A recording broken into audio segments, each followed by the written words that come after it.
Hello, chat. How's everyone doing today on this fine Saturday morning, evening, afternoon, wherever it is in the world you are, midnight, after midnight? There's an afternoon, but there's not an after midnight. Do we just call it night? Evening?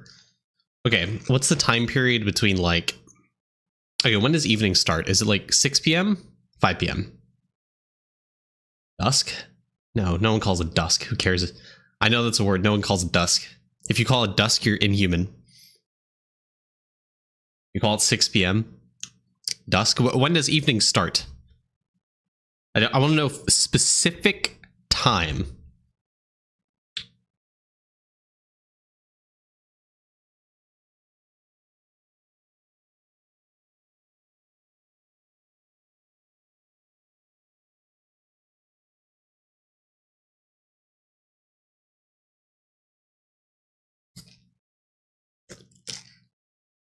Sundown. That is a term. That is a term. Yes, I do agree. Hold on, I don't have my, my little ring light on. Hold on. First stream, by the way. That's pretty bright. Change that. What do you guys think? The more warm color? Whatever the fuck this is? Or this one? Or that one? So like, I like this one. Doesn't make me seem like I'm pale, you know? You like that one? That one. I like that one too. Do you live away from the coast? I live in desert. I live in Las Vegas, Nevada. He hit that one point that I had to tune in for. DB Trap is real. Hey Alex, what's up? DB Trap is real, but I have some tech. I have some tech to show today. Chat, I'm excited to unveil it. Pretty fun.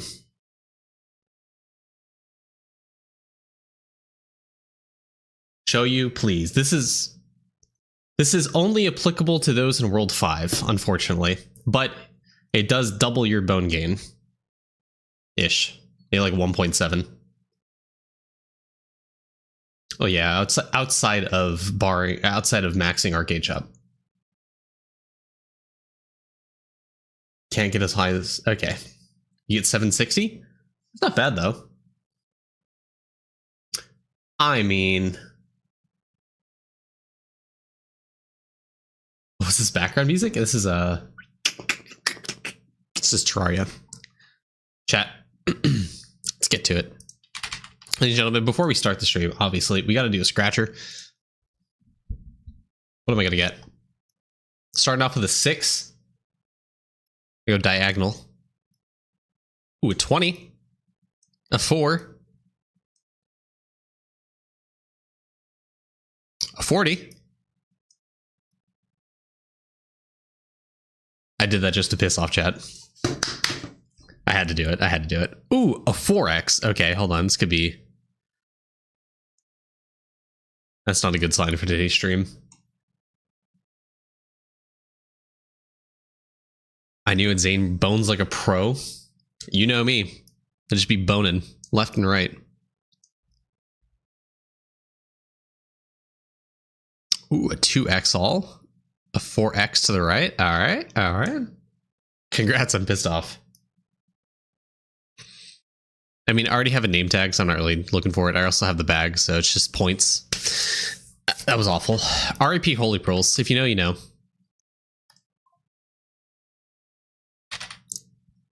Already got all the event stuff. We'll put that away. I think we have...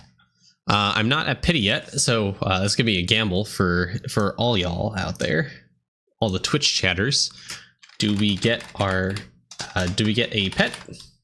Yes or no? Let's give it a little 1-minute timer.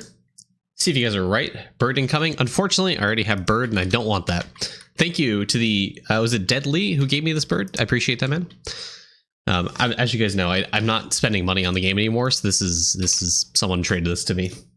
Streamer privilege, I guess. I mean, if you guys have pets to give away, I'm happy to do giveaways for you, though. There are different multipliers. There's one that shows an arrow to the right. That one just multiplies everything to the right. Then there's a 4x all. That'll do everything. Hello, Luna.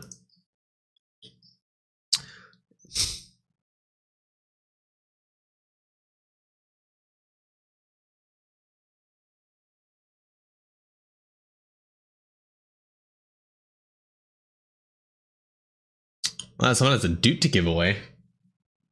Google, whatever your name is.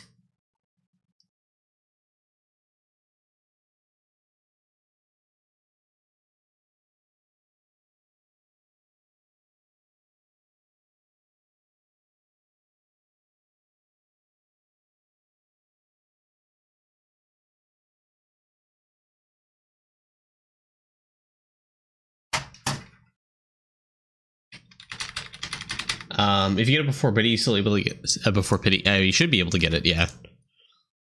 I don't think the pity goes away.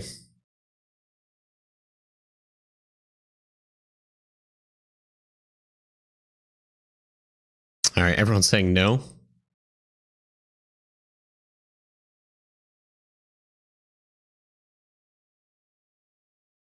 How anticlimactic.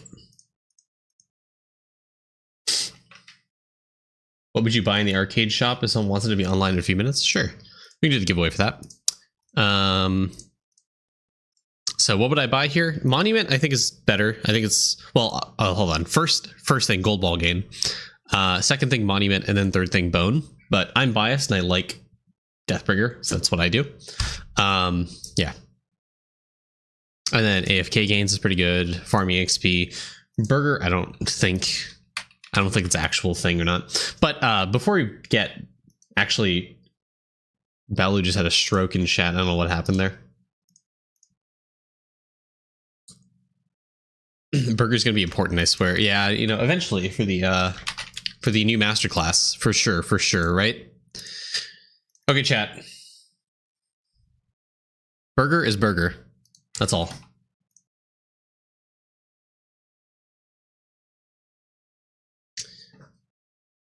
Why monument over bone? Well, if you don't active Deathbringer, what's the point of bone?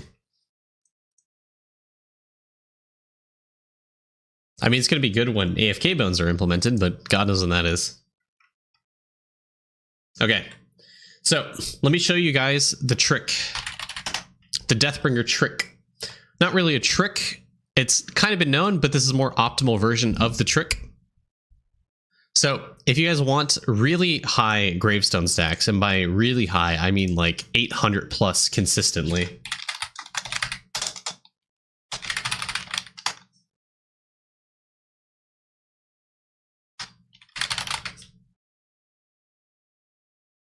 Give me a sec. So I was doing some testing in Discord the other day. This is what I got up to very consistently. And this is not a one gravestone, like last second, take a screenshot of AFK info. This is over the course of 4 or 5 gravestones. This is pretty consistent. 41 billion per hour. Honestly, you're probably still averaging like 35 billion an hour if you do a little bit of conservative estimating, but I was able to very consistently get 835 gravestone for 4 hours straight the other day doing this.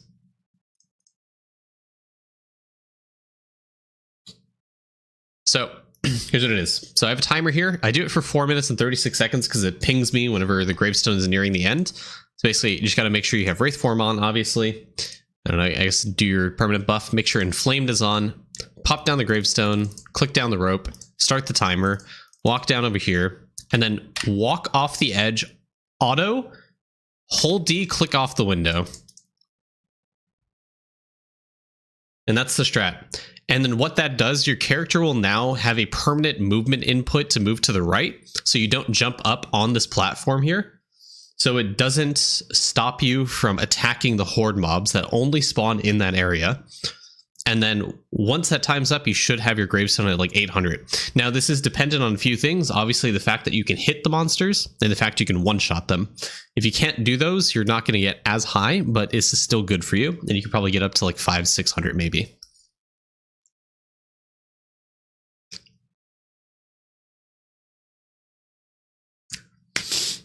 Yes, and the same thing does work at Bridesides. Obviously, you don't have to hold D. You can hold A.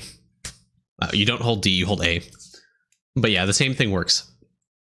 Now, as for whether this is a bug, I don't know. It's been in the game since like day 1, as far as I know. So, I don't know. And also, one of the moderators uses this trick one of the moderators for Eidolon uses this trick. So I'm going to rate this not a bug.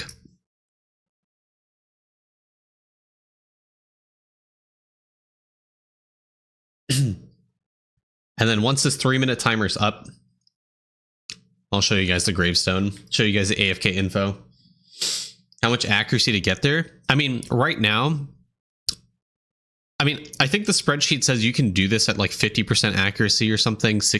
Honestly, I would say like 60% accuracy and you're safe to go to purgatory. But the damage is the real big issue in World 5, because you want the HP for the monster scales so heavily. You want as much damage as you can.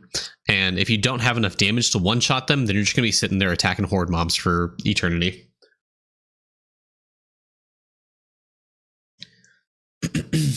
You were sassed in Discord for talking about bugs and was mentioning this. The thing is, if you talk in main Discord about anything that is gray area, you're going to get shamed and probably banned for. What's the timer thing you're using, main? Oh, this is just Windows like clock, and I can set a timer.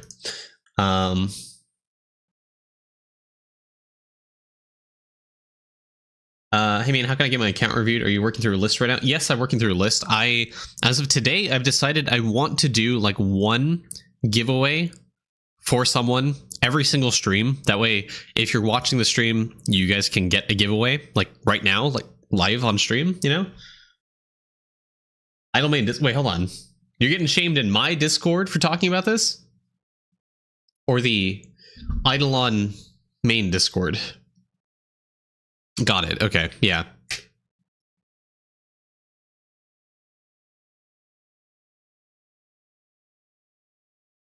The thing is, you get shamed for posting bug reports on the bug report channel. You get banned for talking about bugs in the endgame chat. I don't know.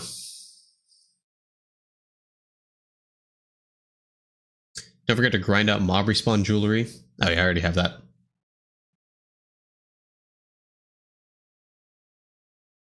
You also want mob respawn Kruk armor and boot and legs. Oh. Hi, Regina.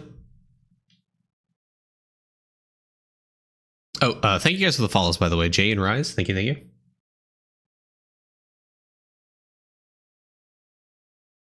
All right, this segment is almost over, and then we can go back to our regularly scheduled programming.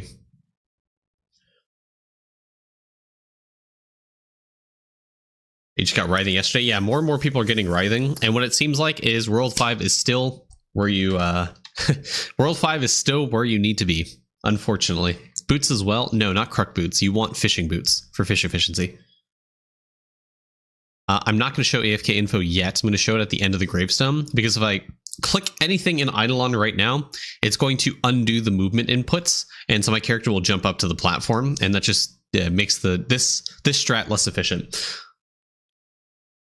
But give me a second. I'm about to show you. So 3 seconds. 1 second. Stop my timer. Gravestone stopped. We go back up to the platform so you guys can see. 823. AFK info 351.82 times extra bones.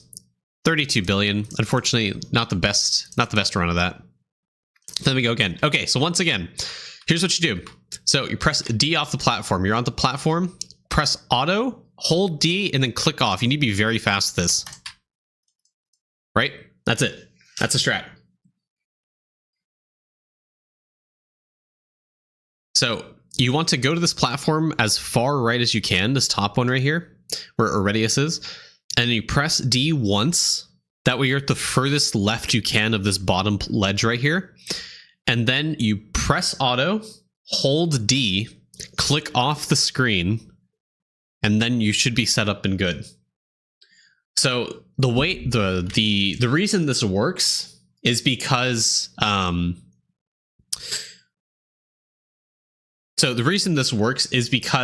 your character is at the furthest left of the platform it possibly can be, which means no purgatory stalkers will spawn to the left of you. So if you were to attack to the left, these axes I'm shooting off will go to the left instead of the right, which means the axes won't overlap on the purgatory stalkers that spawn. That's like the horde monsters that spawn. So it won't insta-kill them when the horde spawns.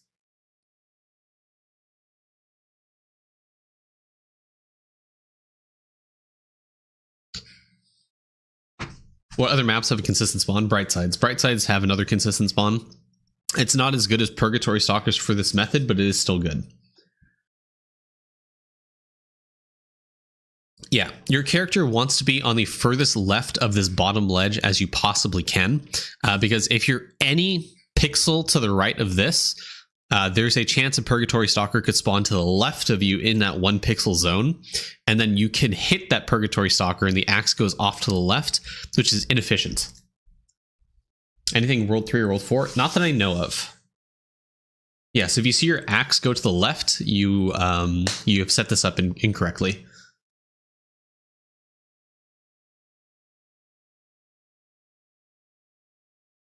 Yeah, and unfortunately, for those wondering, this is the reason why World 5 is like the hard stop for bone farming, is because you cannot find anything thus far in World 6 that competes with Purgatory Stalkers. Even if you have 100% accuracy, 100% like one-shot potential on these mobs, there is nothing in World 6 that competes with Purgatory Stalkers, even after Writhing Grimoire. It's just the sad reality. How do we stop it from being locked, the walk, when you go back in? If you press D, it'll undo that input. So you turn off auto, you press, I just spam A and D just to unstick the movement command, and I can go back. So from my testing yesterday, I found Brightsides to be good with this method. Obviously, you wouldn't press D, you would press A. I'll go to that next in about a minute when this gravestone runs out to show you guys that setup. It is slightly worse because the ledge is smaller for, is bigger for Brightside. So there is, your character does move more in Brightsides than it would in Purgatory Stalkers. Because Purgatory Stalkers, this ledge is really small, and your God Shard weapon like hits the entire ledge, versus in Brightsides it doesn't do that. So there's a chance your character can still move, and there's nothing you can do about it. Yeah, Purgatories is probably going to be the way to go until you get to Mini Chief Spirits, which, for all intents and purposes, you're probably nearing the end of the Grimoire anyways, if not at the end. So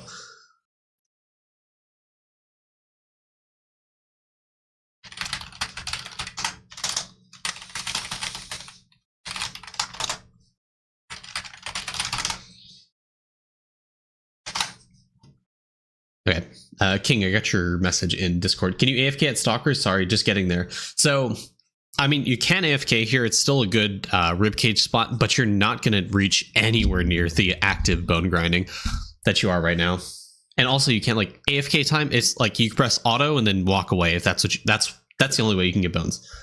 Do you think we'll get bone boost on World 6 mop in the future? I mean, maybe not that. What I suspect might actually happen is Lava nerfs the strat, or like makes it so this like gravestone placement like doesn't work anymore.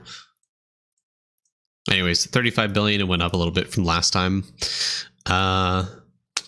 I want to get the extra bones of plenty. That's what I'm going for. Okay. That other tip was maxing out detonation, so getting this past 300 into like 400. It's a good idea. I should probably get extra levels on my Deathbringer though, especially now with the extra name tag and stuff. Yeah. Do you know that the gravestone working in Cavern 15? It does not work in caverns. Anyways, so the same logic applies to Brightsides, but instead of pressing D, you press A.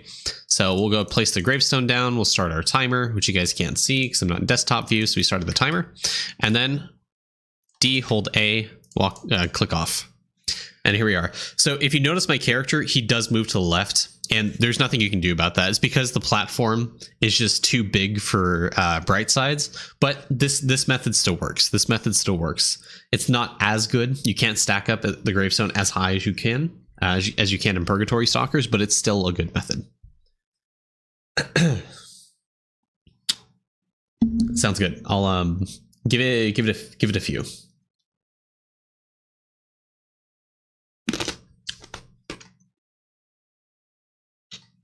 Yeah, I have the damage to one-shot this. I'm, I think, like 900 mil or something. All right, chat.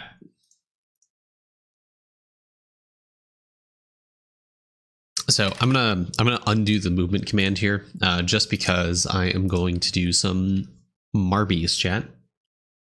Good spot for Stolt Mills at the very top. I look at the very top platform is where we want the gravestone. No movement command shenanigans or anything.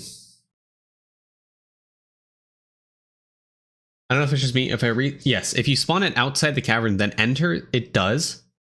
But for the reason you can't put down the gravestone in the cavern, makes it not able to be bone farmed. So for the purpose of bone farming, caverns is just non-existent. It's just never going to be good because you can't stack up the gravestone, which is how you get like 300x the bone gain that you normally do. So it'll never compete with World 5. It won't even compete with like World 3, I gather. All right, chat. This is for a Doot giveaway, not Ancient Golem. So if you're on YouTube, hop over to Twitch because you can't join. But this is for a Doot giveaway, chat.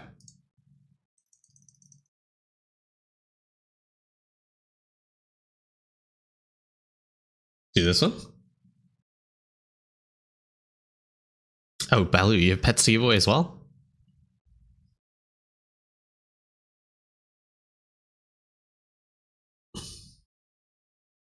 Yeah.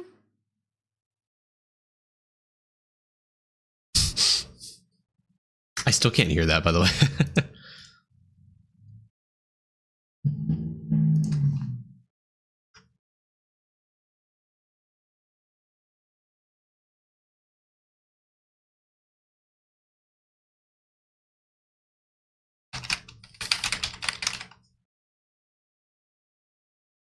All right.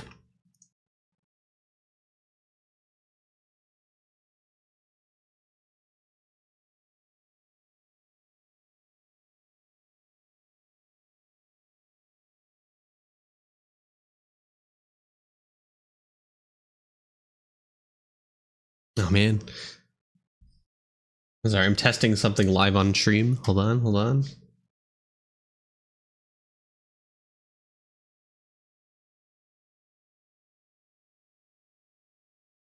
Yeah. Okay, now I can hear it. Oh, that's you, Snowbike? Okay, sounds good. I remember you're king of the Discord, so.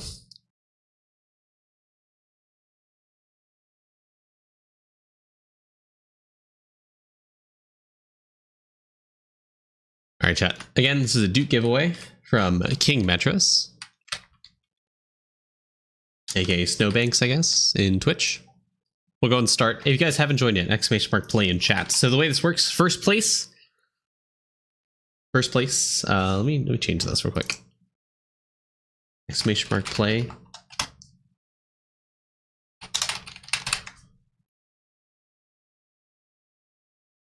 First place is the one who wins it. If you already have Doot, please be honest about it. There's no reason for you to have 2 Doots. We'll go to the second place person if you already have it, and third place, fourth place, so on and so forth, until someone new has Doot.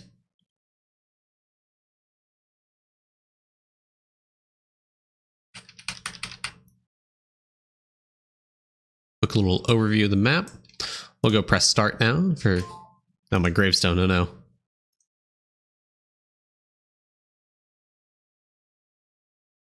Seems like a pretty good map so far.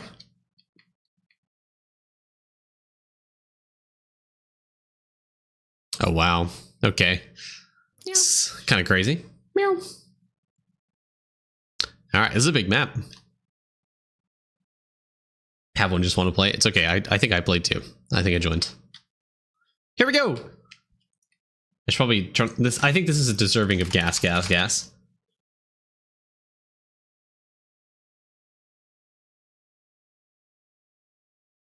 Surely won't die.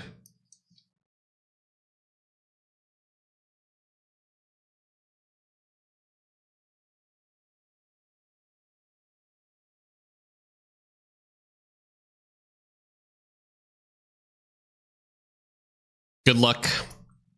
Good luck to everyone.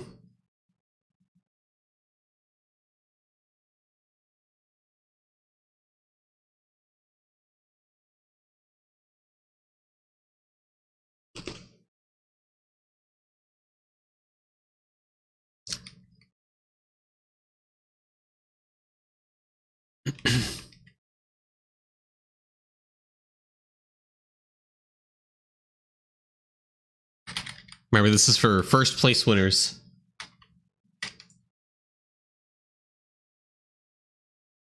Oh? First try, gets it through. Oh, rest in piss, brother. Oh. Well. Oh. Oh. Oh. Oh. Oh. Oh. Oh, wow. Everyone's dying. Invoker Karma? Is Invoker gonna make it through? Oh, maybe, maybe, maybe. Nope. Nope. Philosopher? Good old Philosopher 9999.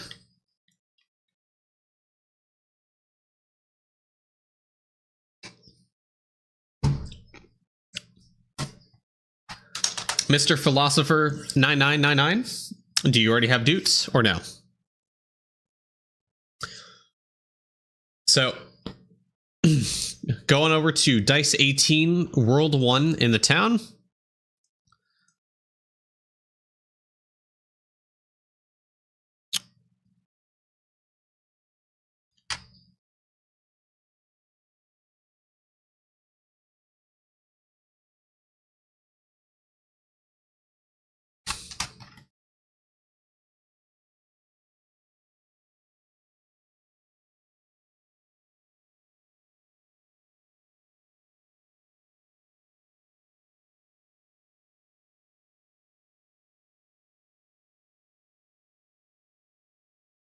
RIP.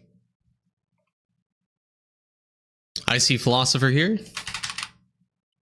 Snowbanks, Philosopher. Make trades. Oh my god, it's Lava Flame. Wow.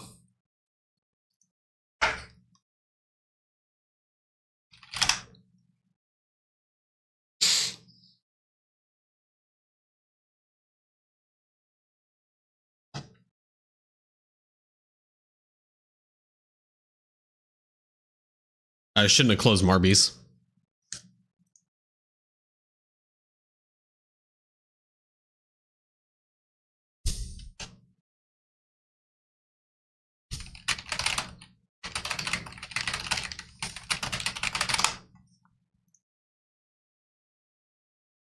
Chat, did we get it? Did we get it, chat? Showcase that Doot. Let us see that Doot, Philosopher. Trade has been done and sealed. Oh, rest in peace. Never mind. He's not going to show it to us. Top secret trades. All right. I'm going to be dancing in... hello. I'm going to be dancing in World 1 town. And chat? Me. All right. Let's hold on. Let's turn off the gas. Let's step the foot off of the gas.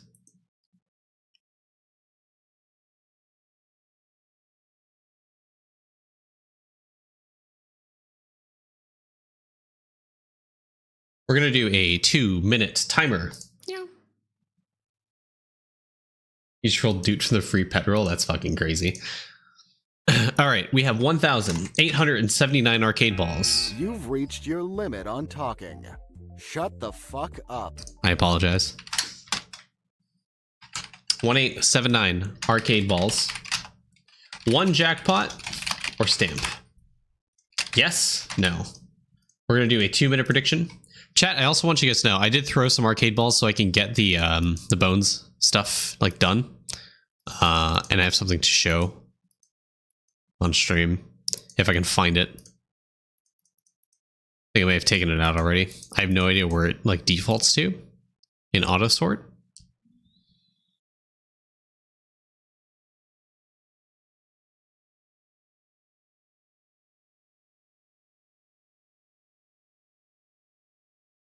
Yeah, it beats me. I did get a stamp when I was off stream. Yeah, unfortunately, it was a duplicate stamp. 3 times in a row. There it is. Fucking ball timer stamp. God damn it, dude.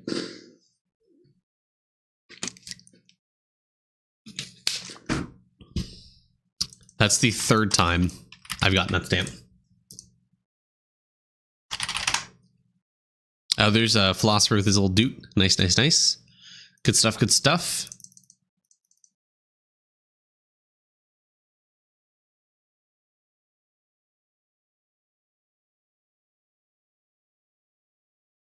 You have luck to get all 3 exclusive pets. You don't have Arcade Sam. I don't even have all 3 exclusive pets yet. I only have 1.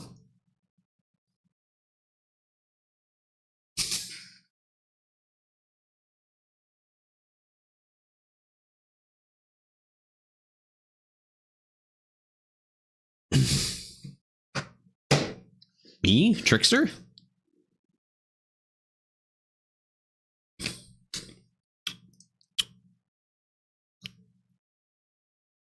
What did I do?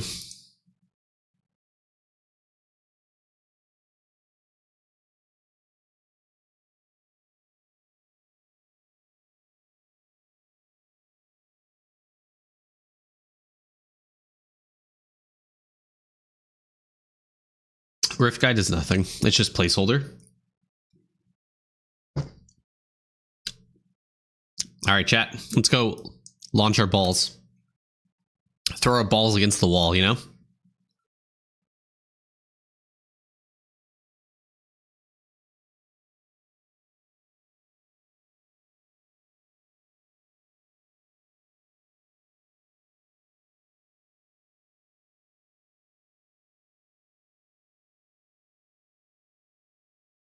Oh. Okay. You saw what this new update added? I have not seen, no. Whoa, whoa, whoa. Chill, Snowbanks. Chill, brother.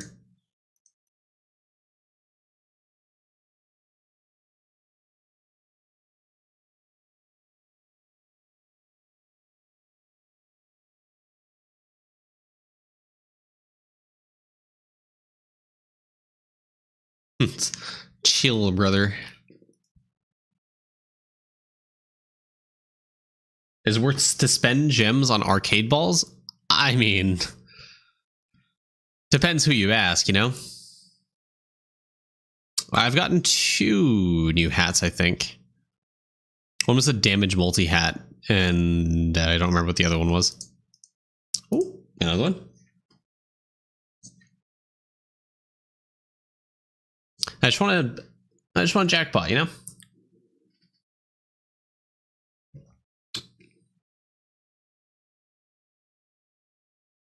There's a new robe you can find on Slab. Oh, dear God.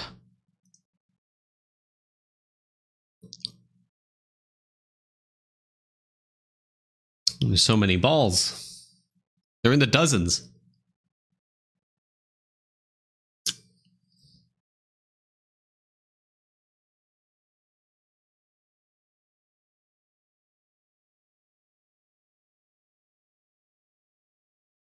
Wonderful.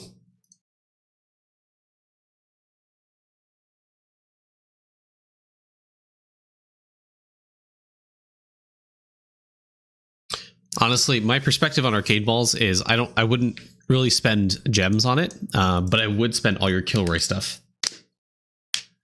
Region locked cosmetic? That sounds insane.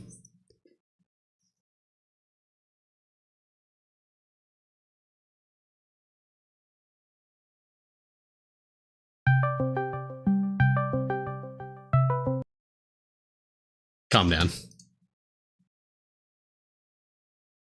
That was an actual Discord call.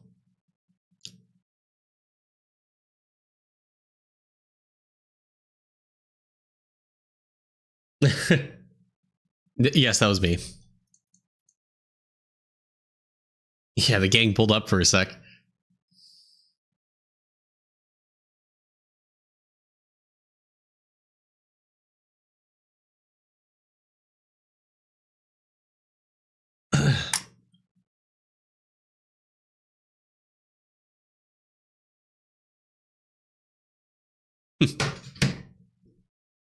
You know, really hope I get a stamp, you know? Can we give that a channel point claim? Not a bad idea, not a bad idea.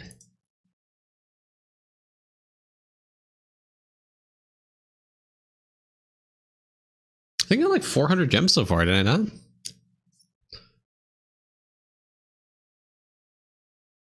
I guess while these balls are launching, do you guys want to tell me your thoughts about the anniversary update? What do you guys think so far? Has it been a good update for you? You guys agree? You guys agree with the stuff been added? Good update, good update. All right, all right. Scratcher sucks, chill update. Update feels rather mid. Been fine. Scratchers suck though, not gonna lie. Yeah, I mean, ooh, got 6 bad energy and scratches. Like the new hats. I mean, yeah, it's free stuff. It's good. It's always good to get free stuff.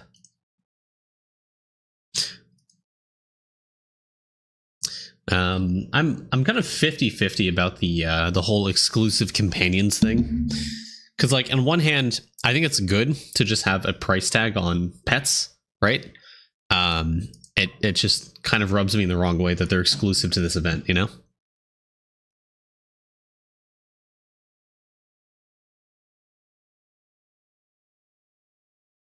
You prefer the wheel? It's understandable. Yeah, the duck drop rate multi is pretty insane. When's the next subathon review event? Good idea. I kind of want to take some time off and actually do something like that. Oh my god, 2 of them made it back there. That's crazy. Yeah. Yeah, the fact they're exclusive to this event and you can't buy them with the green gems, and it just feels, this feels more FOMO than anything included in the game. The one currency separate for pet, it won't buy exclusive pets. Yeah.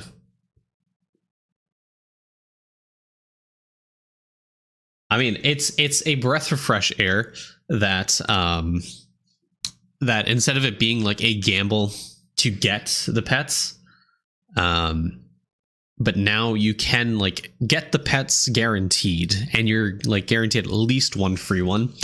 It creates like a huge sense of FOMO, and because the upgrades are so powerful, it's no, you don't get 2, you get 1 pity, and that's all you're guaranteed. Once you get past the first pity, you don't get a second one.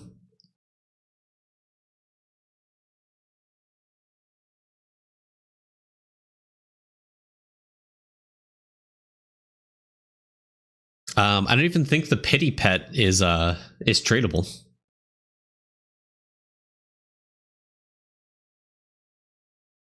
That's the thing. I don't think the pity pet is tradable.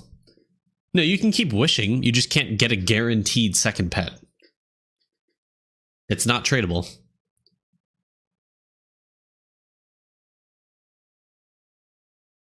It's untradeable. Wow. So only the ones you get from the packs are tradable.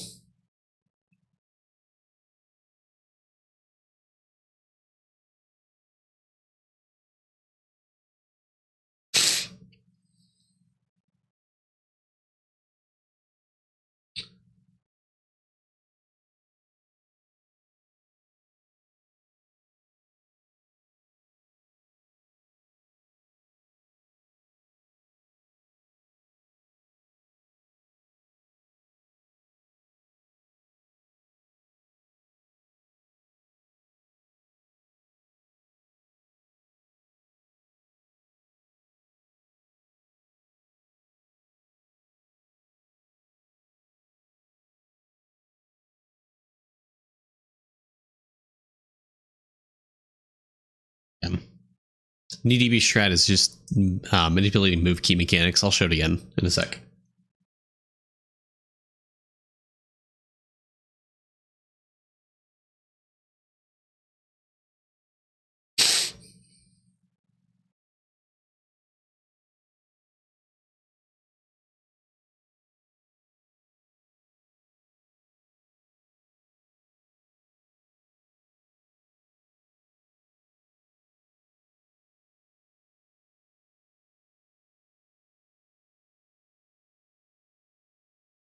Well, the thing that makes me think these packs aren't rotated is because it says exclusive companions. Thank you, Phil. Hobo with a yo-yo, thank you so much.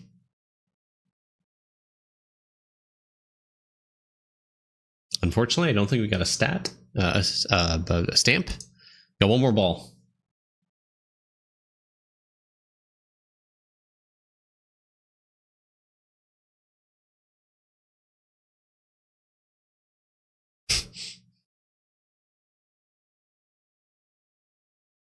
Oh my god.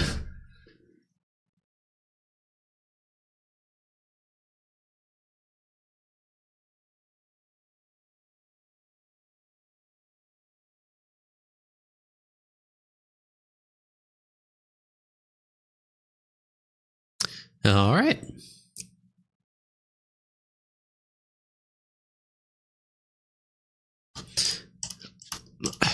Is even worth clicking and holding on. Let's go gambling! Aw, dang it. Aw, Sounds good. Aw, dang it. Wait, hold on. Is that another one? Oh no, that's the one I already had. Right?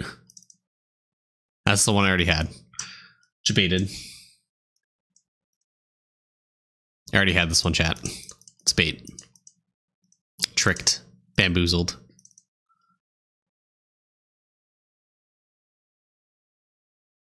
No jackpot, no stamp.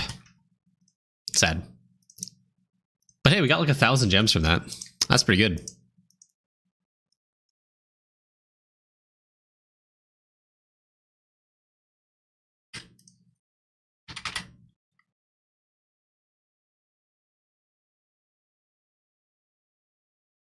Ah, damn. It's like, it says exclusive companion, right? And there's like, yeah.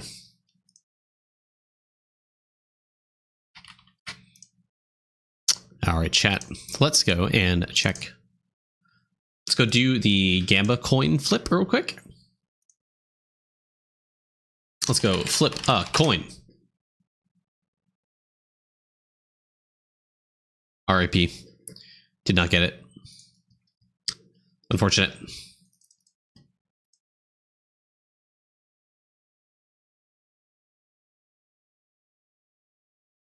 What's it doing? Oh, yeah, it's doing well. Kind of want to do den. Let's go do some den. Anyone green stack the candle yet? I think you're insane if you want to try that.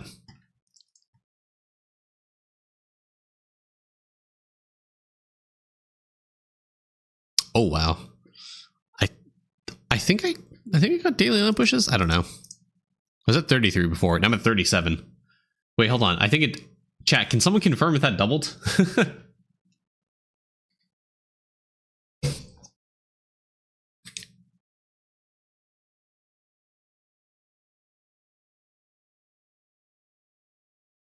Main check Discord.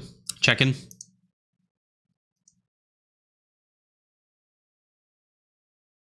Yes, it should get added because it counts to the thing right there. I saw there were a few subs when I was not streaming. It's there. Yeah. Oh yeah, we have monuments, guys. Meow. Thank you, Yal. I appreciate it. Thank you for the T1 sub, Yal. Welcome back, man.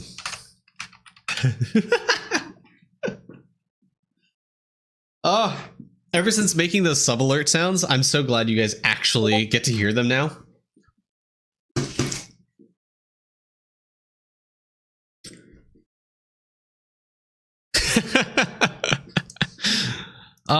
Okay. We also have some collectibles to do. All right. Are we going to get at least one new collectible? Yes or no? I'm going to change collectible to Jartifact. That's what they are. We got a 1 minute prediction up on the time. Here's the odds. 0.02%. I am so glad you guys can finally hear the sub sounds.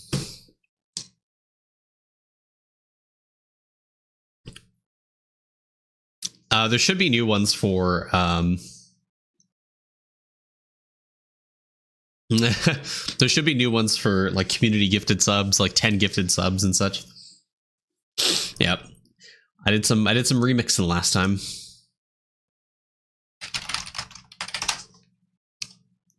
Thank you, King. Yeah. Thank you so much. I should reduce the timer on that if I can.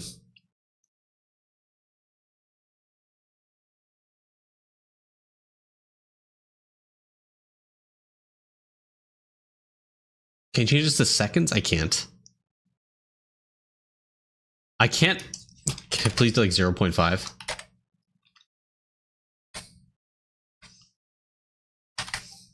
Unfortunately, I can't. The lowest I can make the timer is 1 minute.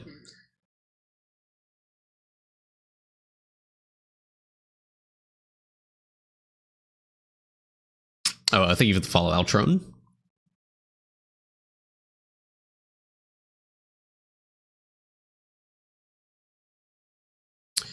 All right, what's everyone saying? 58% yes. All right. This is the moment right here.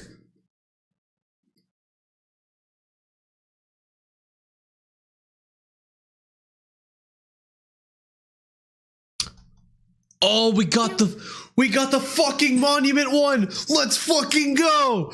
Holy shit.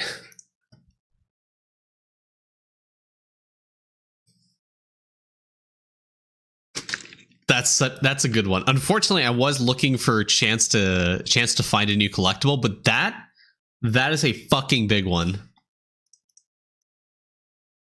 Now, I don't remember if this is multiplicative or if it adds to, but it used to be multiplicative.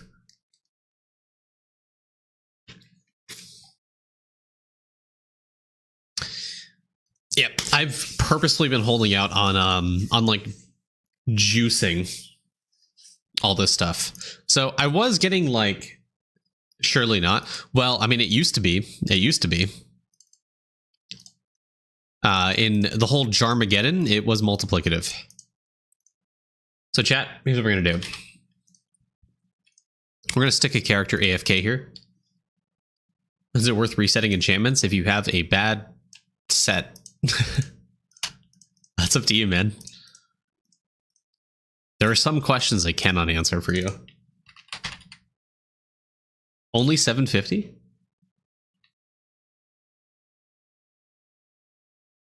Meow.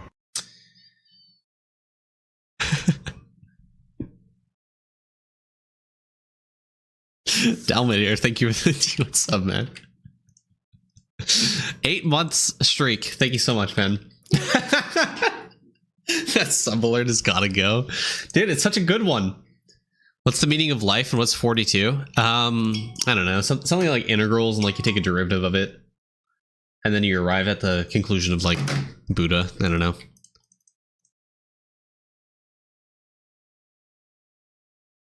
That sub alert has got to go. For your patronage. That one's still there. Asonis, thank you for the Twitch Prime. I think the meow. I think that one is for recurring subs, and then Twitch Primes, like first timers, is the thank you for your patronage.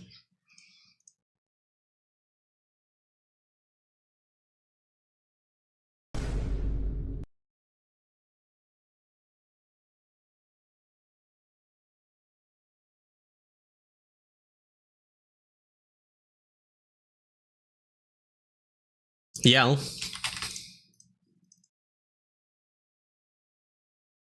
Oh no. Is it just gonna keep going for 10 times? Oh god. Chat, we live here now. Yell. Thank you so much. Oh no. It's going again. Okay. All right.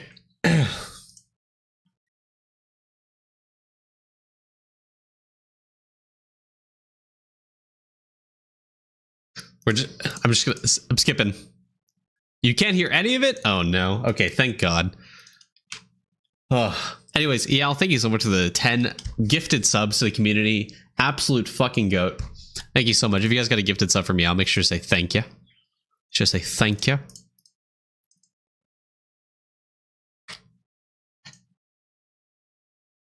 Insane. Also couldn't hear any. Okay, I need to change that for sure though, because I'm pretty sure that's part of the overlay that I have. It's not actually part of Twitch alerts or not.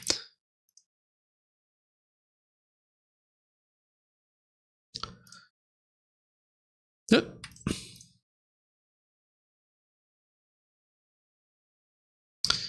Unfortunately, I don't think I'm at a 200 Dragon Warrior, but honestly, I should probably not stick everyone on Wisdom. Great scam. I'm so sorry. I will change that for next stream though. Let's see. Community. Okay, fuck. We're alerts. That's what I'm looking for. Edit alerts. Gifted subs. Ah. Hold on. I want to see what the visuals and sound are. I see.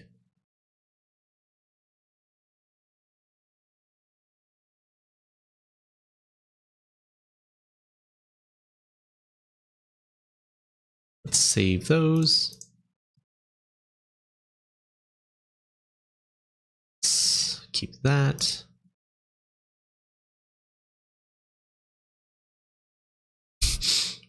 Okay, so if it's a resub of at least 2 months, you get the meow sound.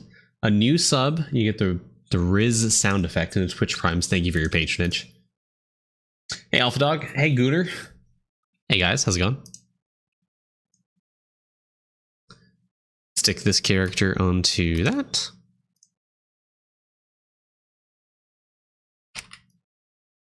I'll keep this character here. Thank you. Killer shot. Appreciate it.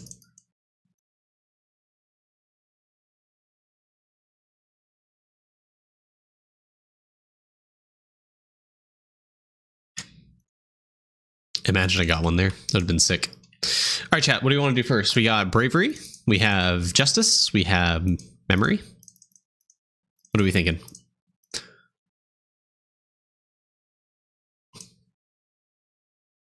Speaking of Bojo Pickle, I have to go buy out my shops. Oh, by the way, there's new item bags in the World 5, World 6 shop. If you guys didn't know, make sure to buy those for all your characters.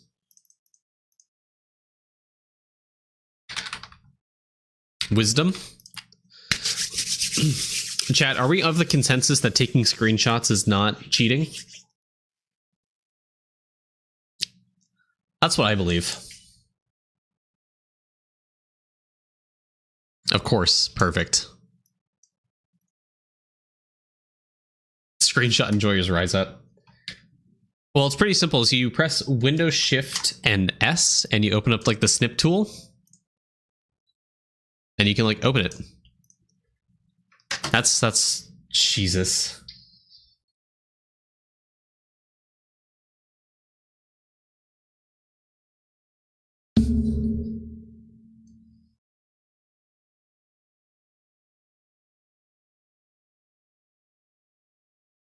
Thank you. I was gonna say Smoke. Thank you, Al. Another tier 1. Writing a script for it is definitely crossing a line.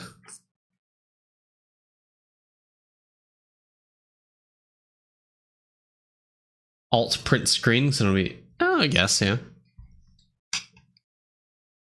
All right, let's go ahead. Jump into it.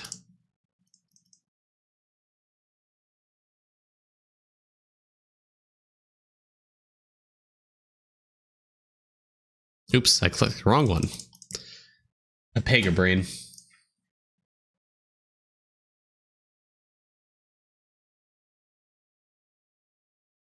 Easy.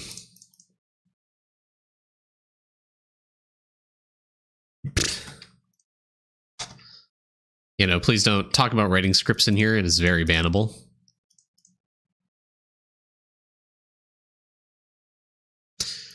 All right, now's when we go take the good old Windows Shift S screenshots and such. Okay, I know the bottle cap is right there. I'm gonna click here. Fuck.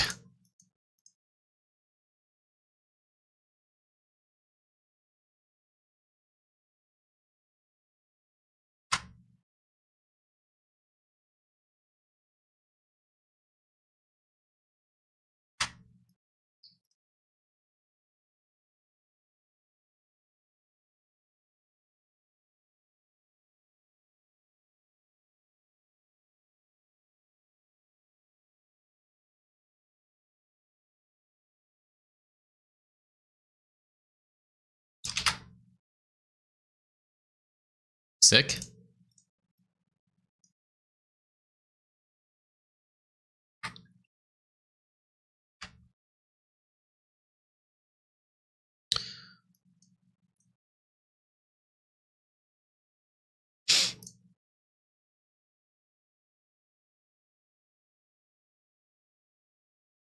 All right. APM's crazy. I feel like it's not that high.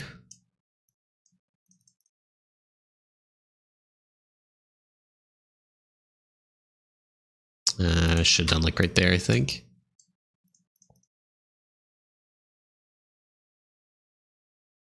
And Papua Pigea, that guy right there. This is unknown to me. Let's do the right there.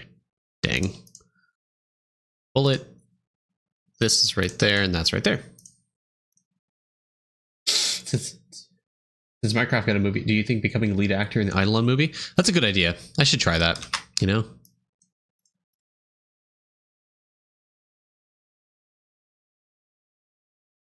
Ah, fuck. I lost track.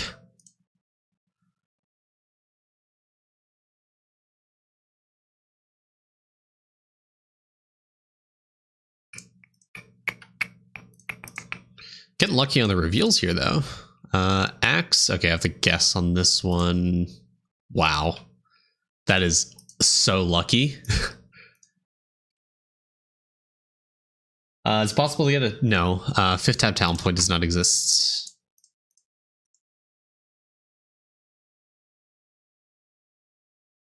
Oh, shit.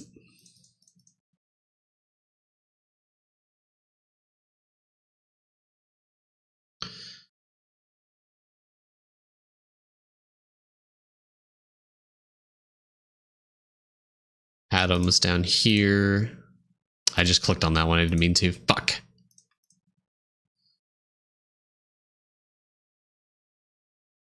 I didn't even realize those were... Class be the protagonist? Probably V-Man, yeah.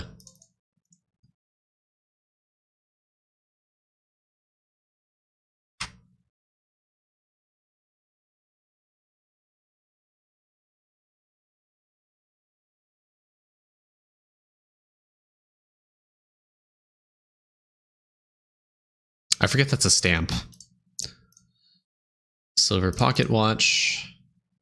This is right here. Volumetric pouch. Oh, wow, I didn't even realize it was right there.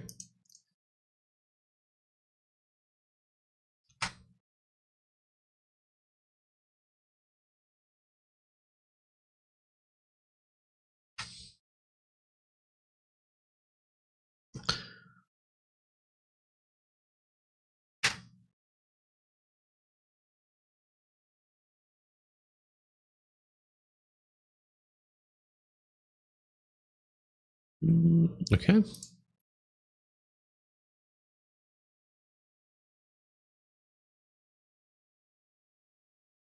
Ocean Man was like right there. This is right here. Ah, fuck, I didn't mean to. Oh, that's a pair right there. This is a pair right here, and that's right there. Perfecto.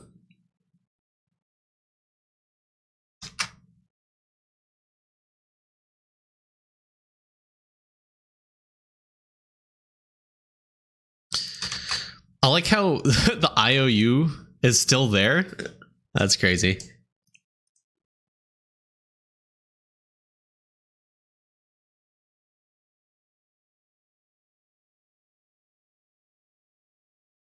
Ah, fuck. Thank you, guys. Oh, Mongo Slice right there. Plat Twine right there. The helmet, I've already revealed this, but I don't know where it is. Oh, the bag is right there. Rings right there. I didn't mean to click on that. Boom. Candy though, this goes right here. Oh, the helmet right there.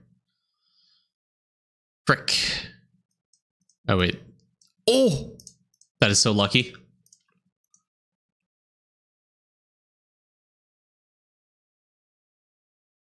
I'm making your boomer memory skills look bad.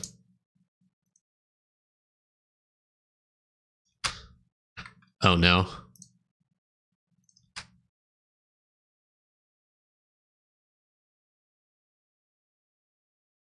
Where was that? There it is, right there.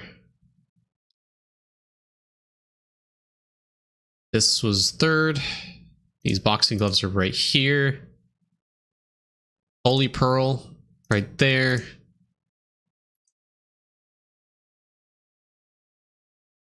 That right there.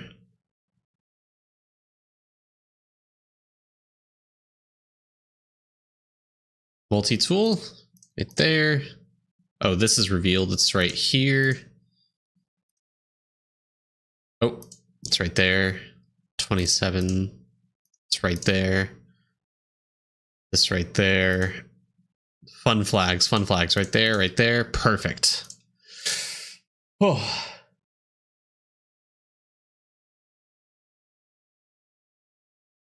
Oops, sorry guys. There we go. Is this better entertainment for you guys?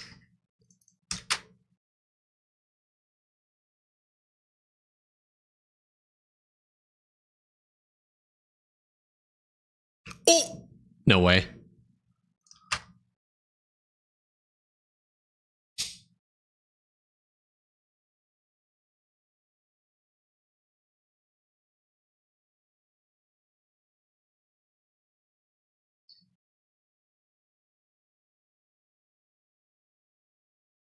That one? Yes. No. That one. Damn it.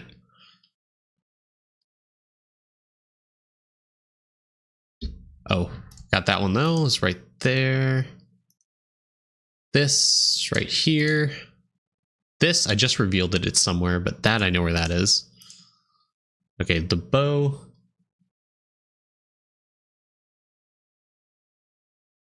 I swear. Oh, they're right next to each other. LOL. I didn't mean to fucking click on that. That right there. Oh, big. What sorcery is this? It's Windows screenshots.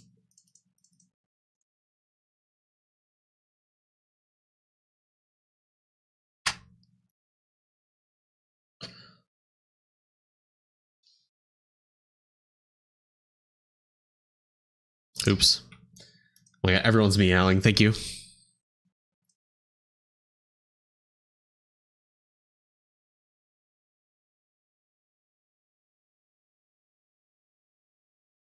Cheese.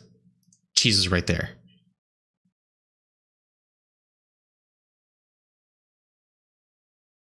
Oh. Logs. Ah, fuck. Was this right here? Yeah. It's right there. I didn't mean to click on that. Oh, that's right there. Oh. That right there. What was this again? That's right there. This is right there. This soul, I don't know. Perfect. Okay. Whew.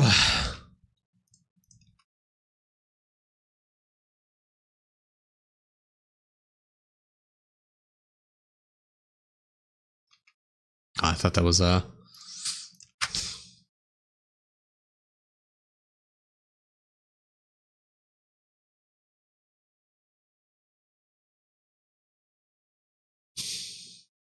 Pop oval. It's like right there. Okay.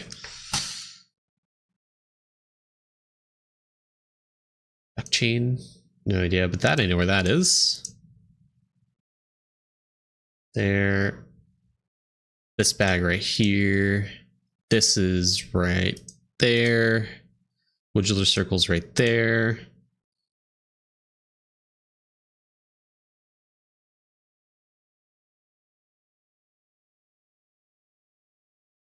It's right there. This right there. This right there. This right there. I'm gonna guess right here. Fuck yeah. Right there and there. Whew.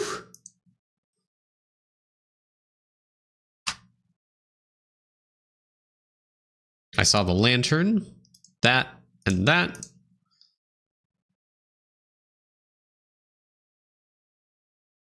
Okay, I see it right there. I know. It's right here.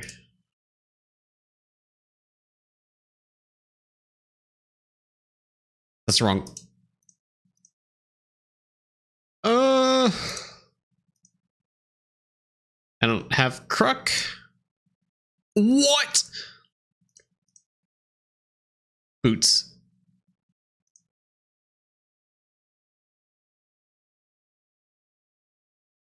It's right above corn. That hat? I have no idea. Oh, 26. That's right here. Leggings? I don't know. Right here. Nope. Wait, didn't we have corgi hat somewhere? Leggings. Bloach? Right here. Ice cream hat. Colonel. Construction noble. Right here. Green headband. Right here. F chest. Right here. Corgi hat. Corgi hat. We did, chat.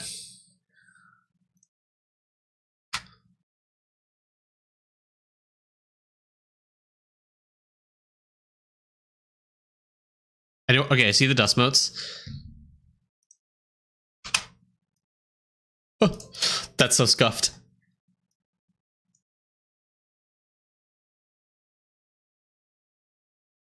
Where the boots? Boots are right there. The dust mote's right there. Yep. Feather.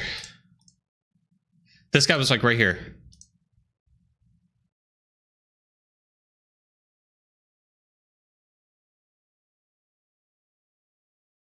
Where was this? Where was this? Right here?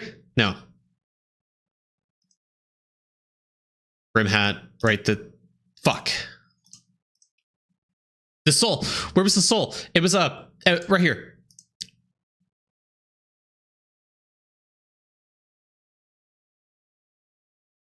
That Herculean bag. Fuck. Right here?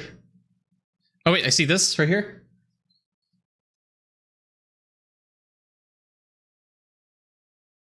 Right here. Drop right there. Oh my god, I right there. Yes. Okay, this ring right here. This was right here. Okay, this right there. I have no idea. Right here? Okay. Perfect. Use your insta matches? No, I'm saving them for when it gets rough.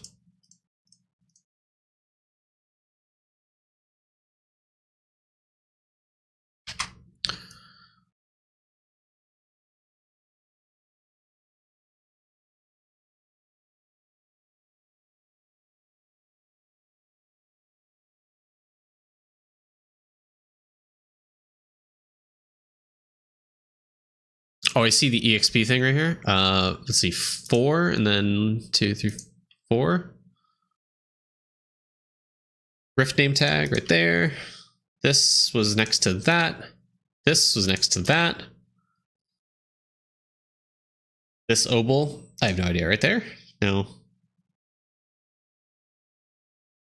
Skelefish right there. A heart right here. Oh, Atom, I see the Atom. I also see the tool right there. The fuck?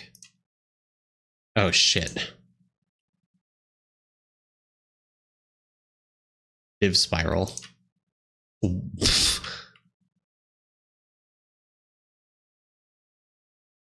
Remote. Please tell me the remote is somewhere. Okay. I'm gonna use the insta matches. Uh-oh.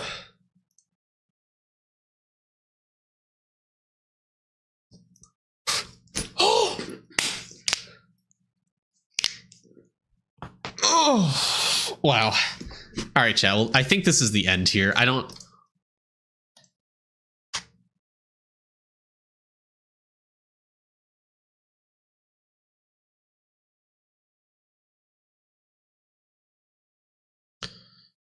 Did that timer reset? What the fuck?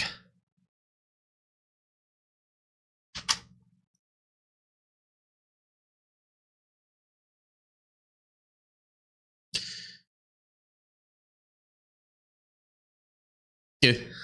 RP. 20. We got to 20.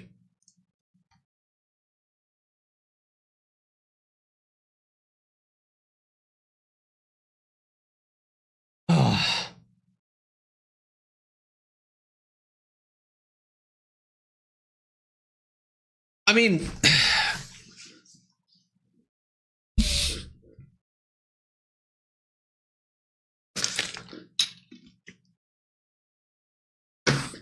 that's pretty good.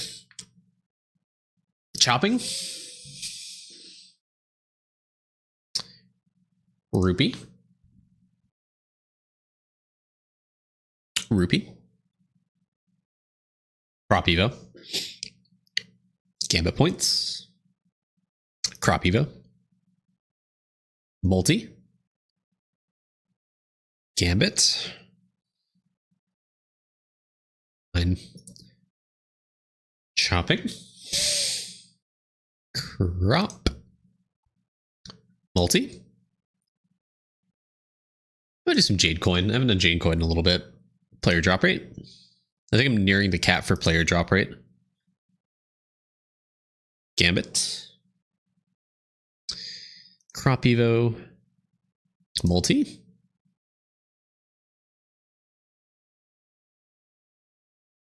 Yeah, I haven't bought packs since I made that video.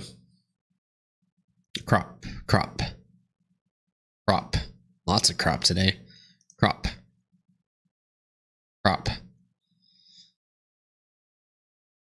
Gambit. Crop. Player drop rate. Cap for DR was it like 100% without any multi?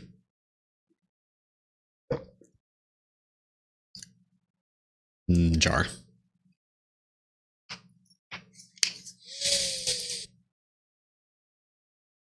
Two X multi.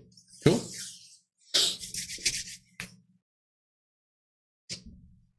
That's pretty good. We got a lot of crop or farming crop Evo.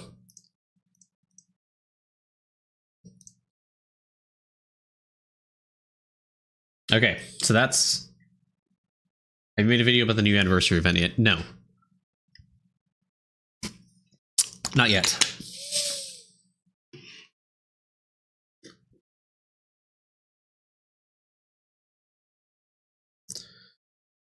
What do you guys want next? Bravery?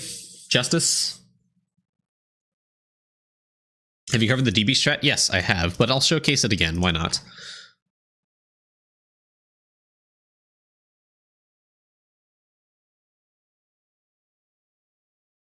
Let's do desktop view.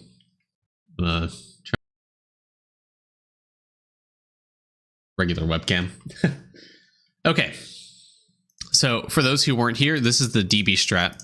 So it's input based, so you have to be kind of fast with it.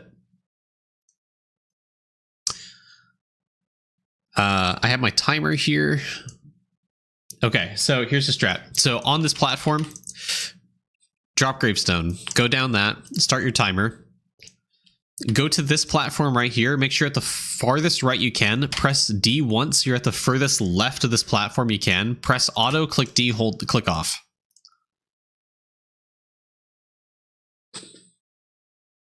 Or yeah, press auto, hold D, click off. And that's the strat. It's it can, for me, depending how much damage accuracy you have, it's a very consistent 800 plus gravestone. I end my AFK info sessions after a 4-hour-long active grinding session at roughly 41 to 42 billion rib cages per hour. Obviously, it's not exactly 42 because that's kind of taken at the end of the gravestone, but it's consistent over 4 hours. It's fairly easy, but you do need to be relatively quick on the inputs there. Is it only this map? I know this map, it's the best to do it with because Purgatory Stalkers and Bright Sides have this mechanic where you place the gravestone up here and it'll only spawn on this platform. Bright Sides, if you place on the platform with the maple tree, you can achieve the same thing. You need to do it every 5 minutes? Yes, you do. You need to do the exact same thing every 5 minutes. How far have you gotten to Grimoire? I'm almost at Wraith Health 3, which is just after Wraith Damage 4, which is after Annihilation or whatever. Pretty far down. Also, Smokey lied to me. It does, opening Grimoire does impact the movement command. Jonah and Zero, yes, they officially quit. Jonas's account got like pretty hard reset after the Jargate. not its whole account, but part of the account, part of the whole progress was just nuked. Yep. So this is the, what was Jargate? I have a whole video on it. Let me link it here. Hold on.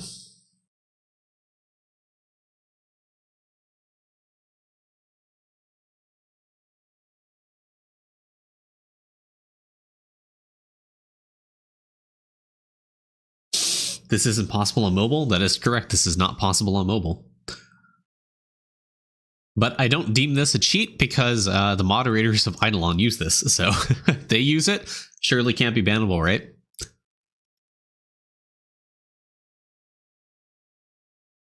Let's see. The Jargate video right here.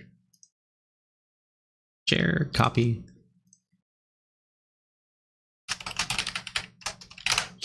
Jargate. This game holds the last input when you tab out of it, no different from holding down the mouse button, tapping while crafting. This would work anywhere. Yes, that's correct. Surely there would never be double standards, right? Surely. Surely not.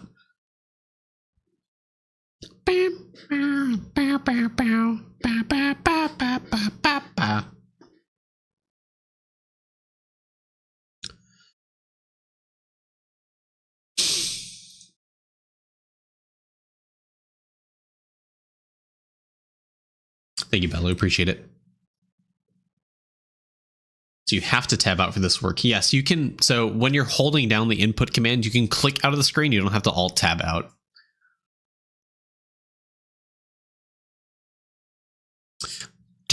Don't mention macros. That is very bannable.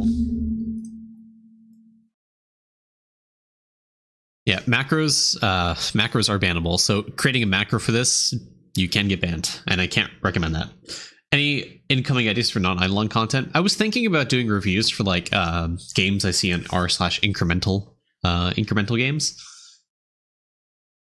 My favorite fruit? I have been really into the yellow nectarines recently. PoE 2? No, I'm not going to be... I didn't like the changes they made in PoE 2 for this update, but I'm going to be playing Last Epoch. I did take time off for April 17 and 18 to be playing that, so I will be streaming those days. There was a game I played and I like recorded for, but like it didn't have a lot of content, so I didn't really want to put a video out for that. It was called Bubble Bite.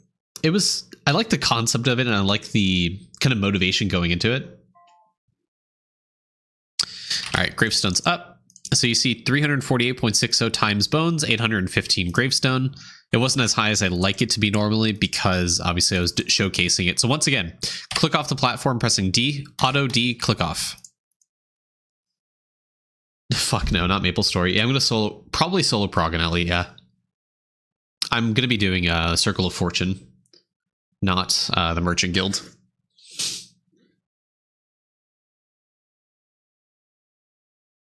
Yeah, Bubble Bite does need to be fleshed out a little bit more, but I liked the motivation going into it. And yeah, putting VMAN on Scaling Cavern for EXP gains valid strat. Actually, yes, with the EXP you get from the tree, I think it's a lot of EXP. Actually, I feel like I gained a lot more EXP than I did the World 6 ones, so it's definitely worth. As far as I know, I think they did issue a fix. Duckrum, thank you for the Twitch Prime. Really appreciate it, man. Welcome into the channel. How's it going? They fixed, yeah, yes. Because yeah, they issued a patch like months ago that fixed the RMT or issue, gold dupe issue. But that's the whole reason that's the whole reason I want to play Circle of Fortune, is because if there's anything that does impact the market, it wouldn't impact me because I'm not involved in the market. So also, it's just like giant loot screen explosion. And I played Circle of Fortune on release for 1.0, whatever that update was. And it got me far enough, but I didn't really like it. I preferred Circle of Fortune, to be completely honest. I like the concept of the Merchant's Guild, but I feel like it needs more fleshing out, you know? Do you play Incremental Epic Hero 2? I do not. Is that the one Griffey played? Is that the same one? Incremental Epic Hero 2. fuck?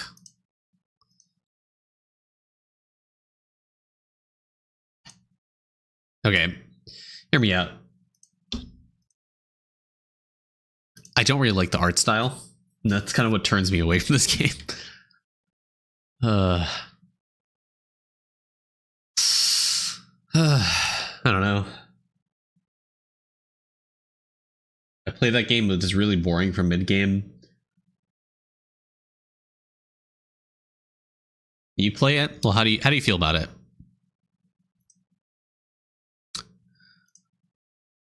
So we got AFK gains, similar. There's like resources at the top here I can see. There's like boss fights and stuff. I don't know. I don't know how I feel about it.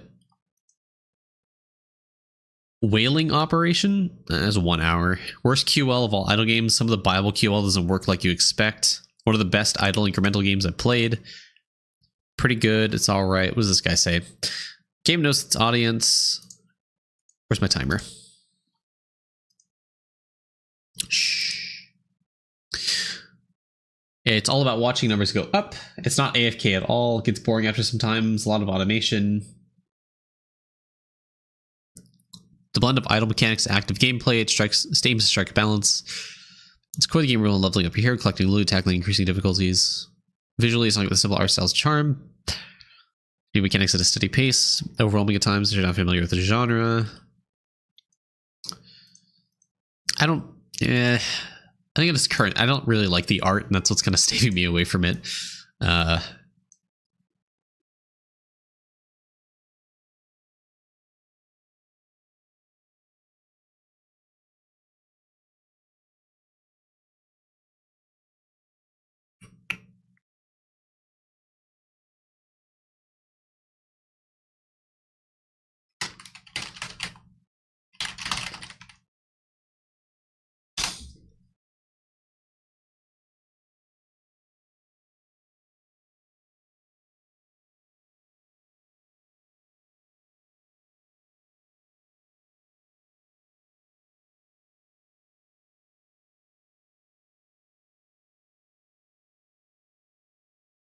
Let's go get some timers up. All right, let's see what the gravestone stacked up to. So I'm at 351.82, 823 gravestone. All right, let's yeah, what was the AFK info? 40 billion. Yeah, sounds about right.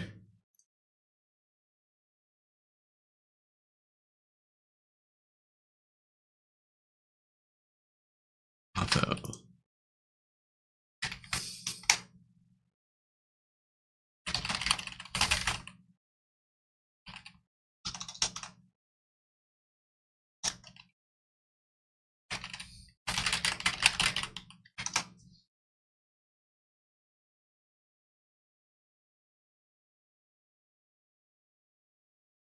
Destiny 2? It's not a dead game. I know people play it. All right, hold on. Let's do Bravery real quick. It's pretty easy.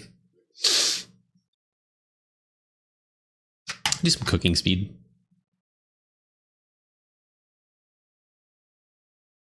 Mining fish. Oh, it just came out with the new DLC. I don't play Destiny 2, so I don't know. EXP.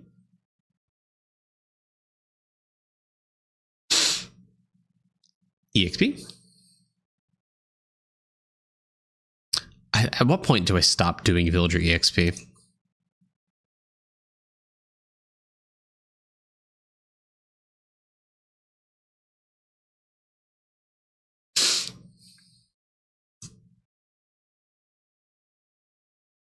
Gaming bits. I'm gonna start doing some mining efficiency. I haven't done mining efficiency in so long.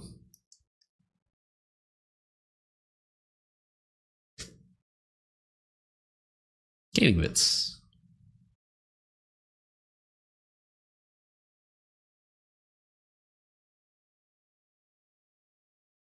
Gaming bits. Are you completing them so fast? It's one of the study year bonuses. Hey Shio, what's up?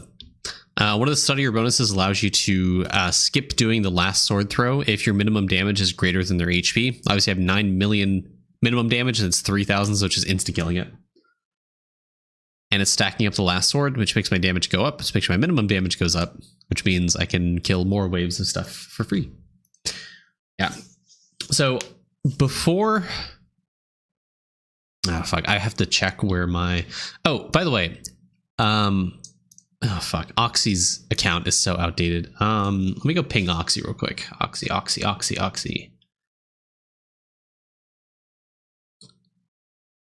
Anyone speak to Oxy recently?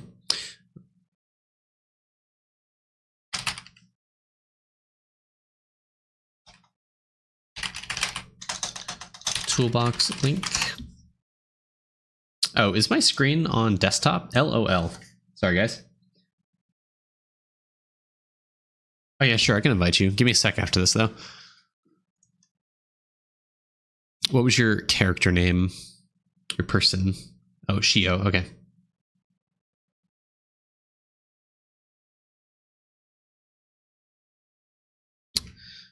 Yeah, let me do it after Bravery and I'll invite you. 24k worth on wisdom? I don't think so.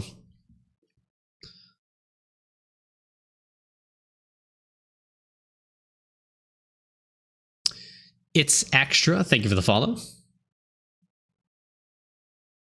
I wanted to pick game. Oops.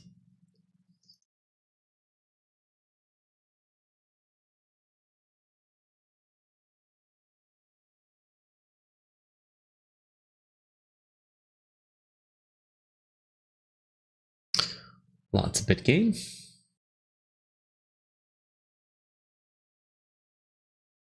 Bell ping rate.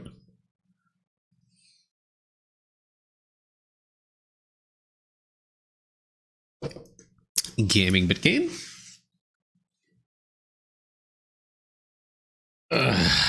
Main show cat. Can't see her, but she's blurred out. Right here are my fingers pointed. That's where she is. She's on top of the Valve index box that I have. Here, let me go disturb her peace real quick. You guys wanted this. Yeah.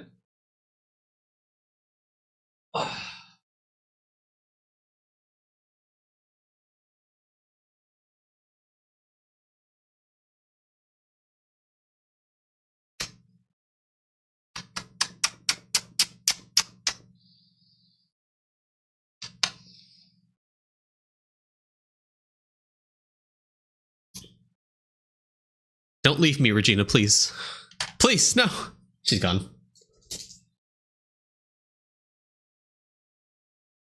Oh.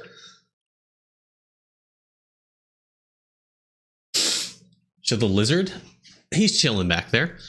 No, I don't. He's a little too small, and I'm scared he's gonna get away. But he is back there. And because it's blurred, you guys can't, you can't see him. He's back there. The cats do leave him alone most of the time. The cat don't want to play with you. Yeah. She was sleeping when I grabbed her, so she's a little annoyed with me now. But I wonder where Colby is. Colby. I don't know. If he comes, he comes. I will say the past few days they've been very snuggly. Regina 2 weeks ago, 3 weeks ago, I think. No, it's been like a month. Are you living in a zoo or something? No.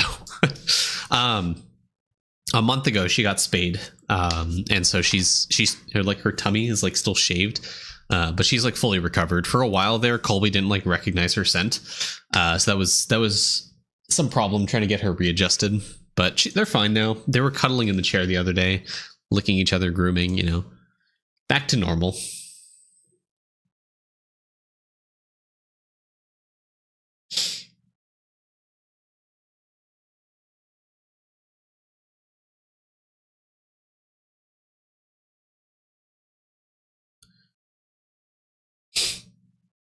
So 47 is where Bravery multi comes in. Chat, we hope we get Bravery multi today. Bravery multi would be so big.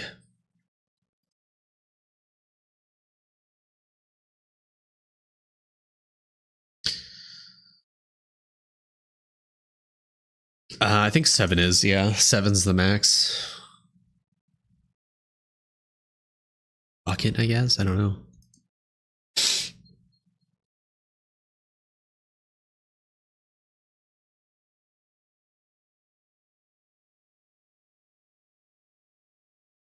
I was a Braveheart. Are you in chat? If you are, you want to link your toolbox?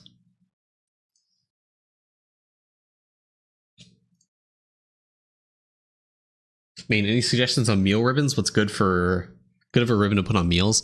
Cabbage is a good one for cooking speed. The burned marshmallow, the World 6 meal, is good for cooking speed too. Those are the 2 first ones I'd suggest for meal speed. The best meal overall to put a ribbon on is Gold Food, the yummy peach ring, I think it is. That is by far number 1 what you want to put a ribbon on, like number 1 priority, because Gold Food effect is really, really good, and the higher ribbon you get on that, the better. It's like the first one I would suggest getting to 20 if you can. Yeah. Outside of that, I personally, it's cooking speed. I did cannoli for tower defense like points. Another good one. There's like a few niche ones, like breedability speed, so you can get the achievement. I think it's eggplant is that one. There's also cash percent you can get. Those are really, really good, especially with all the multipliers we have to cash percent now.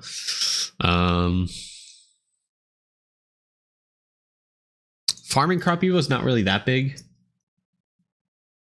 He did nerf tower defense, yeah. Bit sad to see that, but I mean, still, those. I mean, the slow roast whiz only stacking for 4 hours isn't that big of a nerf for the vast majority of the player base. So it's not that big of a deal. A bunch of tier 10 ribbons. Should I use them or get them higher? Just use them. Just use them. Put them on the meal. All my meals, I think, are at least ribbon 5 or 6.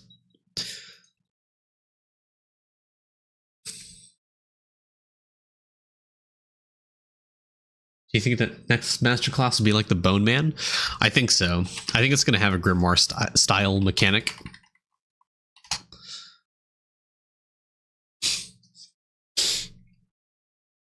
All of them 5 to 6. Yeah, every single meal I have is level 5 to 6 ribbon. How to get Monument Multi? On Bravery, it's wave 47 plus is a chance at seeing the multi. 26 mils, the min damage I need for this. Perfect.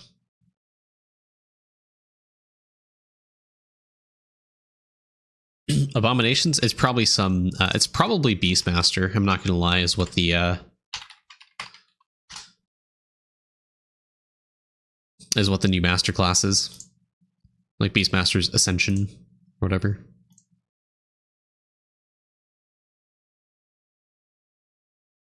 Perfect. Okay. Unfortunate. I am stopping here though. Could I have gone? Probably. Probably could have gone one more. Okay, now is when the prediction comes in, chat. Yeah, Beastmaster's going to need a like sick, nasty respawn mechanic to actually be good. That's also why I think it's going to be Beastmaster, because I think he did Blood Berserker first because he had no respawn mechanic. Beastmaster has a respawn mechanic, but it's trash. And then the other ones have a respawn mechanic, so they're like less priority, you know?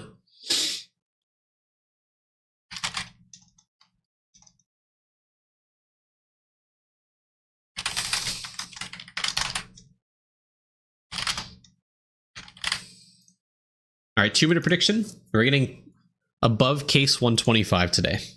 125 or above.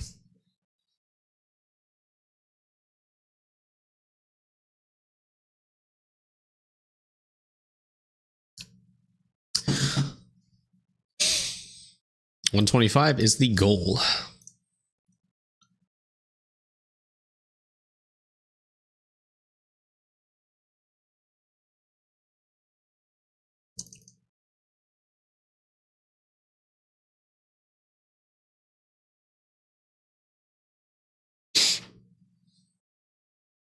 Well, mastery, these are mastery 2. I'm farming moissanite right now.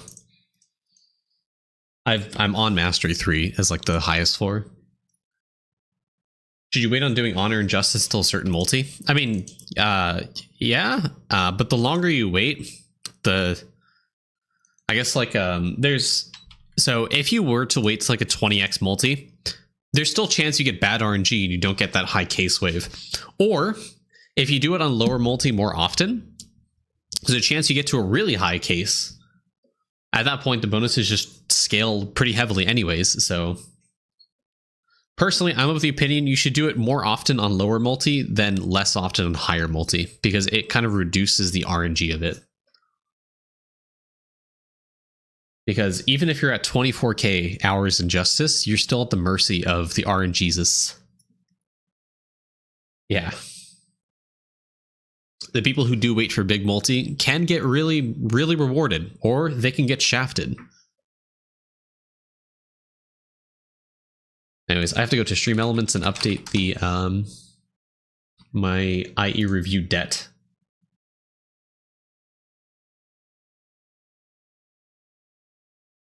Oh wait, before I do this, okay, we're almost there on the wisdom. All right, chatbot. You were at 6 before, now the debt is 8.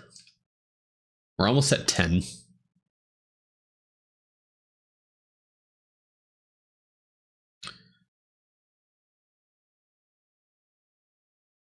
Updated.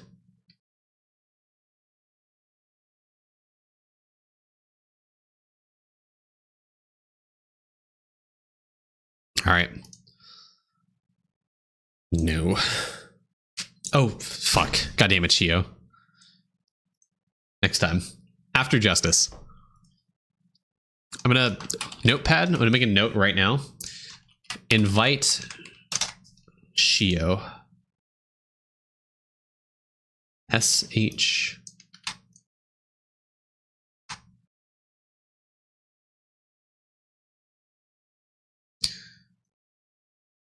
Okay. Reject this. Yes, this is an approve. Approve.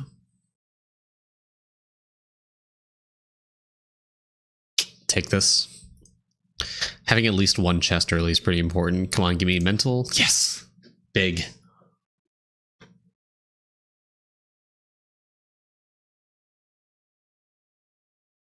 Yes, sir.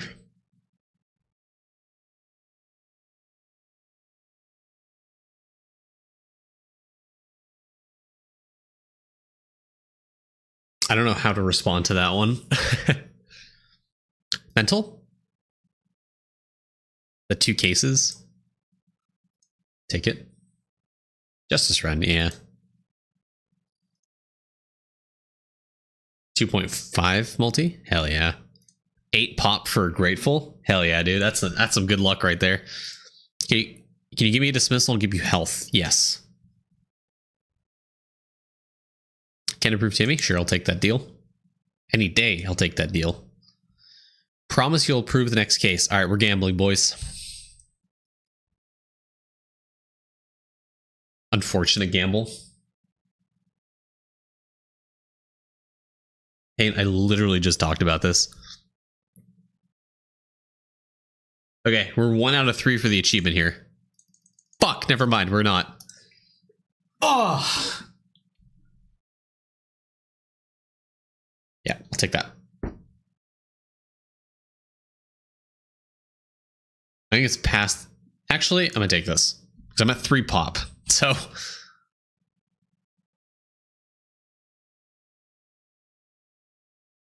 wow.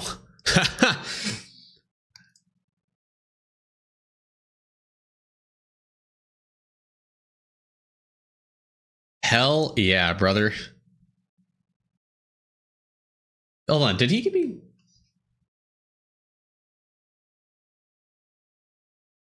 I'm rejecting that.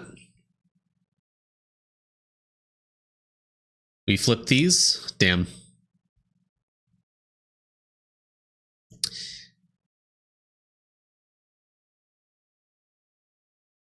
Did I get dismissals from that? Yeah, I did. Okay.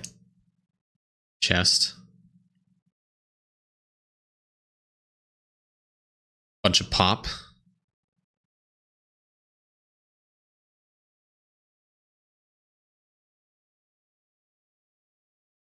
Easy pop bringer right here.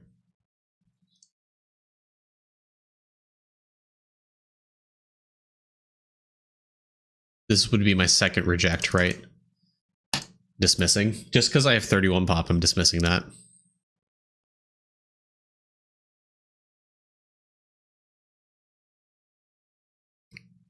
No.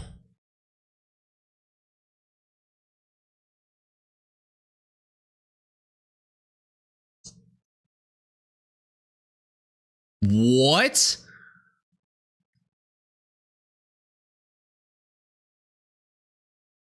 Dude, this new Timmy's fucking brutal.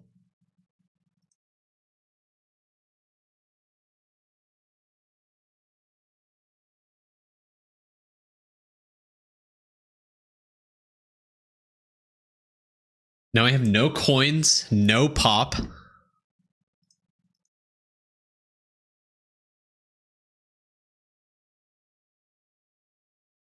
All right.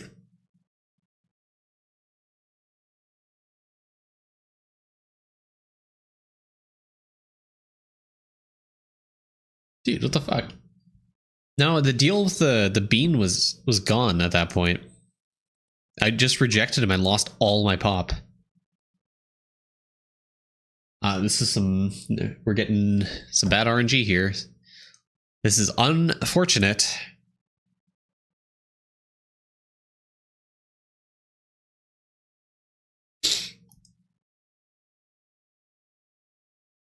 This is real unfortunate, chat.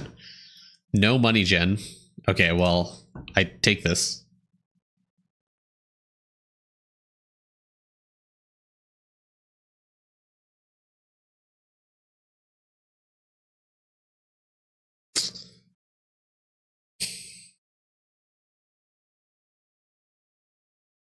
How much multi is like 2.5? Give me money, give me pop, give me literally anything.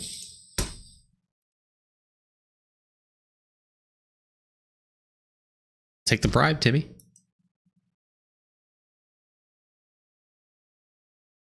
I have to reject that.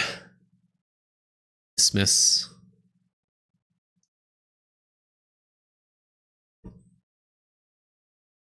Taking it.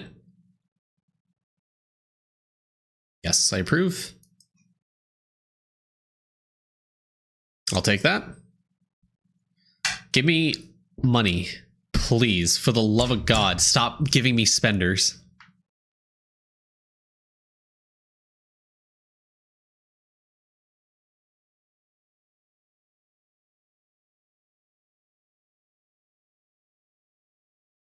That next Timmy's gonna fuck me up, I know it. Big? Secret? Alright. Alright. Come on. Let's make a come back here.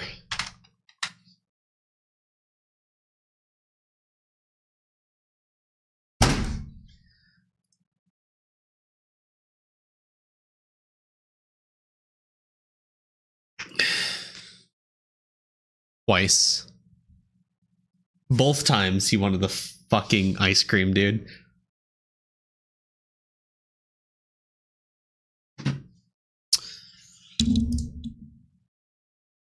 I'll take it.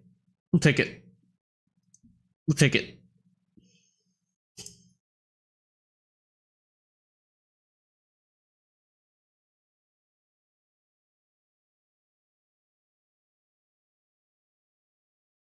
Nope.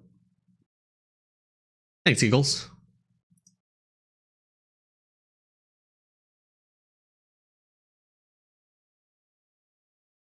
Yes, take that.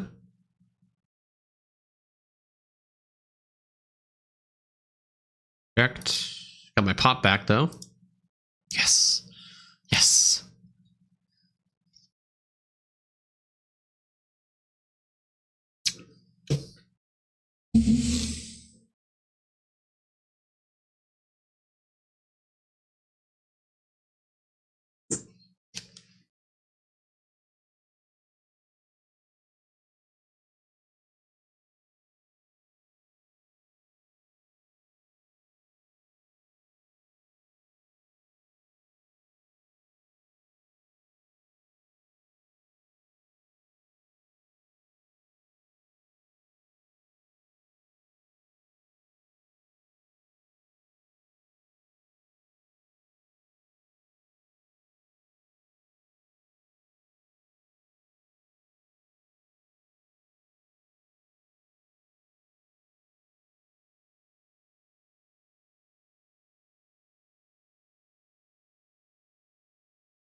fucking game. This fucking game hates me. Of course, I didn't get the reset on the pop bringer.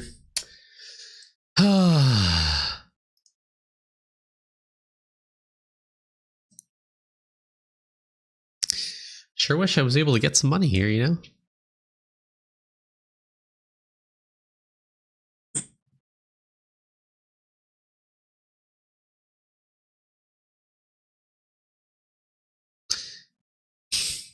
Am I cooked if I take this?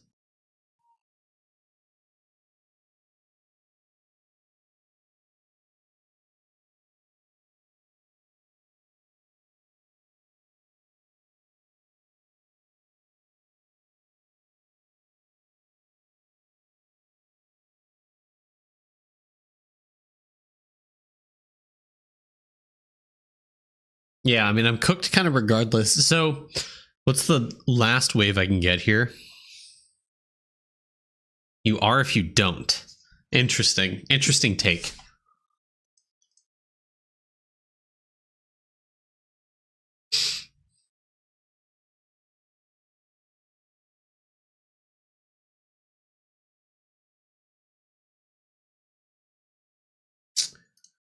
Go big or go home.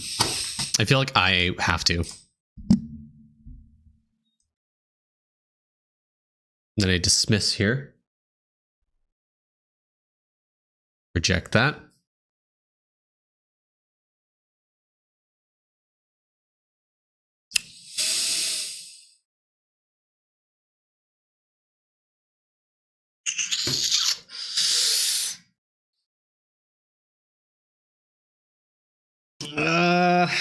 I don't remember how much the Grateful was, or the Deathbringer.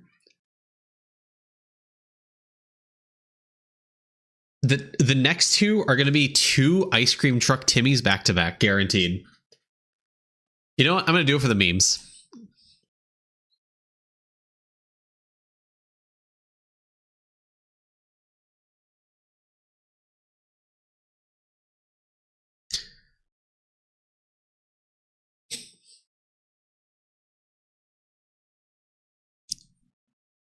Let's go. Let's go.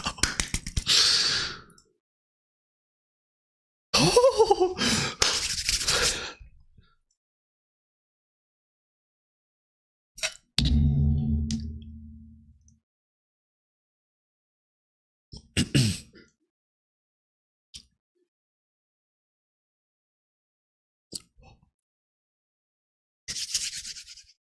We're coasting. I shouldn't have said anything. I should not have said anything. I should have shut the fuck up.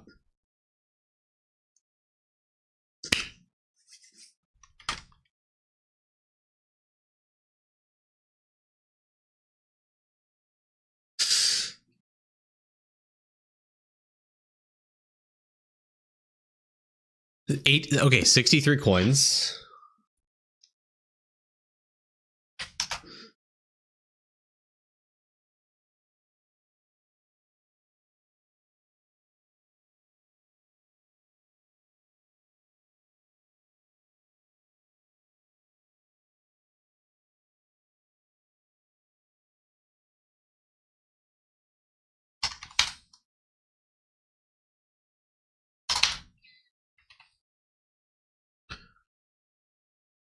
I can buy.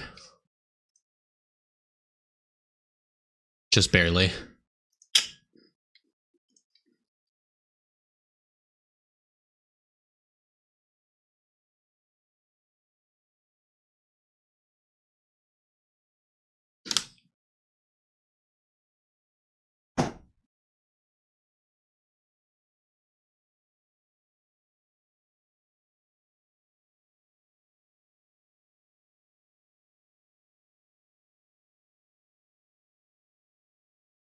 I don't know what to say. Timmy has fucked me this entire fucking run.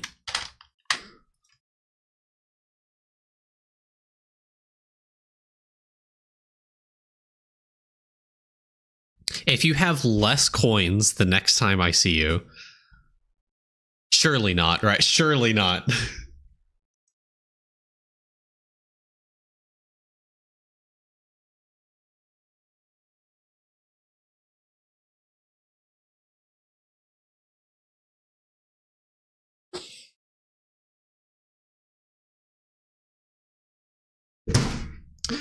The chest could ruin my run here. Okay. Got to reject him there. The bird and Timmy absolutely fucking killed this run.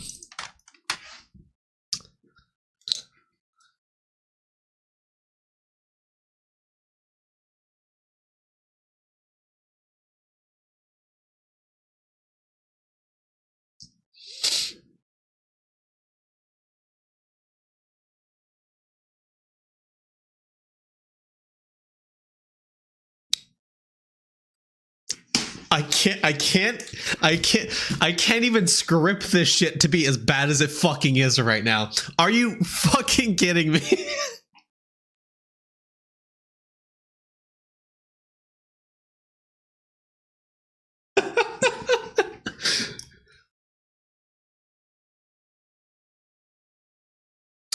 I don't even know what to say. This gotta take it. Oh my god.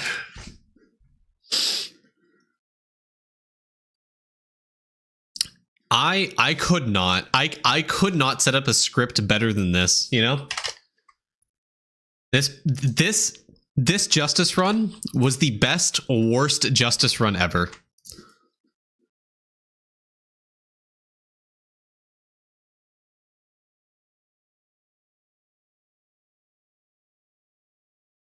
Alt F4 out of the... Alright, I'm ending stream. Bye, guys. Alright. Alright, let's go do our DB strat.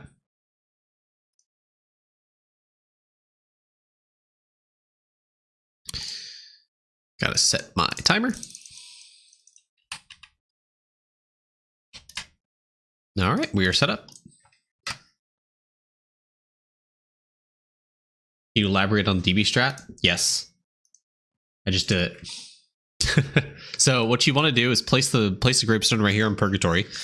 Set a timer, walk down here, go to this platform right here, go to the farthest right edge of this like wood platform, right? And then press D once, so you're at the furthest left of this bottom ledge. Press auto, hold down D and click out of the window.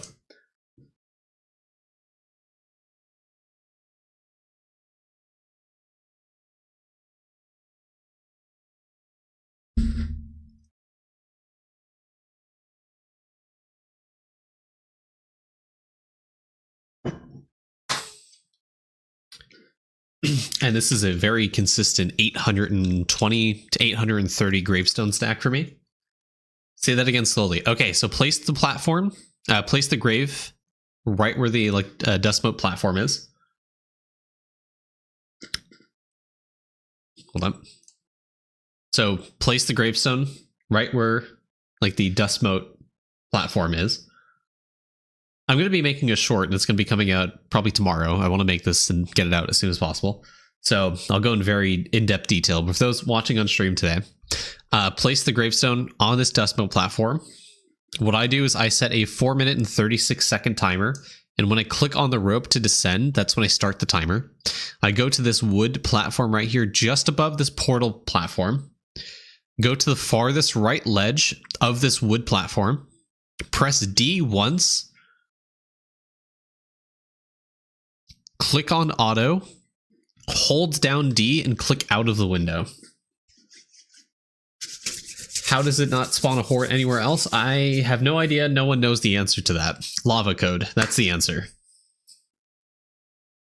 But this has been around since DB came out. And the moderators of Eidolon use this. So if this is a bug, and if it's bannable, then he's got to ban his own moderators. Does it only last for 4 minutes? Yes, that's why the timer's here, because once this gravestone's up, this gravestone goes away, and your character will place one right here, and then the horde mobs can spawn anywhere, and then your character won't auto path to those because you have the movement input snapshot from clicking out of the window. So, yeah.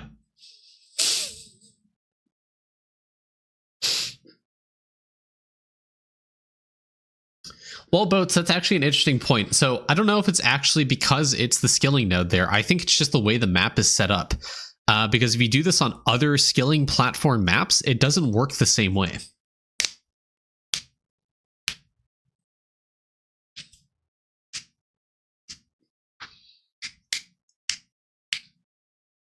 tabbing. Well, yeah. So the movement input works everywhere in Eidolon.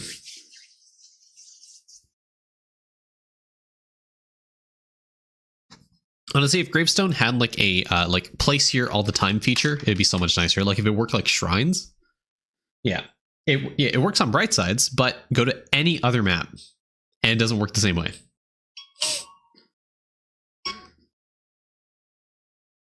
For example, Clammies. Doesn't work on Clammies. Horde monsters spawn on that skilling node. It doesn't work on Sandy Pots. Horde monsters spawn on that skilling node. It doesn't seem to work for World 6 either. It spawns on the skilling nodes. It only seems to work for Purgatory Stalkers and Brightsides. Like, having to sweat this hard for bones is rough, yes, but at the same time, if you are trying to push really far in the Grimoire, you have to do this. And I'm not saying like, oh, you do this or you spend more time. You spend thousands of hours more time if you don't do this. If you were to AFK in Purgatory Stalkers, you would not be getting 40 billion bones per hour. You'd be getting 5. Okay. Timer's up. Gravestone's done. Click on Grimoire. 349 X bones, 818 Gravestone. So once again, let me walk through this for you guys. Press Gravestone, click down the rope, start the timer, go to this platform, press D once, auto D click off. You have to be kind of quick on that. I will say, I can get a lot done in 4 minutes. I did laundry yesterday. I did like 3 loads of laundry and put it away and cooked dinner. But then again, this is very sweaty and I don't think people should do this. Oh, Shio, is this you? Perfect. I can just invite you. Sorry, and because I clicked on something outside, it undid the movement command. So I gotta redo it. And got a child and raised a child. Yeah.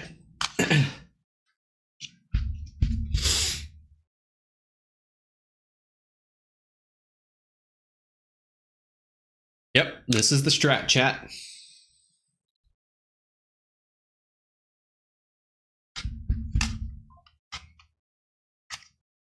Q and D? And what keyboard do you have? What the fuck? What percent of players can do this? Well, anyone can do this if you're playing on Steam. How many people will do this? Like 5.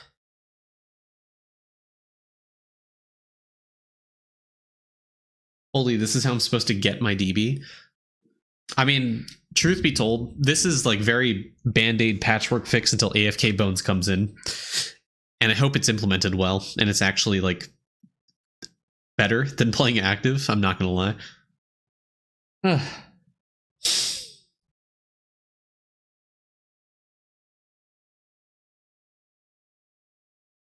So in the meantime, review. I mean, if I can get a 4-minute review in. Okay, first person to post their Eidolon Toolbox updated, I will do a 4-minute Gravestone review for you.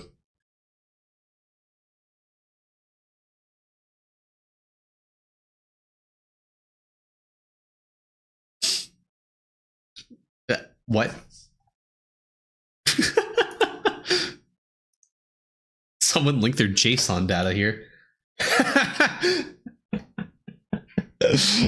LOL. All right, let's see if it loads. Kuzu. On April 5th, 2025. Easy W for this man. All right. Bruh, I just got home. Too slow. All right, once I do the Gravestone reset, we'll do the review for you. Once my timer's up is the end of it.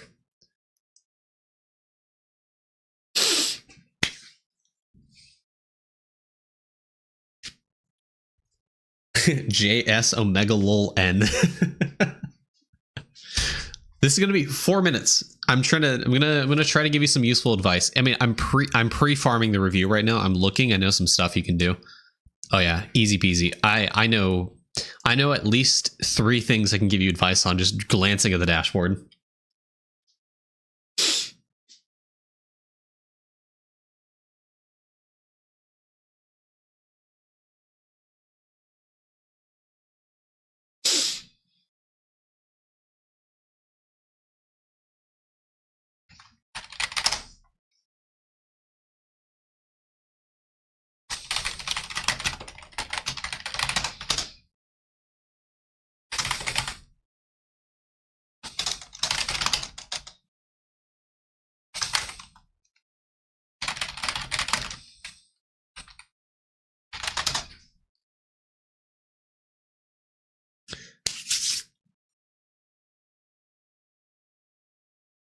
Only playing since September, please bear in mind. Okay. Oh yeah, I see that. Guys, hold on. September 11. Oh my god. Do you guys remember?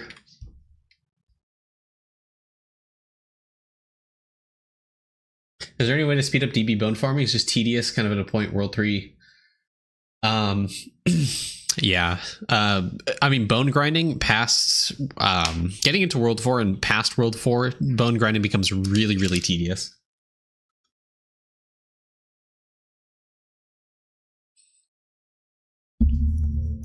A second account hit the review.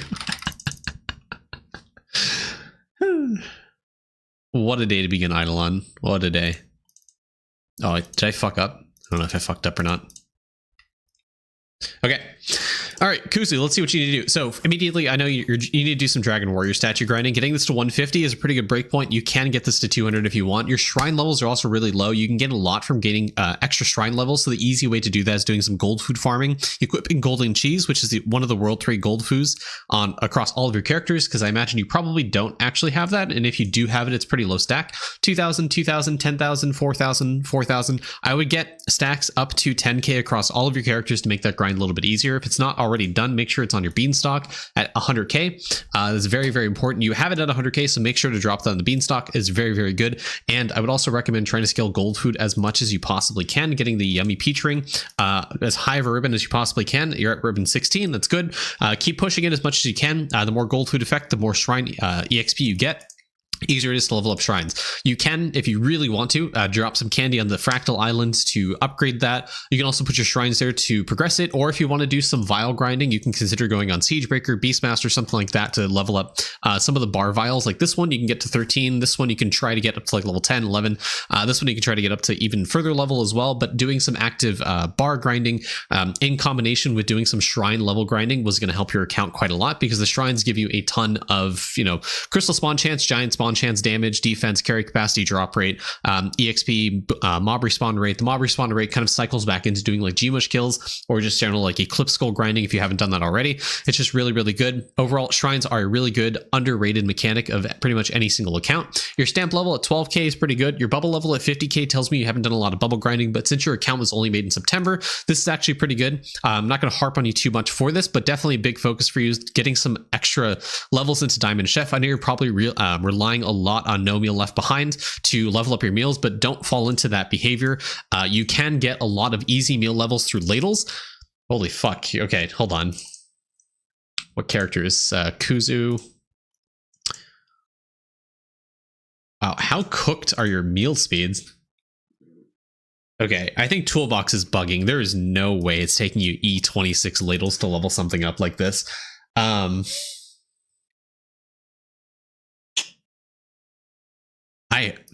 Okay, Toolbox has to be bugging, because there's absolutely no way it's taking you this long. Is your cooking speed like really that cooked? 46? Hold on. Is your like V-Man talent not leveled up? Is that why? That's why. Okay. No, I think it's because it's not taking the preset for that, and cooking. Okay, yeah, I can't fix that, but definitely it's bugging.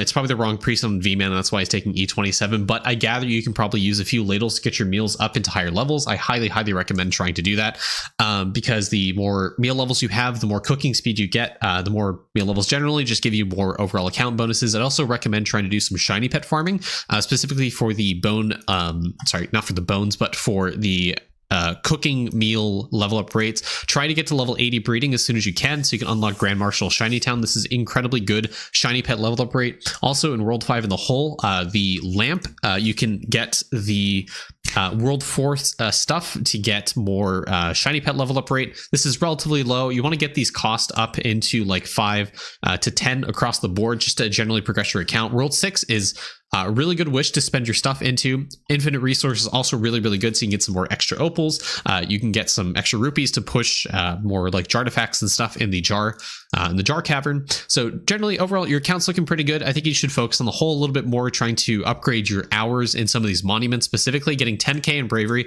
then doing 24k in justice, and then I'd recommend getting 10k into wisdom at that point. 24k justice is really, really important. The +2 mental health and dismissal is really, really important for getting you further into justice. As you saw, having extra lives and extra ways to progress the bringer cases every 5 is really, really important to help you progress. The 10k helps you get some extra rethrows, gives you more damage, allows you to push a little bit further into bravery. And the studier is also really, really important for bravery. Getting this to level 7 gets you the 32% minimum damage, which is basically the cap.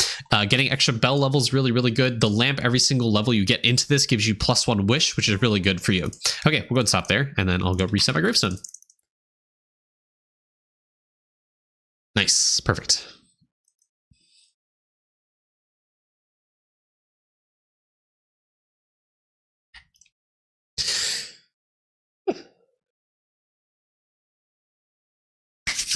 Cool. Anyone else for a quick review? Anyone? Chio? Oh, Braveheart? Ah, someone linked efficiency. I said Toolbox. Get out of here.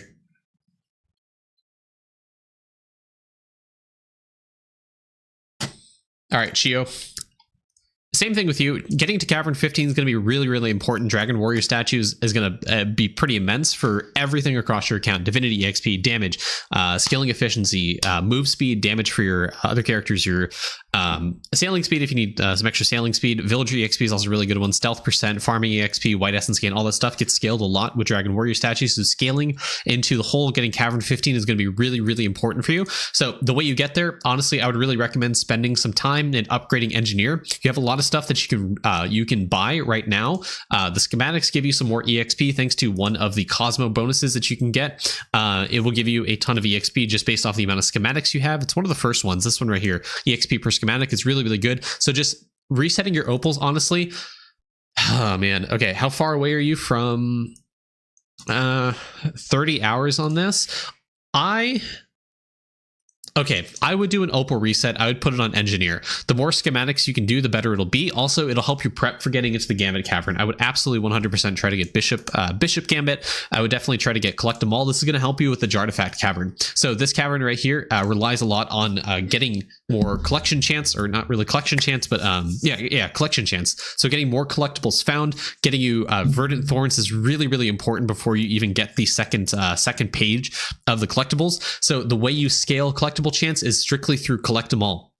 The more digits of opals you have gets you a higher chance of finding new collectibles. And if you do not have this unlocked, your collectible chance is going to go skyrocket through the roof, and you're going to very easily be able to unlock the next set of Jartifacts just strictly by unlocking Verdant Thorns. This is really, really good early game for you being able to do that. I would also maybe consider doing the enchant reset at the lamp.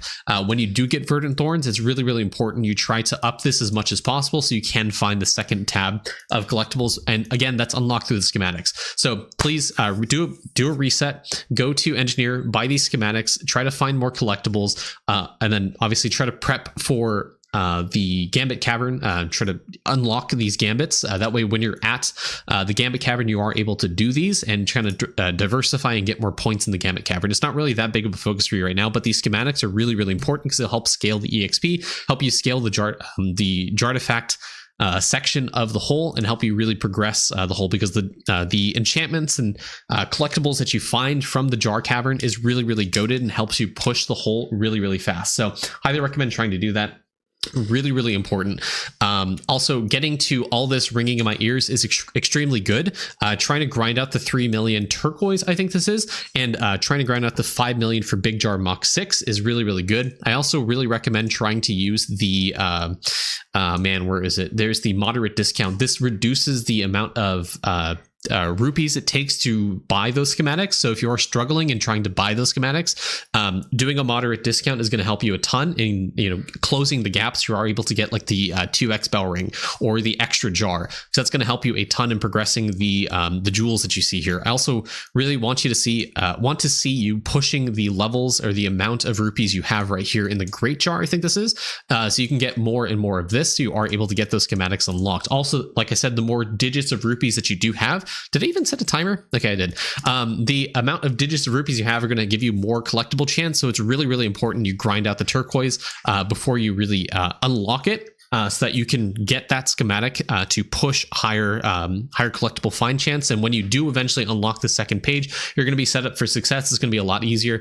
And the big one you want to try to get is Rose World for faster study rate for villagers, and then Monument AFK game, and obviously the one to find new collectibles. These are really, really important. If you don't get these, you're practically locked out for weeks to months at a time in the Jartifact Cavern. Unfortunately, it is heavily reliant on this, and thanks to the Shadow nerf, destruction because of Jargate, Lava nuked the code for that, and it's really hard to actually find new collectibles unless you have both of those. So it's really, really important you try to find that. So good luck, man.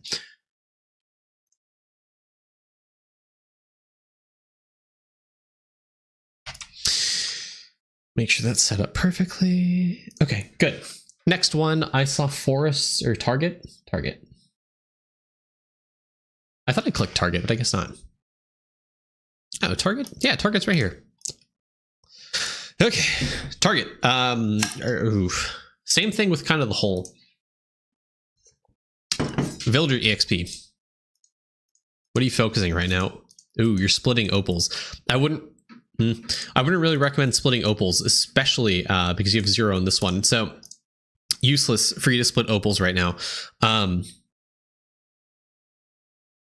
100% just do an opal reset and put all of your eggs in one basket right now. You want to put every single one of your opals. It's month old. Oh my God. RIP. We're going to skip you for now. Dino clear. Oh, really early game account. Okay. Where are you? Just World 5 at Purgatory Stalkers. So get started on the hole. Getting started on the hole is going to help you overall with your account. If you do not have Doot, the hole is really, really important for you so you can get Pocket Divinity. Pocket Divinity is going to allow you to link to other gods, and it looks like you are using it, so you don't have Doot. So make sure, what I recommend is I would link all of your characters in the hole. Eidolon magic here. This link, I would have characters linked to Arctis, and it'll also have characters linked to Omnifau. Omnifau is a personal preference because it allows you to collect AFK time, and that allows it to go to things like Refinery, 3D printer, stuff you kind of need to help progress the account right now. So being able to progress Refinery is going to allow you to get higher ranks of this, and that means more DK damage, but it also means you get more salts available to you, which kind of early game really sucks for players. It helps kind of reduce the amount of time that you're salt locked to collect new gear on your characters. So Arctis and Omnifau is what I recommend linked. Oh, you don't have it unlocked yet. Okay, so when you do unlock it, yes, go do that. But right now, I think you should absolutely stick your characters on doing Divinity. So stick them in Lab, exactly what you're doing here. Stick them in Divinity, stick them in Lab. Link to Goat God if you do have it. If you don't have it, don't be in Laboratory. Go into the Divinity altar and actually try to unlock Goat God. That's like number one step is trying to do that. And you have all your characters linked to Goat God. Perfect. That's good. Yeah, just make sure you do that so you are in Lab and Divinity at the same time. Equip the highest prayer style that you can on your characters so you get the most amount of EXP. Don't worry about like, oh, I have like Mantra or something, or like Vitalic, or whatever. The highest EXP you can is what you want to do. You want your characters to be as high EXP as possible so you can unlock the new prayer styles. The faster you get to the last one, it gets you like 15 EXP and 10 Divinity points. That's how you are really able to push it. But getting to Vitalic is kind of a good middle ground before you get Tranquil, because it gives you 2 points and 7 EXP, I think it is, or kind of reverse. I don't remember. But that's the best early game one, aside from getting level 80 Divinity to be able to push and get more points. But right now, points is really important for you so you can unlock those gods that you don't have right now. So you can start getting Divinity gain, for example, from Omnifau. You can get more sailing speed from Permeep, getting more total damage, sailing speed. All this stuff is really, really good. So unlocking all of the gods is really good for helping you progress the blessings. It's really, really important. Omnifau obviously is a really good one. Like I mentioned, it helps you progress Refinery in early game. You're kind of salt locked. So being able to progress Refinery kind of for free without Doot is really, really game changing for a lot of the early game players because you are, like I said, you kind of get out of that salt lock so you can progress higher gear of your characters. So doing that, really, really important. Having dementia gear right now is fantastic. Having Amarok and Grandma Disguise maybe a little bit inefficient. I recommend obviously trying to gear your characters out into at least dementia. You want to try to push into troll gear, but as I mentioned, that does require a lot of salt, so good luck on that. Make sure always try to upgrade your skulls, try to upgrade your traps. Make sure you have a full set of tools for your characters. If they're missing a tool, go craft them. Even if it's a shitty one, go craft them, tools so that they can start using it. I also recommend trying to equip food on the characters that you're trying to push on. Early game, it's really, really important that you stick with DK until you get 200 talent levels on Bubo. Once you get 200 talent levels on Bubo with Tentacle, then you can consider doing active pushing on Bubo, because Bubo has a really fast respawn mechanic compared to DK. So you're going to find more success pushing on DK early because the respawn mechanic is really, really important. Okay. Stamps. Talking about stamps, I think best ones for you to unlock, obviously multi-tool stamp. This requires level 50 divinity and getting to the Pingu. Pingu is in the Lampar's map, so you can get a ton of skill efficiency from that to help you progress the mechanics. Okay, we'll go stop there.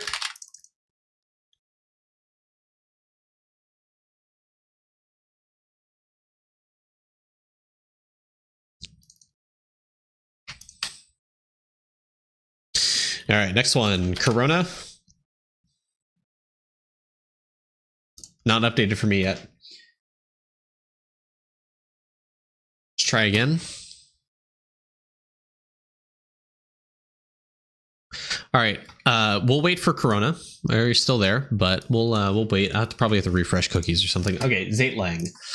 Okay, Shrines, 160 Dragon Warrior. Try to push to 200 is what I recommend. 200 is a pretty good stopping point. It takes a lot of inactive time there, AFK time to be there.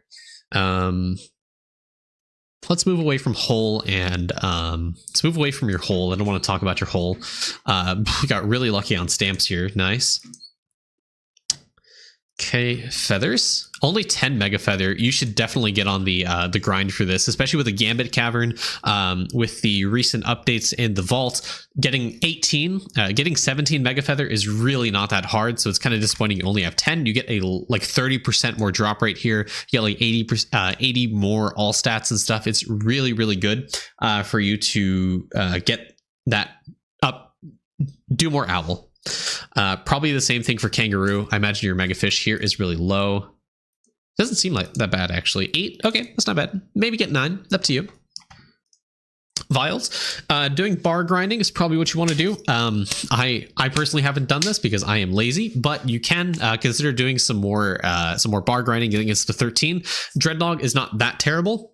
This is awful though. I wouldn't recommend losing your sanity over that. Bubbles, are there any specific ones I'd focus on? Absolutely. Okay, Archer Bust, Warrior's Rule, Mage's Best, those ones, get those up to at least like 2,000. Start spending your atoms on it. Atoms have really been expanded because of the Gambit Caverns. You get 140 more alternate particle upgrades every single day, or 140 total, which means that if your Larry is high enough, which I hope it is, you can get a lot of extra bubble levels from doing that. So I recommend, if you're on the bar grind, collecting the Gmush spore caps to be able to level up things like those multiplier bubbles. Those will help you with your character's damage, AFK gain rate, skill efficiency. All that stuff is just really scaled by these. It's one of the better bubbles. It's one of the best bubbles to really upgrade and focus on. So I absolutely recommend doing that. I would honestly maybe consider doing some candy clicking, depending on your 3D printer. Depending on your prints for dementia ore specifically, or 31 billion copper ore, I would definitely spend some time on Bravery, upgrading mining efficiency, getting yourself in a better position. I would get this up another 3 billion on dementia ore before you do consider candy clicking on Larry. 5 billion is a good kind of entry point. I did say in the short that I made it on candy clicking, 10 billion would be a good starting point, but 5 billion is more than justifiable to consider candy clicking, especially when it comes to Larry specifically. Larry's a really good one you want to start candy clicking on. Also, your V-Man doesn't have any samples. Why doesn't it have any samples? Please get samples on your V-Man, especially in a speed run. You can really start like hourly clicking or just getting a bunch of atoms from spore caps. You can like 10 to 100x the spore caps you get from Beastmaster. With as much multi-kill as we get nowadays from the speed run, it's really, really, really important you do that. Please get samples on your V-Man, man. Sigils, you're not finished on the sigil grind, but you are focusing, it seems like, the right ones, so you're doing good. Div Spiral, absolutely one I would recommend, because more Divinity EXP you get, the higher or faster rate you can get the breakpoints for EXP on Divinity. So you can get level 18 talents. Right now you're at plus 16. This 15.01, or I know it says 8.1, but 15 point something rounds up to 16. So getting to 16 is your next big breakpoint. The way you scale that is through Big P and Alchemy and Divinity levels. So make sure that your characters are leveling up in Divinity. Even though you may be done with Lab or Divinity, go into Lab, link your characters to Goat God, or you have Doot, so you don't have to worry about that. But make sure you're grinding Divinity, because getting to plus 17, plus 18 minimum talent levels is really, really important. So you want to aim for thousands of levels of Big P Bubble. I would get it to like 6.2k, kind of a good stopping point, and then keep on grinding Divinity if you want minimum talent levels. It also gives you more AFK gains. Think about that. So the more Divinity levels you have, the more Goat God gives you AFK gains for all of your characters. This is 5% for every character, and then 10%, and then 15, 20. But then if you add an extra 0.5%, you could be getting into like 60, 70 AFK gain just for having higher levels of Divinity on your character. Okay.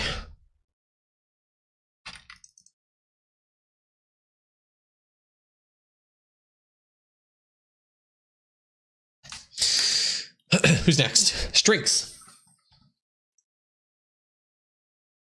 Okay. Early game character.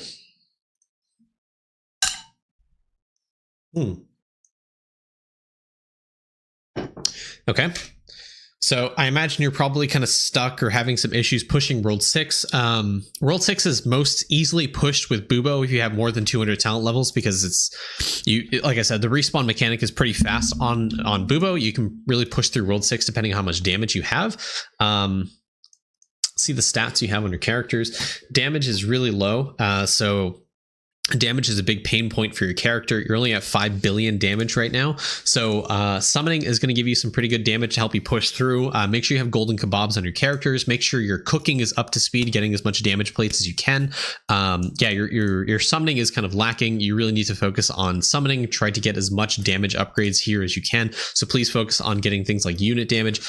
You should have a lot of white essence. You can start upgrading some of this stuff. It doesn't seem like you're it just kind of seems like you're neglecting summoning. Summoning is really, really good. It's one of the best mechanics for helping scale just raw power across your account, getting you skill efficiency, construction build rate, damage, AFK gain rate, drop rate. All this stuff gets really scaled with summoning.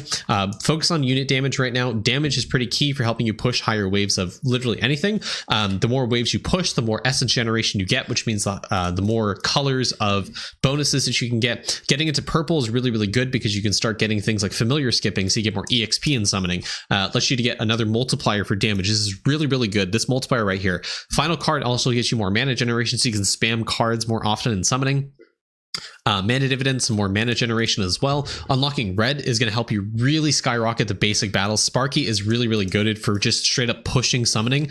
Seeing red gives you more damage. Slime duplication allows you to get more slimes out of your cards, so it's just more point efficient grinding, more damage here. Cyan is just like the real big breakpoint, because you unlock like endless summoning, you unlock more damage scaling opportunities and more HP scaling opportunities. It's just really, really good.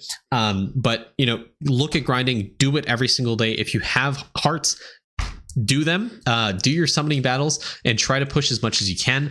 Again, another way you can kind of scale summoning is through the hole. If you are able to get to the Gambit Cavern, it'll help you a ton. Obviously, you're at Cavern 8 right now, so it's not really realistic for you. But same vein, talking about the hole, do not split your opals. Splitting your opals is the worst thing you could be doing at this point, because you don't have enough opals to really focus or split across your characters, and you don't even have this unlocked. So splitting your opals is actually a death sentence for villager EXP. This scales and keeps on adding an EXP, not multiplier, but like adds on to the EXP gain that your villagers do have. Getting every 10th opal on your villagers gets you so much more EXP early game, and it's one of the best ways to start pushing. So do an opal reset since you're at the lamp right here. Spend your opals on one character at a time, and right now I would probably focus on Explorer, getting to Cavern 10 as soon as you, Cavern 9 as soon as you can, because at that point you can start getting the gloomies, the gloomy mushrooms. These drop the villager EXP statues. These can be multi-killed. You can AFK them. It's really easy way to scale villager EXP.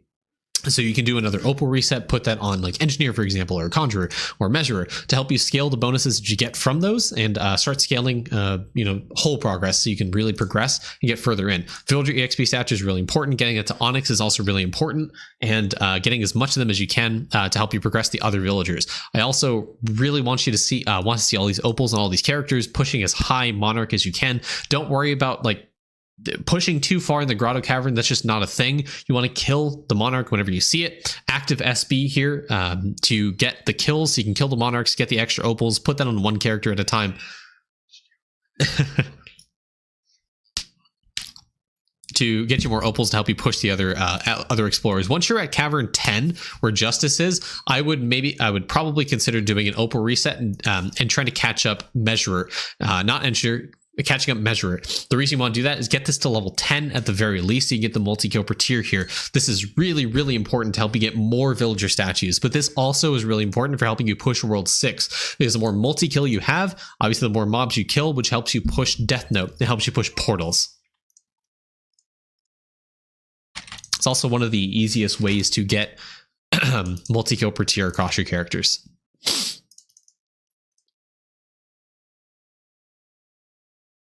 Yep. Oh, no, I fucked up. There we go. Whew. All right, Corona, let's see if this works now.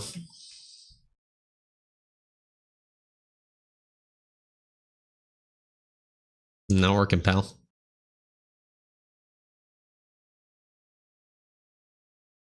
Nope. March 7. Okay, that was strengths.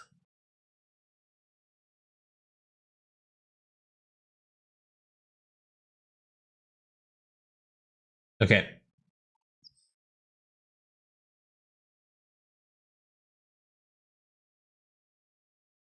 Party, Flufflepuff, and that's it. All right, I'm stopping there. All right, Civic. Chanel, you're already in there. Somewhere.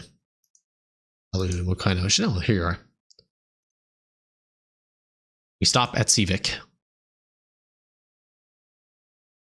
I'm gonna get some water before the next reset.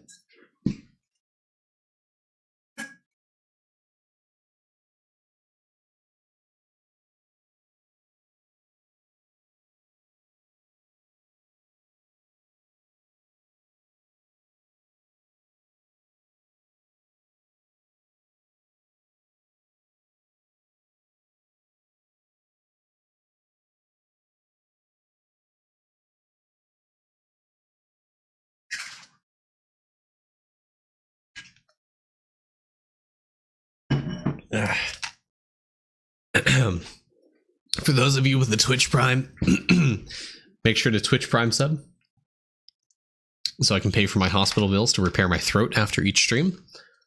How do you get your account reviewed? I'm just doing the spur of the moment thing. If you linked your toolbox, you're in here. If you haven't already, unfortunate, you missed the opportunity. But I do giveaways all the time. Actually, I need to do one more giveaway today on stream so I can get rid of some of the debt I have. Yes, Balu, what's up? Hey, Jedger, what's up? Came in too late, Sag. What pets do you have?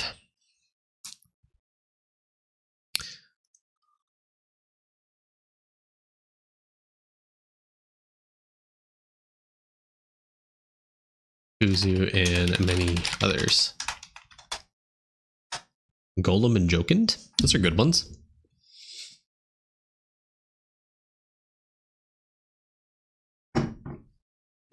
Well, it's too late to enter those 4-minute reviews that I'm doing right now.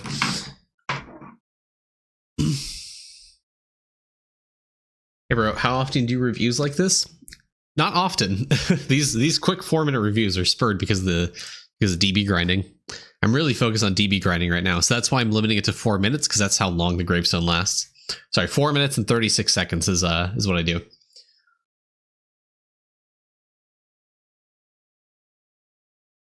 But I try to do at least like 2 full reviews during a stream instead of 4-minute rapid reviews. So you haven't heard of the new bone grinding strat? All right, you have to really listen, really pay attention. So before I do the reset, this is only applicable to Purgatory Stalkers and Bright Sides right now. I haven't found other maps this focuses on that this is applicable to. So for right now, this strat only works for Purgatory Stalkers and Bright Sides because because of how the skilling nodes impacts the gravestone horde spawn. So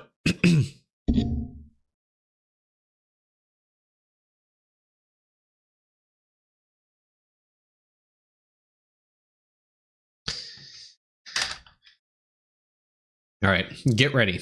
In 16 seconds or so, I'll show you. So pay attention. If you guys don't know the strat, pay real close attention.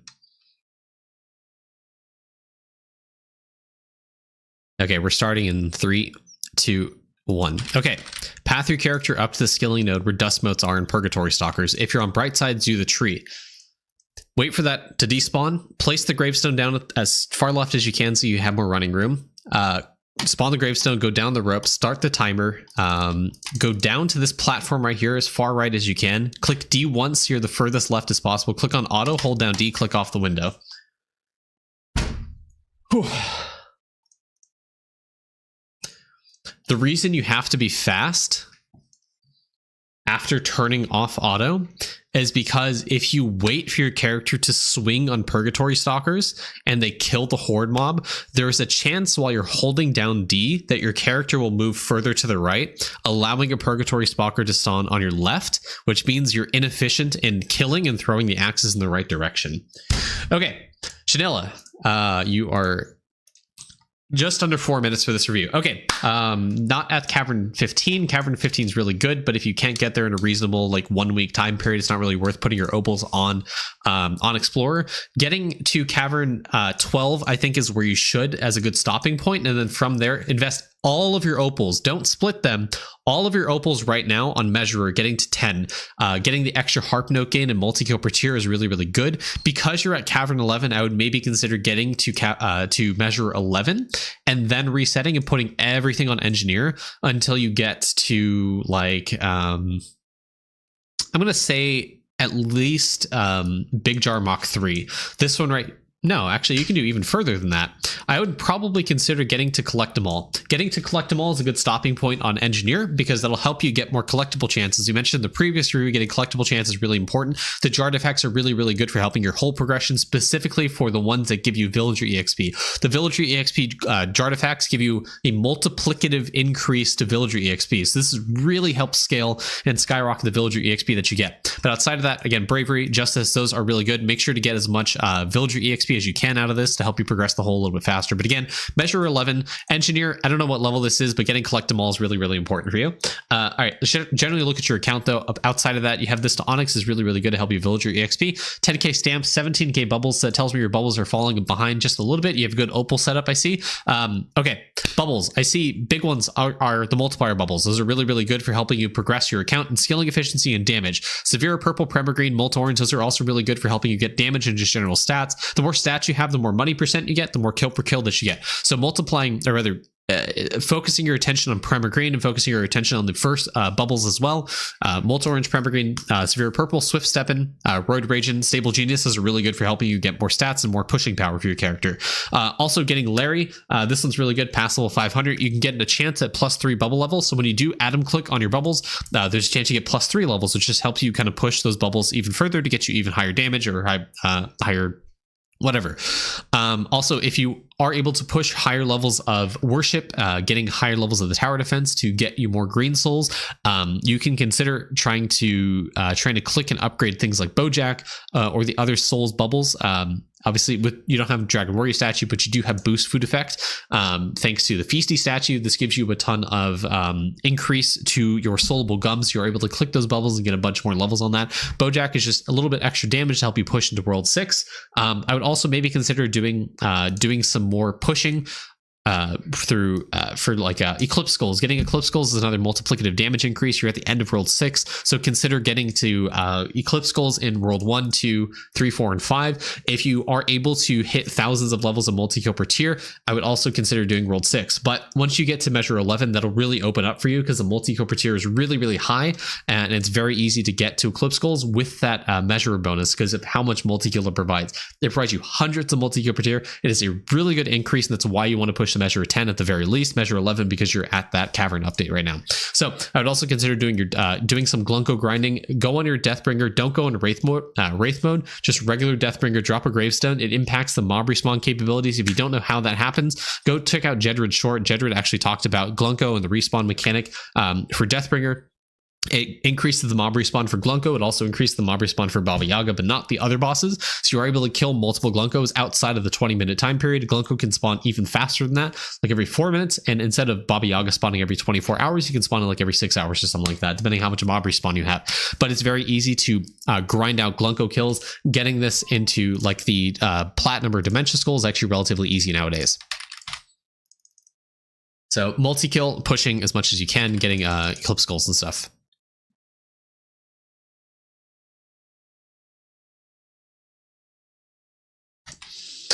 All right, next person, Moicano. Moicano, where are you at? Okay, very early game player. Okay, I see you don't have Onyx statues. That makes me think you don't have Choco Chip yet, or you haven't taken advantage of it yet. If you do have it, let's take a look. I see Choco Chip. That's good. Okay, so get on the Onyx grind as fast as you can. So DK, you want to be on DK to do some Onyx statue grinding. So equip Choco Chip on DK. Board Beans is the best map to do crystal farming for the World 1 statues. So that would be Power Statue, Speed Statue, Mining Statue, Feasty Statue, Health Statue, I think Lumber Bob as well. Those are really easily farmed in World 1. The more Onyx statues you get, the easier it is to level up your statues and the more overall account progress you'll get. Onyx statues is really, really, really goated for helping you progress your account. Also, crit chance. You can really easily hit mega crit. That's what I'm looking for. That is a really big increase to your character's pushing power. And for Bubo, like I mentioned, all the other reviews for helping you push World 6. Bubo at 200 talent levels is really, really good.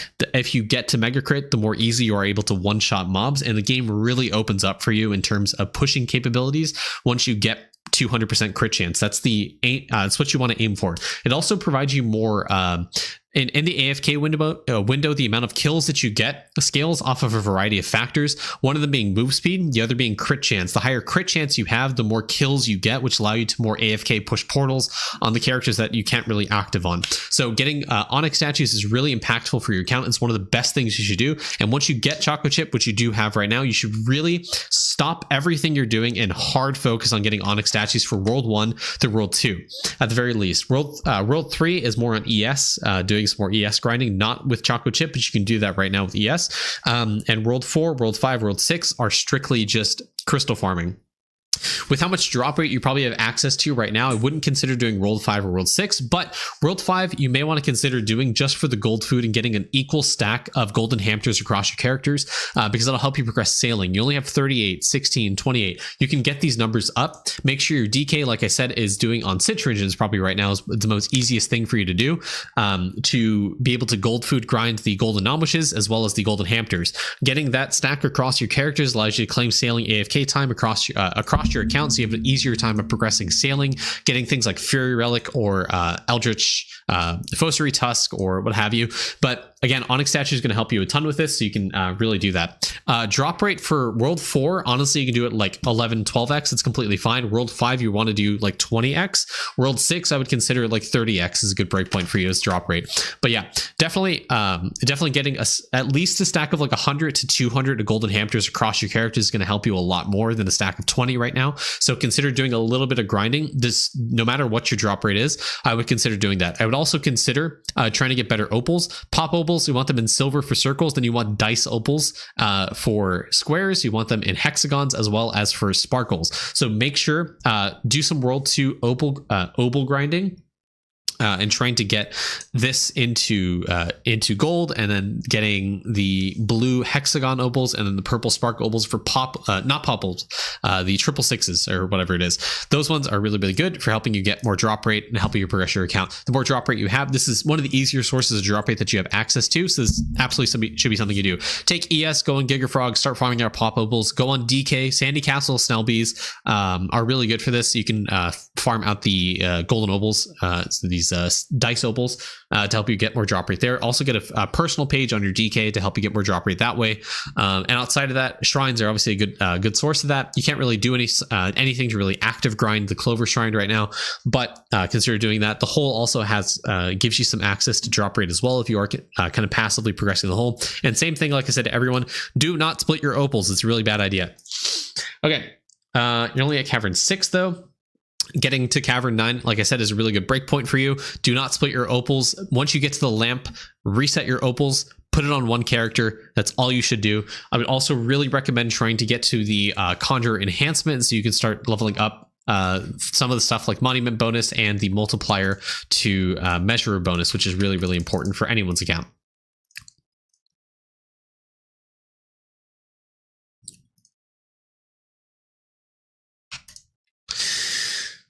Not okay. Baloo, good opals. Dragon Warrior, 24 statue, 250k bubbles, 16k stamps. Pretty good. Let's look at vials. How are you in the vial grind? Only level, was this like a level 2 Pearl Seltzer? I would consider getting this to at least level 4, man.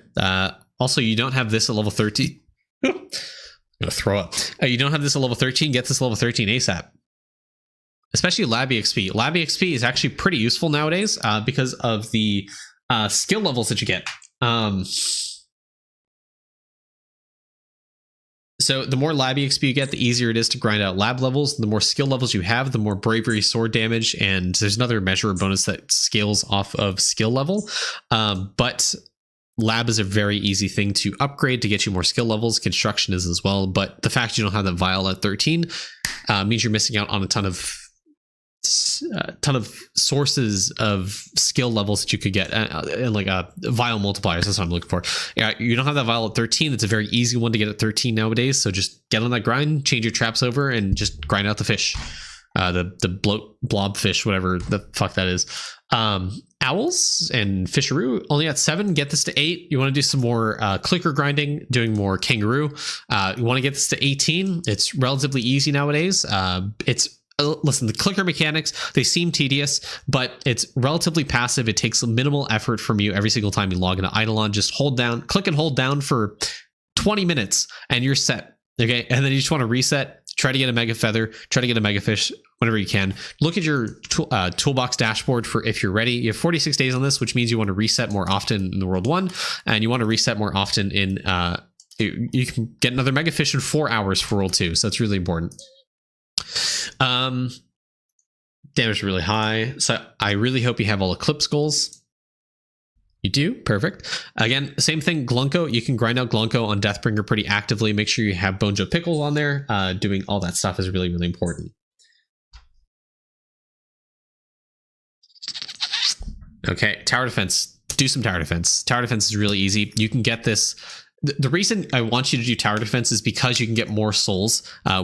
Because if you get higher waves, the more souls you get, which means those bubbles are really easy for you to level up. Just having Soulable Gum on your character and just using the charge gets you billions of souls at this point, trillions of souls in this point in the game. But you need higher worship tower defense. And with how much damage we have access to us now with tower defense, and getting to 170 is really easy for you. Getting to 200, maybe a little bit more effort and grind, but you can definitely get there, and you can get a lot more green souls, which means you can get some of these bubbles up into like the 10k range. Which, I mean, it seems like you're on the bubble grind anyway, so why not just do this anyways, you know?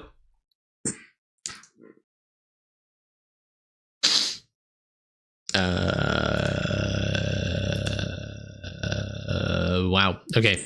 Being more active in doing some refinery. I want to see your red salts at like level 400.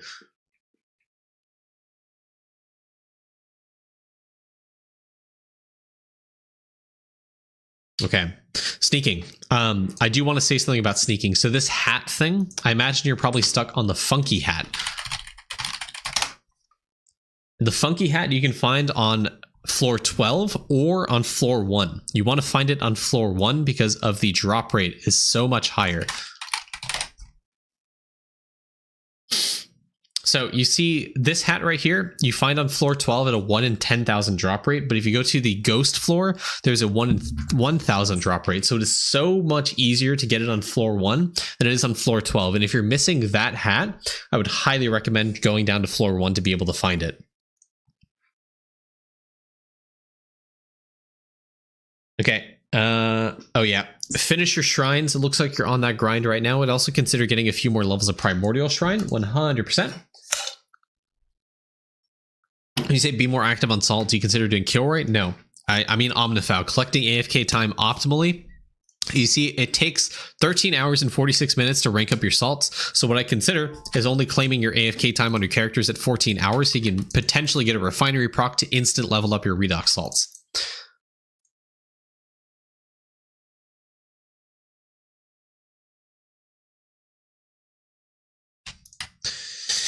Moving on from Balu, epic movements, shrine levels.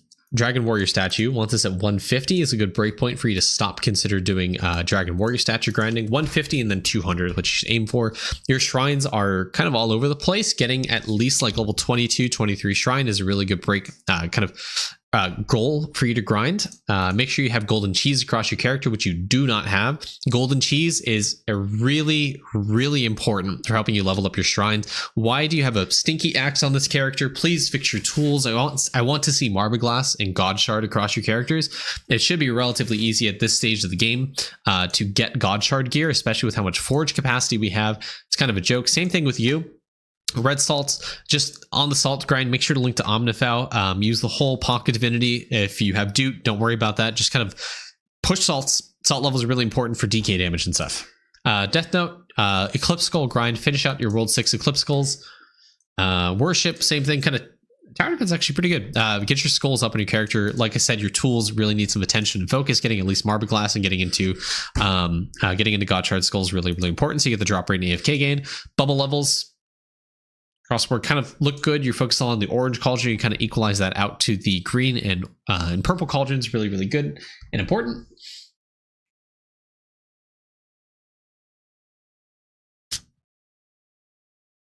Peapod, it's good. Okay. You got envelope pile. Kangaroo. 9. Owl. 18. Good.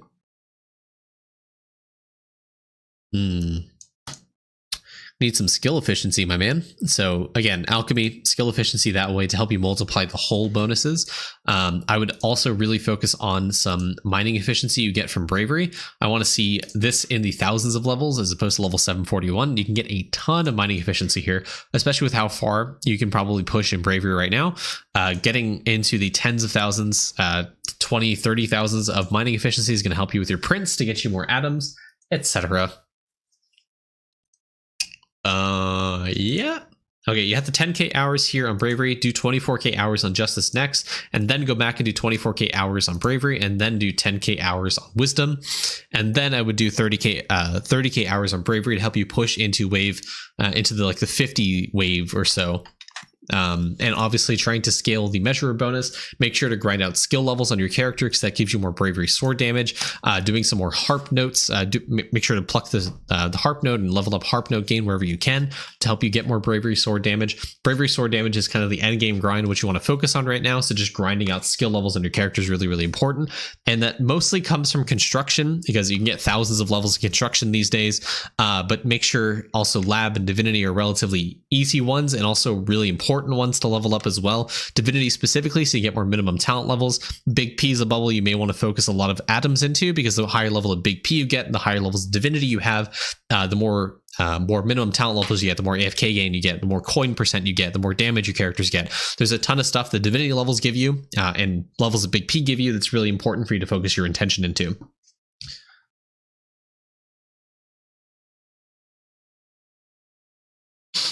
And yeah, I mean, you're only at plus 15 talent levels this round's up.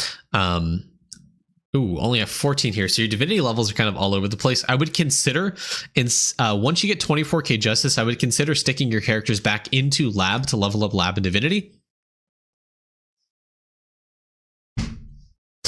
To level up lab and divinity, so you can get higher levels of divinity to be able to get those minimum talent levels. Minimum talent levels gives you more skill efficiency. It also gives you more, like I said, more damage and stuff. It applies to every single character you're linked to here. It even gives you more boat sailing speed and World 5 the gaming skill growth speed in that little gaming window. So this is actually really good for you to scale divinity levels and EXP on your characters.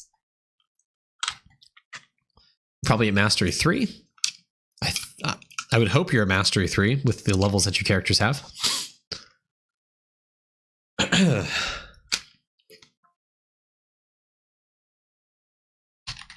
not bad. Good. Just for you, Bello, I'll show you. Almost Mastery 3. What are your gemstones? Not bad. Gemstones aren't bad. Here's what my sword damage is looking like.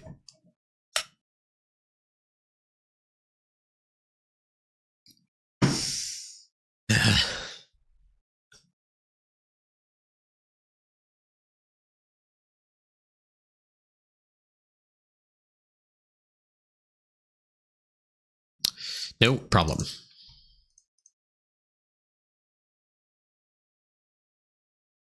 Oh yeah. Just to give you guys perspective of how important boost food effect is.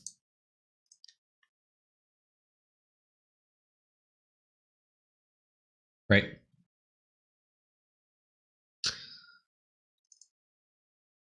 With a 1900 charge, 96 billion on that.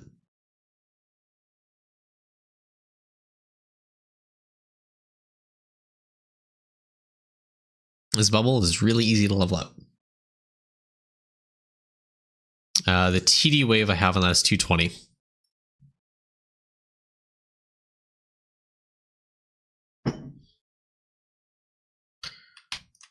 See, but if I click on this, it's giving me 2000% soul gain. Yeah. Yes, I do have to use my particles.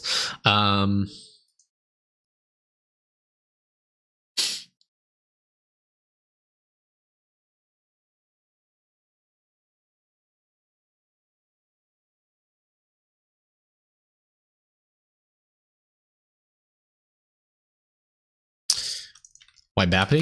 It's because I want to get the annoying bubbles to 1500, so they don't get hit by no bubble left behind. Oh no, I Cthulhu.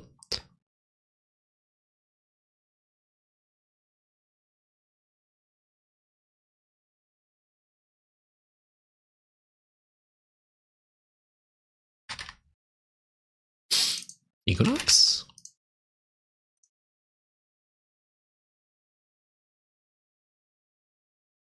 Oh shit, my ribbons.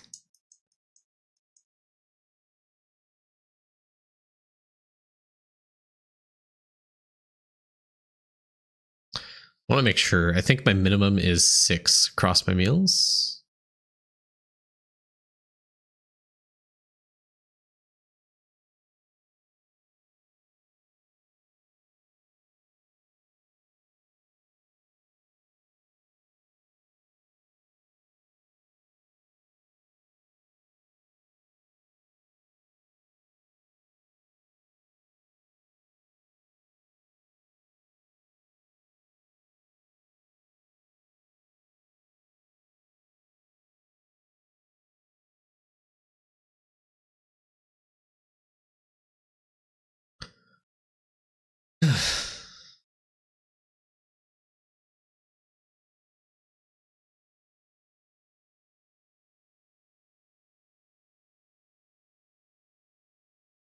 You suck at blokes for 2 weeks? That sounds accurate.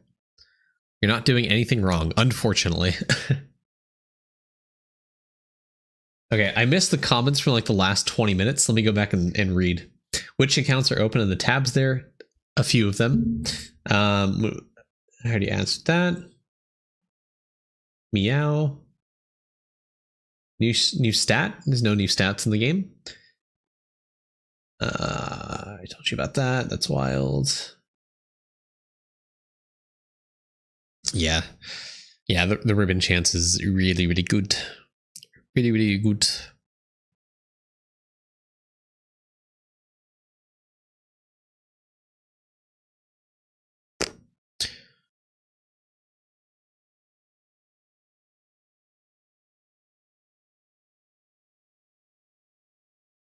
Burger percent.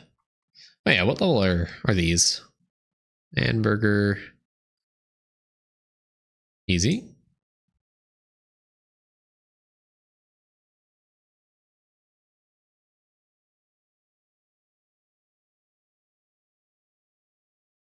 Nice. And that's all I got.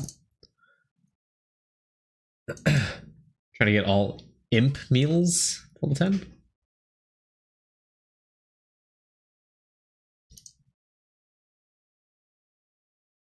Oh yeah, I have to check my toolbox and see where my meals are.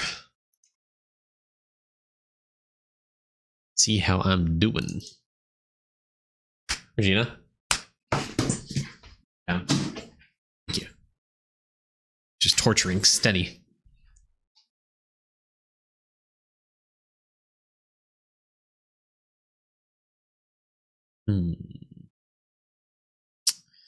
Okay, is there a meal that is 109? Yes, there is. All right, how many ladles do I have? Like 100k or something?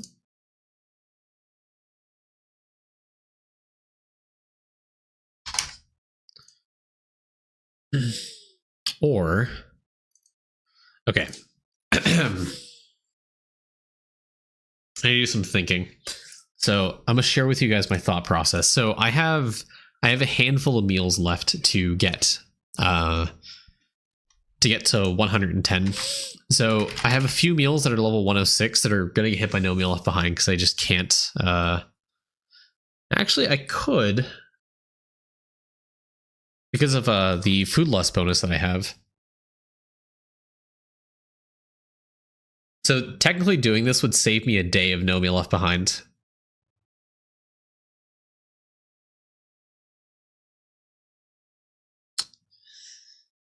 I think I wanted. So kiwi fruit's the next to get hit.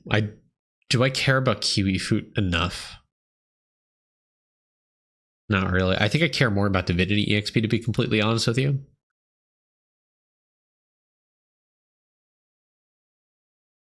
Yeah.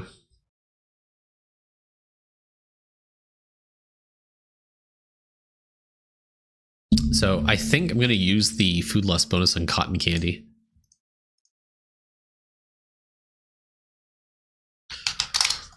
That's not.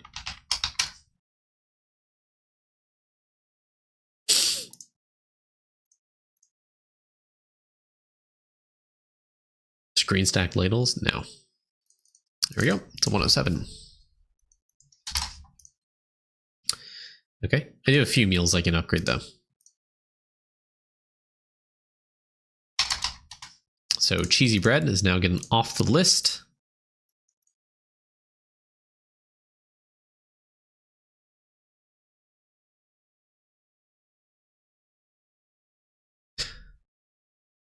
Done with cheesy bread.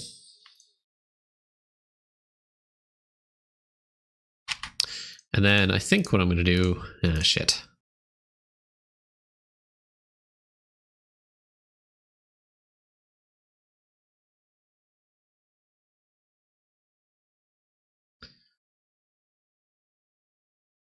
I guess it's not multiplicative. Okay. It used to be.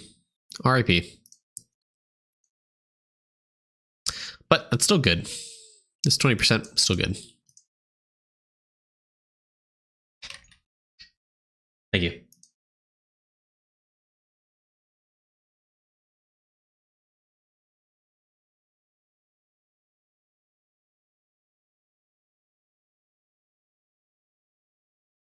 Yep, I'm very unlucky with collectibles, unfortunately.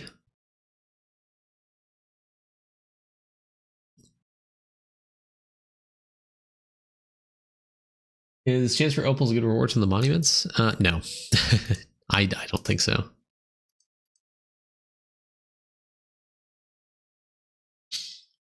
And then I'm gonna stick my other Deathbringer on cooking. I want more ladles.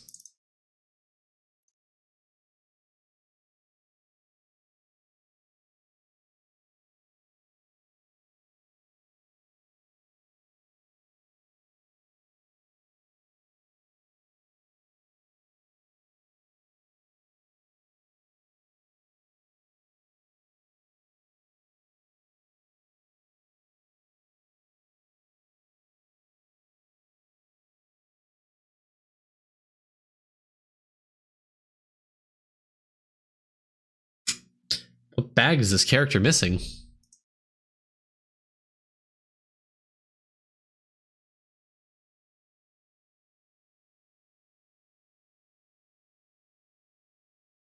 You can't use gold stopwatches right now.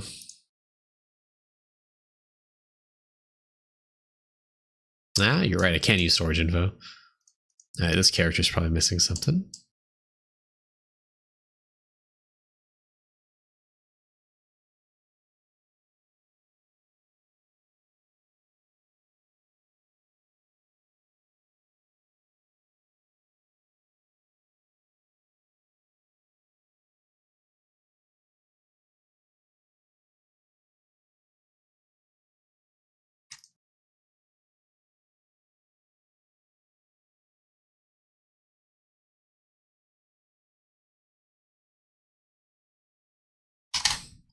Yeah, good enough. Hey, Tiger, what's up?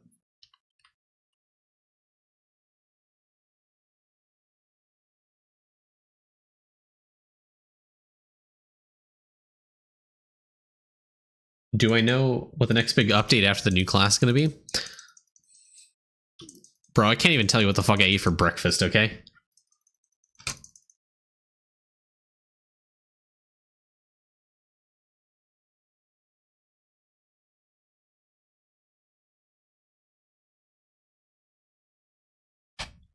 Event bag should apply to all, yes.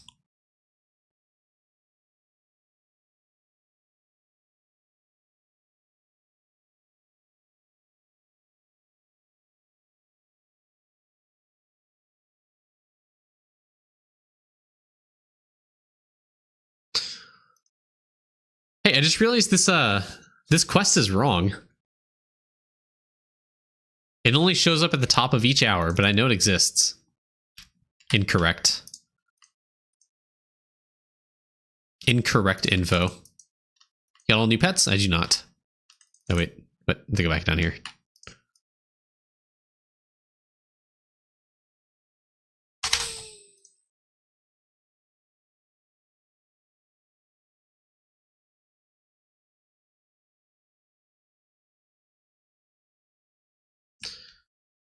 You can give the rest. I have a pity. That's what I'm waiting on.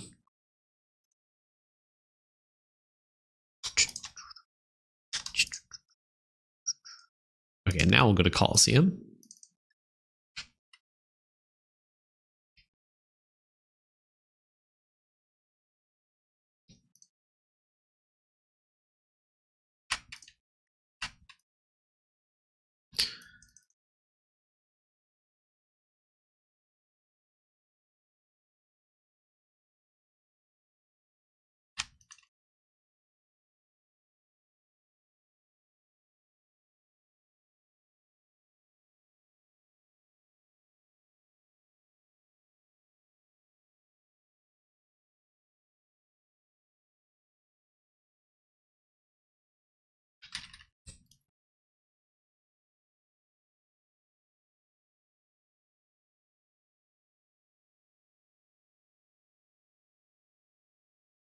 Hey, Merg.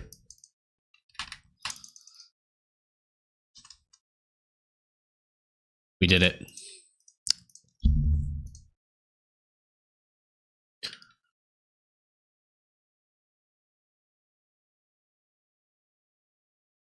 Nice. Character's got everything. Oh, what character would not have all the bags? I guess this character, maybe.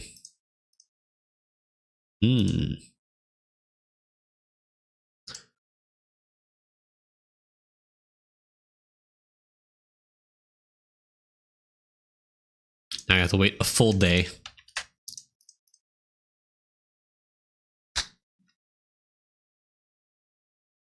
What's we trapping? Does it take a long time? Trapping these days, I feel like doesn't take that long.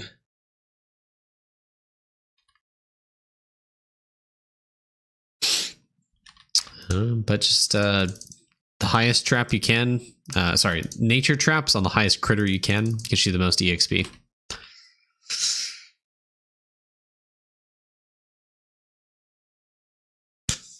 Yeah. But with base critters, though, oh, that reminds me. Chat, we have to go find some new crops. I don't think I'm going to be able to find a new crop anytime soon. Oh, man, 213's rough. Wait, hold on.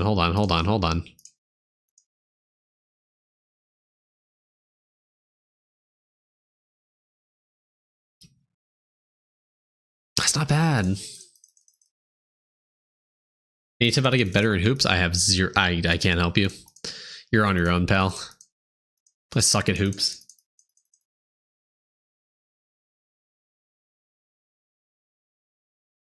Yes, the star sign. If you have the chip, the star sign doubler works. Yes.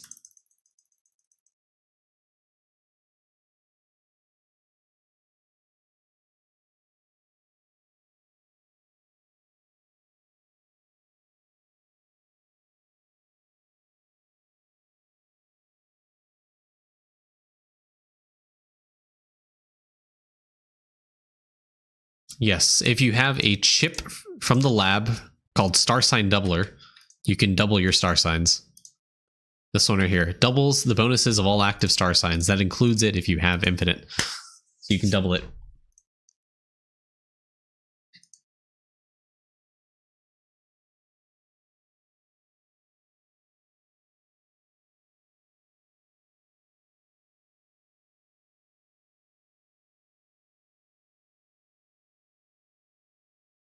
Yes. That is how you get the doubled. You have to pick it for it to be doubled. But it only works if you have the lab chip. If you don't have the lab chip, it doesn't work. I'm doing good. Hey, Alfie, what's up?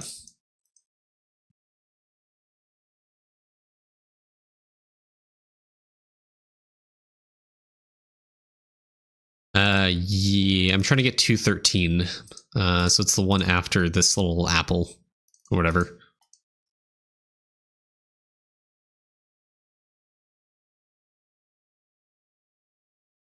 Man, I have no idea. So, I mean, if the only thing applicable to gaming bit gain was Snail and Nugget, I could tell you, but there's also Bravery gaming bit gain, which does play a pretty massive role.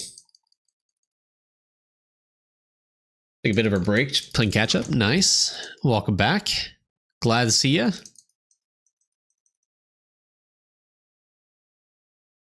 Unfortunately, I think this 0.0001% chance that next crop is just not going to hit. Hey, now I have all purple though. That's good. It's kind of what I was aiming for. Okay, so if I do a bean reset, how many beanie boys do I get? I had roughly 4 billion beanie boys. I think I wait. Hey Melt, what's up? Thanks for catching me live. Glad you liked the videos. Now I let this OG for about 10 to 15 years and then come back. Why is this so hard to get burb now? She's got duck and axolotl while burb's running away. Sad. Hold on. Chat, which direction do I put this in? So left side, 15 later, so it goes... But do 15 minutes earlier. Okay. So these do work, right? They don't work. Damn.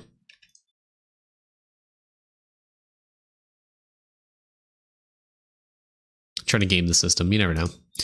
I don't want to do that quest.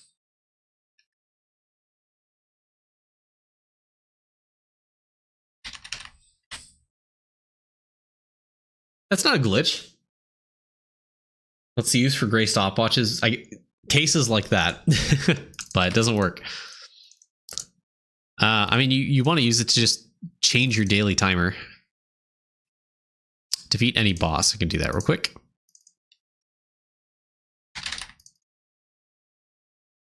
Thoughts on what to do after 24k monument? Get 30k bravery. Doing lab and divinity.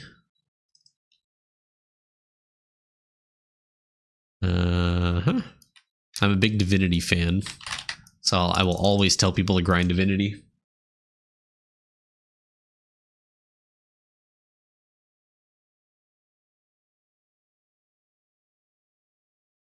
So apparently the achievement is you get the ice cream prompt 3 times. You click yes whenever you can, those 3 times. Then the 4th time he pops up with that prompt, it's instead a hug and he gives you a mental health or something. So it is RNG, as is most things.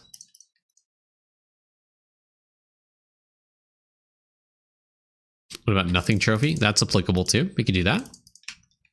Also nothing hours. I mean, getting the sneaking percent is pretty good. Also, I have shimmer and I have a bunch of like rando stuff here to do. Like crystals and stuff. Not that one.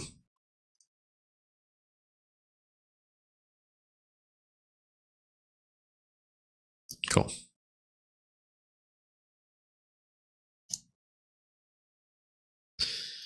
Rando Island. Oh, I did the Rando Island. Shimmer?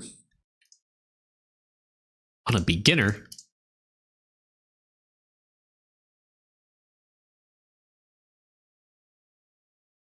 Almost. Wait, hold on. Maybe I can go on this character. And a refinery should be good. Easy.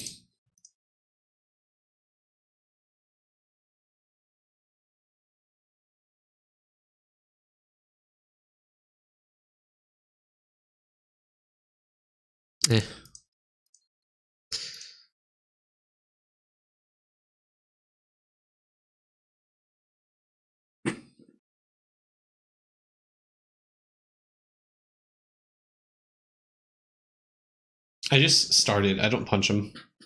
I think punching might bug it.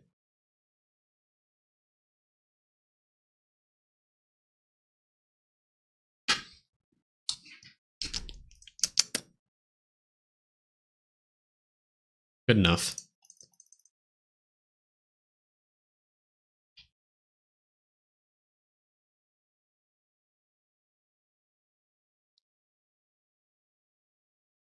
Let's go check out the trash island.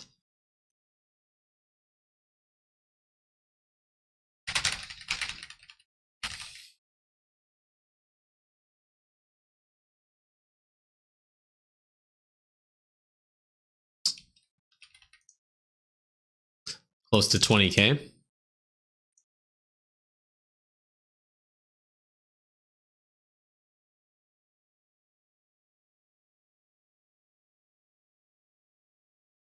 How often you get a new crop? Like every 3 days. All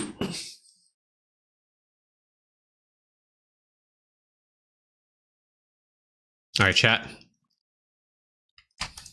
It's time for some more reviews. Epic Movement, we did you. On to Ahiru, you are outdated. Doom Gaming, you're outdated. Birdie. Let's see where we're at. Okay, Dragon Warrior statues. Getting to hole 15 is going to be pretty important for you.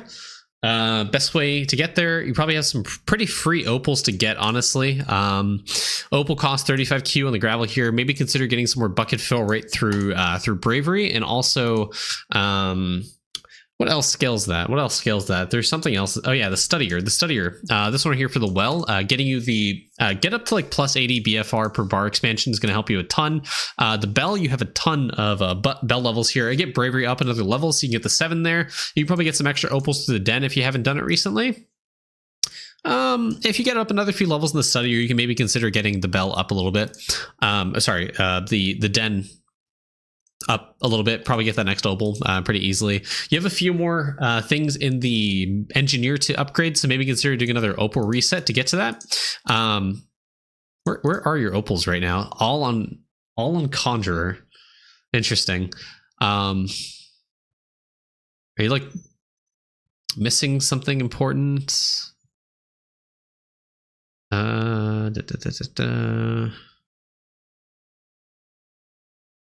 Okay, I probably 23 billion.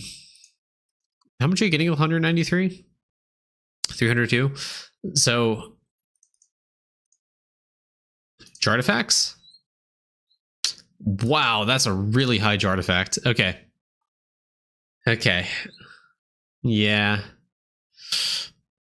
Yeah. Huh. I think a lot of your EXP sources are just going to come from Bravery and Justice right now. So definitely focusing on EXP for villagers here as much as you can. Getting a higher level of the statue here from the grotto is going to help you a ton because it's only 115. You can definitely very, very easily get this up to 200, Birdie. You can get a ton more villager EXP. This is a multiplicative increase to villager EXP, so you can get a ton here. I would 100% upgrade this as much as you can so you can get higher villager levels. Refinery's progressing pretty well. Just remember to claim your refinery. Helium at level 10 is kind of the breakpoint which you want to aim for. You absolutely try to get neon up to level 30 as soon as you can. This will help reduce the cost of the atoms you upgrade, so getting helium to 10 is going to be a little bit cheaper for you to do. So with that in mind, definitely trying to get higher prints of copper or oak log. What is happening here? What is happening here? When was the last time you reprinted on these characters? Birdie, please, don't do this to me, man. Okay, definitely. Oh my god, definitely these multiplier bubbles. So Warriors Roll, Archer Bust, Mage's Best. Definitely spend some atoms here. If you have the 2x from the Gambit Cavern, definitely a lot easier to get this up to. Like get level 1000 is what you should aim for. Stamp wise, you doing well. Stamps overall pretty good. Carry capacity is definitely something I'd aim for right now. It's a little bit easier to get to 230 multi-tool stamps, so consider doing that. Getting those up, getting that up to 230 should be a little bit easier because of the amount of carry capacity that we now have with the extra bag space. Getting bug sack stamp up, getting mason jar stamp up. Those ones are going to help. Actually, you have pretty high level of bug sack stamp, which makes me want to think that you should be able to get multi-tool stamp very soon with a gilded stamp and a 90 cost reduction. It should be easy. Yeah, you can get to 230 with a 90% stamp cost reduction, so aim for that. That should be your next goal.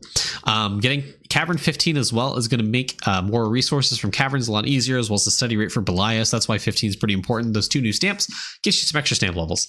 Vials, how are you on the vial grind? You have a lot more to get to level 13, so go on ES, active farm here, active farm here, active farm here, doing some critter gains, some trapping claims to be able to get the turtle Tizan bubble. This is a multiplier to a lot of stuff that does help your account, so it's very important to get this vial up to 13. Oh, you have this one as well to get to 13 as well. Pretty easy. You may want to consider getting this vial up to level 4, this vial up to level 4, and getting this vial up to 13 as well. As a little bit kind of a late game grind, but you can also use some candies on Gmush to progress the bars as well on your SP, so consider doing that.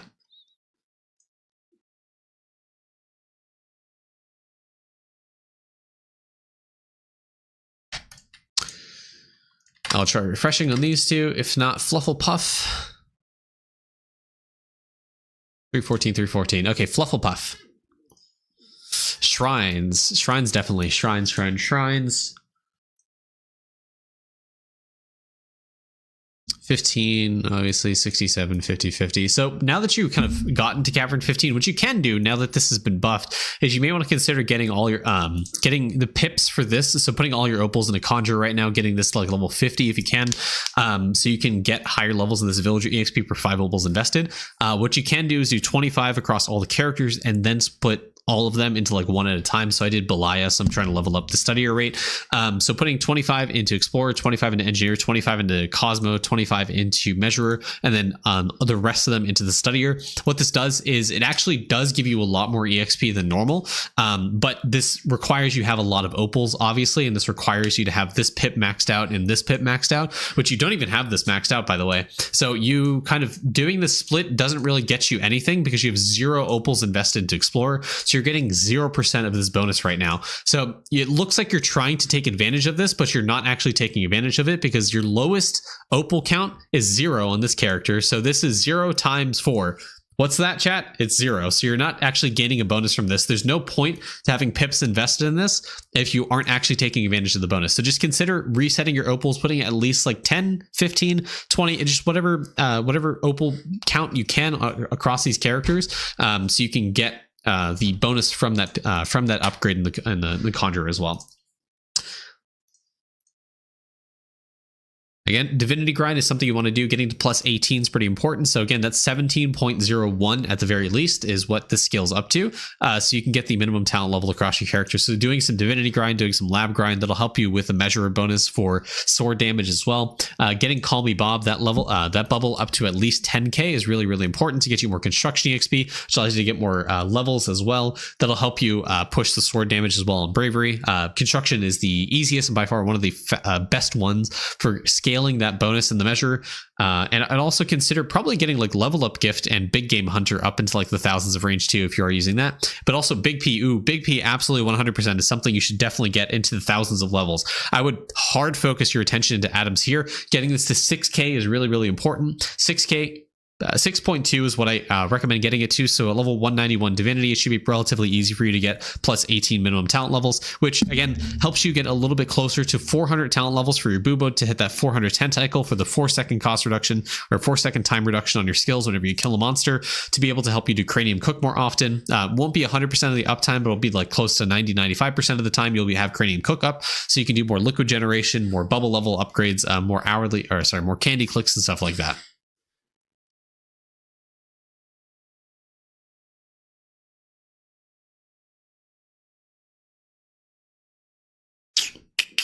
Get this fish up to 8. Get this up to 18. 6042. Sure. I mean, the more levels you get at Big P makes it so each level of divinity, it won't be as necessary to get to 191 divinity, but you could do like 190. But if you go for plus 19 talent levels, you'll only need like 240 or something. But the way you scale the minimum talent level is a combination of divinity level and big P. So there's different breakpoints depending what level your divinity is and what level your big P. That's why I say around 4,000 and around 191 divinity. That's roughly where it is for plus 18, I believe. But if you get that higher, then you might need 190 divinity, which is a lot easier than 191. So play with Scully's auto reviewer for the exact breakpoints because it does have that breakdown. But it's a scale. It really changes depending on what the other level of the other thing is.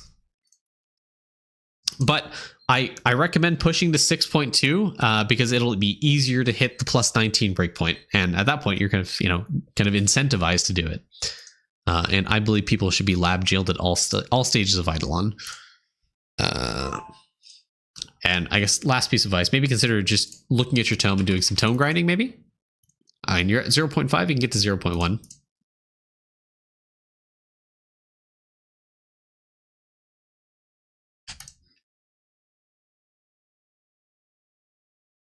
Try refresh here one more time. If not, Civic will be the last one. Then we'll do some full reviews. RIP, guys. Okay, Civic, you are not going to like what I'm going to say, but I think you should farm out gems with Colosseum, or trying to get an extra 100k stack of some of the gold food, such as golden kebabs, to put on your characters to get you more damage, more golden bread to get you more coins, or I guess that's really it. You can also do some gem farming. I mean, you have 930 tickets. That's a lot. You can also grind out Death Note on that as well, because I imagine your Death Note's relatively low. I mean, your Baba Yaga's only at 30k. You can get this up to 100k. Biggie Hour is only at 28k. You can get that up to 100k. You still need bread for the Beanstalk, so absolutely doing some World 5 Coliseum. World 5 is gold bread, right? I think it is. That, and you can also get a bunch of golden tickets anyways. So doing the 100k Beanstalk is really really important goal. Just flesh out the Beanstalk. It's tome points. You may want to consider doing it, but you can also get some gems that way and some more Death Note kills. Getting up to 100k is a really good stopping point for these bosses, so I highly recommend trying to do that. Any specific world call for gem farming? The most optimal is World 1, because it only takes 1 ticket and you get 4 gems, I think, for it. So that's the best free-to-play gem farm is World 1 Coliseum that you can do. You can also get a lot of Baba Yaga kills that way. You can really easily farm Baba Yaga kills. Slowly grind Defecus towards the 25k so you can get the extra multi-kill there. Obviously, at this stage of the game, multi-kill doesn't really do you much good, apart from the Cavern 9 and Cavern 15 for the statue farming, but it helps you prep for World 7, which is apparently around the corner or whatever it is, but also allows you to get more Gmosh kills. This is really important. More money percent. Money is like scaling way through the roof right now, and you only have 7.2k Eclipse coins, but you can get more.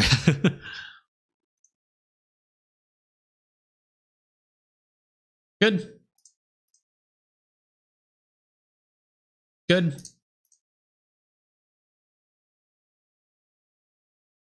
Good. Good. Not bad. You can get this higher.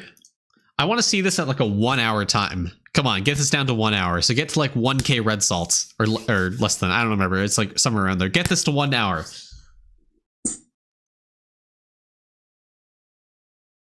Equinox, where you at? You got Foe Jewels done first. You have Equinox Symbols done. Imagine your Endless Summoning is kind of struggling though.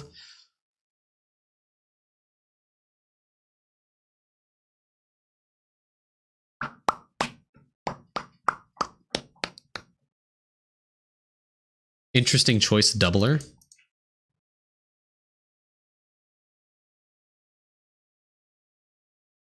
Let's see if seeing red. Good.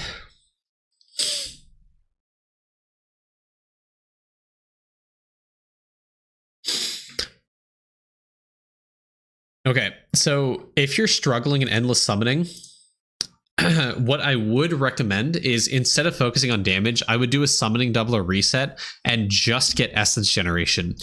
You can't do both at the same time, so you're lacking in terms of essence gen. So if you want more damage, I would actually reset, focus on essence generation so you can upgrade more stuff, so you can eventually get more damage. This will help you push into 125 a little bit easier. Obviously, you're going to be a few days behind, but you will get a ton of essence generation for putting your doublers on strictly essence generation. So yeah, do a summoning doubler reset and just focus on the ones that give you essence generation. With the event giving you plus 10 summoning doublers in the black market, it should be relatively easy for you to hit every single one of those.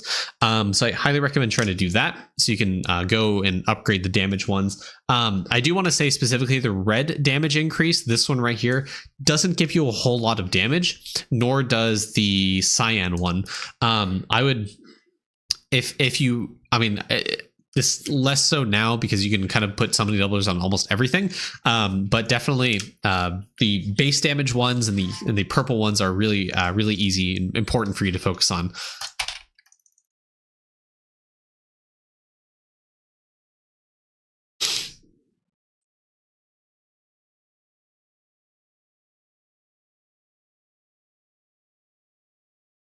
All right, well that was Civic.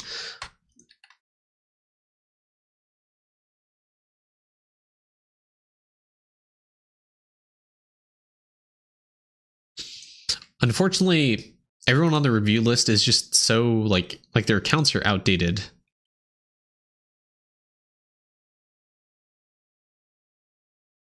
Franzi with the raid. Thank you so much, Franzi.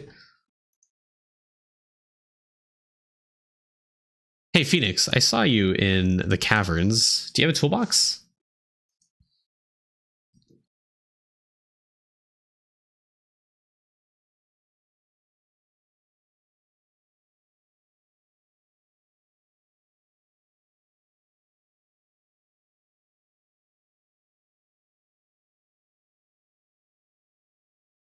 Elistios? No, you're not on there, pal.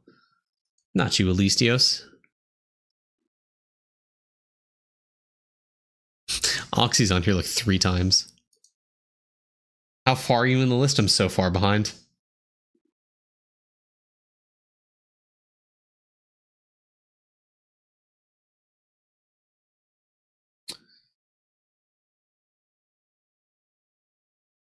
This is the full list.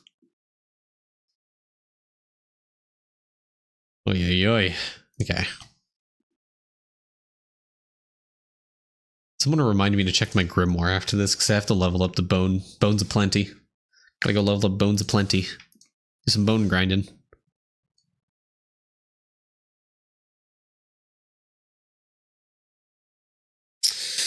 Oh, that's big. Yeah, there's like 50 people on the list I have to catch up to.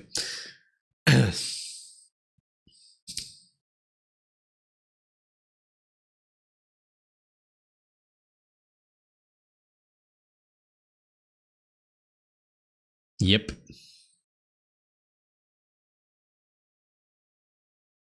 That's why I started doing them kind of off stream too. Yeah, sure, Bane.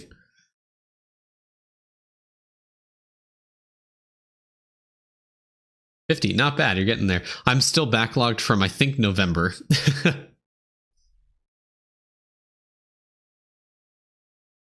I think around there. I thought it was like 60.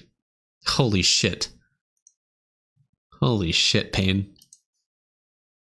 Here's the thing. So the thing is, I really prefer Toolbox now as opposed to efficiency because of like the Vault, Grimoire. I feel like Toolbox just has a lot more features to it. Well, of course you keep leveling it. I mean, why wouldn't you? I feel like endgamers at this stage are just heavily specialized into one thing. And I feel like based off of what I just saw, I think all you do is just sit at World 3 Town.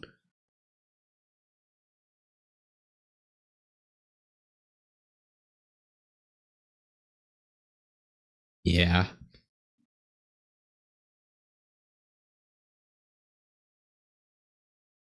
Yeah. Yeah. I think the list has always created problems for the channel. I think the issue now with the list is because they're so outdated.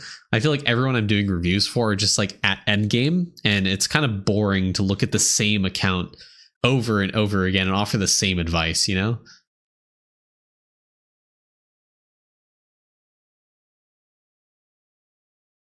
Yeah, Merg, you gave me a toolbox link. I'm thinking about doing yours next because you are here and you have a toolbox link. When's a good time to start doing sigils? Once you have Turtle Vial at level 13 is my recommendation.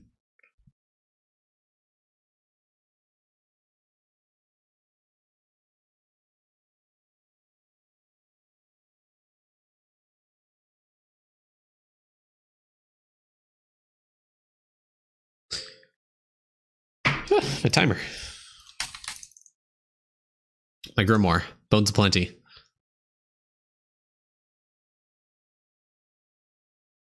We did 2 levels of it.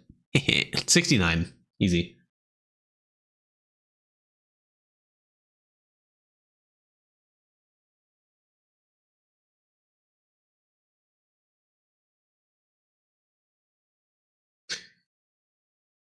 Yeah, I saw you updated Merg as of today. 11 minutes ago, it's been updated. Your toolbox, look at your accounts not ready. For lab to get all nodes active, leveling up lab, it's really easy to activate all the nodes. It just takes time.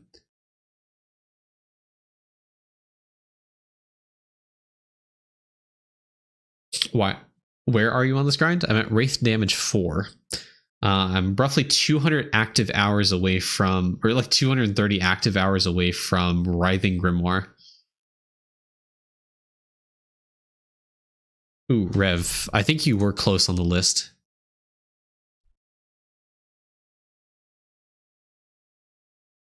Maybe not. I just remember your name somewhere.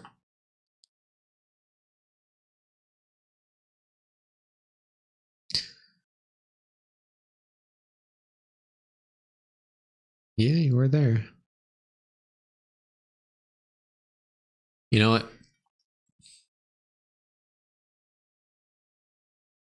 All right, Merg and Rev, you guys gave me toolbox links. So I think we're going to skip around on the list. I might do...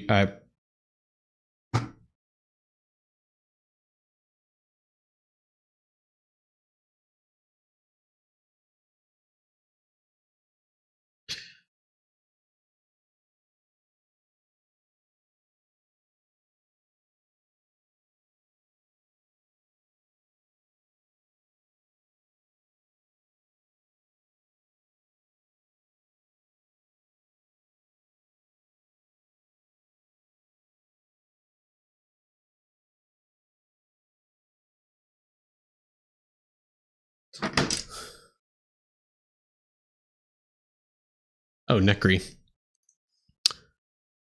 Necri.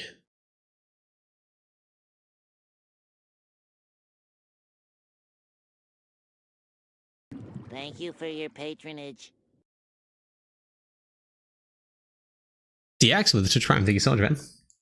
Welcome in. How's it going? Necri, where are you?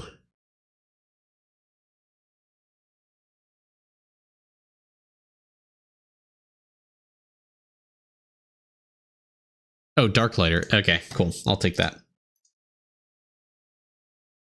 I was looking for Necri in the review list, but not. I didn't see Darklighter. Okay, we have 3 reviews. We are ready.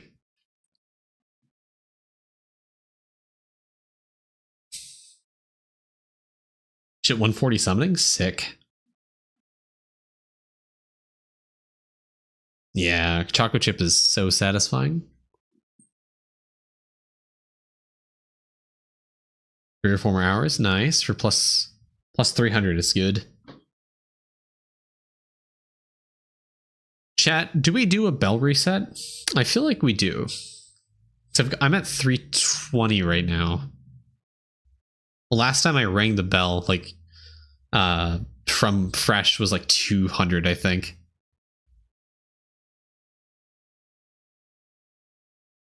You can get more lamp wishes that way. Although my lamp wish is now like level 2000, so I don't know. Yeah, it might be worth.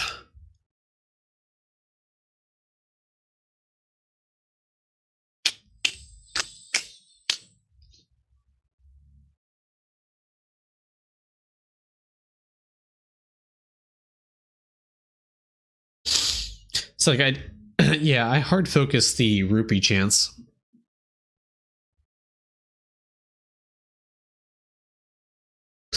Yeah, do I have my toolbox up?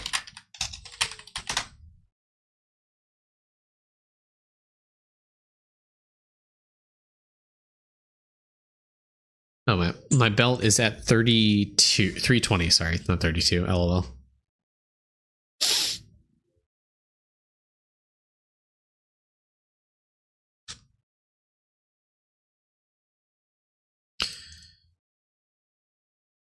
$43 billion bones an hour, guys. It's pretty good.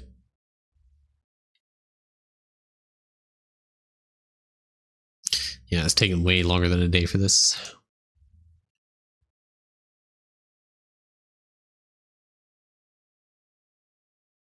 There it is.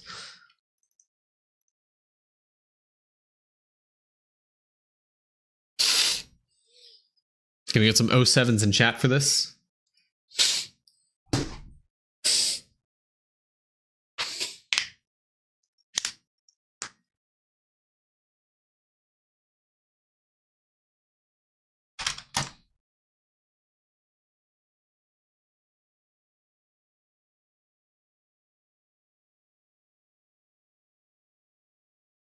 I want wishes. I'll take torches. He's okay. Harp, okay. Wishes, perfect. That's a lot of rupee. I don't know if I want that much rupee. I don't want to use lanterns. I'm limited the amount of gems I have because I'm free to play now. Uh, I mean, this isn't bad.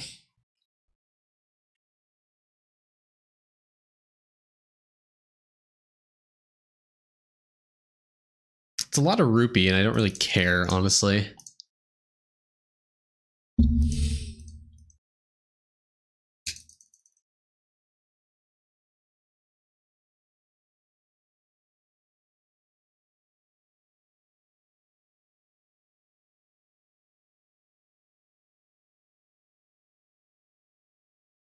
Do we stick with that?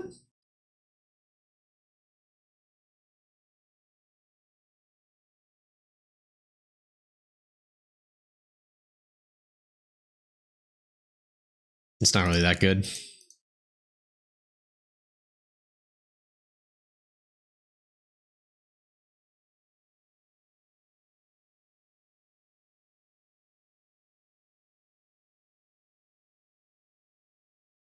Ew. Okay. Okay, that's a reset for sure. Ew. Ew. What the fuck? Bro. That's disgusting. I just want to see where it ends up. 690 on Villager.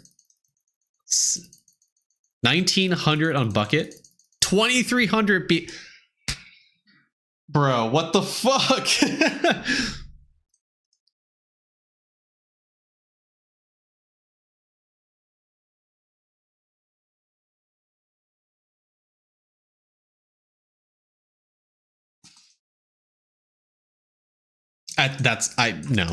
No way. Stop, please. Oh my god. 1000 on rupee.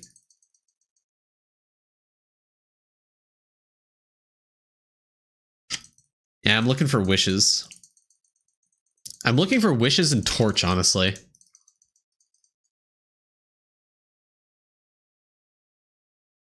Torch. Villager. Villager. Wish? It's a doubled on wish, too. More wish. Perfect. Oh my god. And lamp. Oh, and rupee. Okay. Unfortunately, I think I'm now at less wishes than I was before. I think this is good. I think this is good.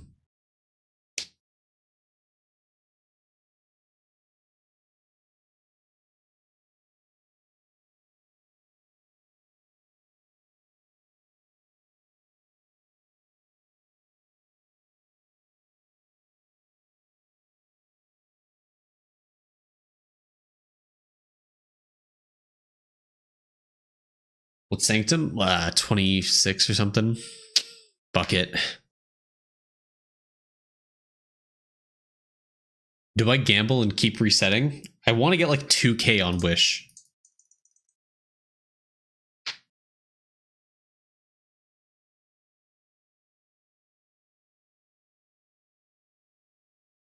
Chat, what do you think?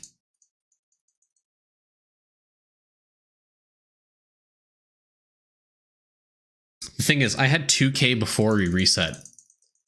Like the first iteration I had, I already had 2k. So like, what's the point, you know?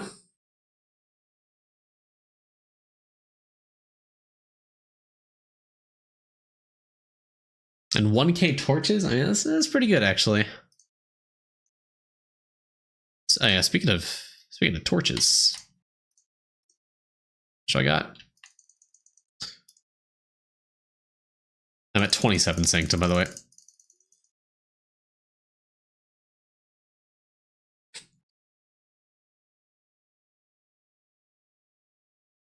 You could also end up with less than 1k. We take those odds.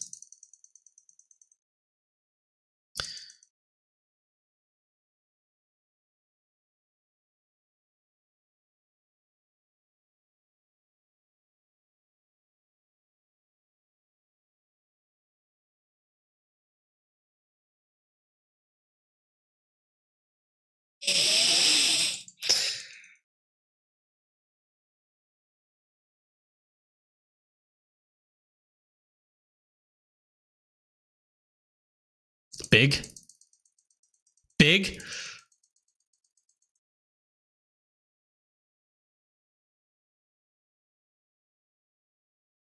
Unfortunate.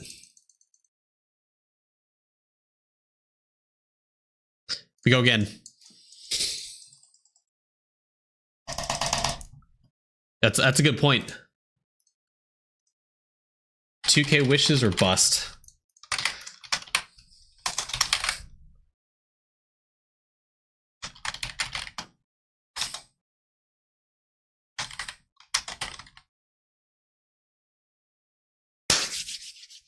Here we are.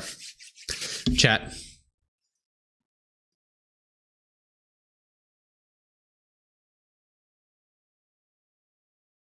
Are we getting plus 300 wishes at a time? The Studier. Belia's upgrade for the bell allows you to get every 20 rings gets you like plus 20 per level. I'm at 320. So every 20 rings gets me 320 of a random upgrade. And then there's another upgrade in the engineer schematic that allows that to get ×2. So there's a chance you might see a 640 in a single ring.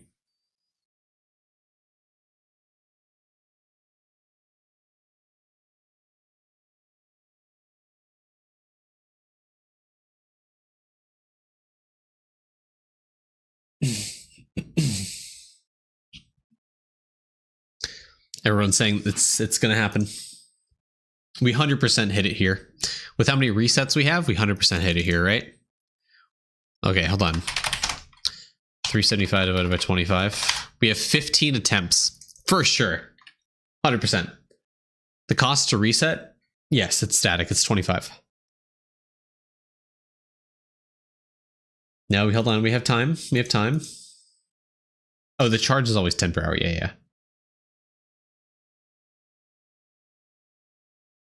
Hey, Jam.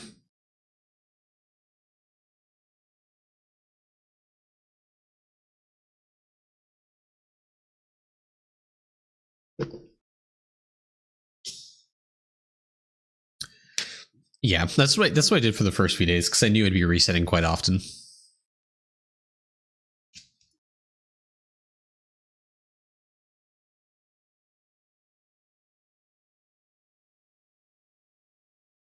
All in or nothing. Oh, this man's crazy. All right.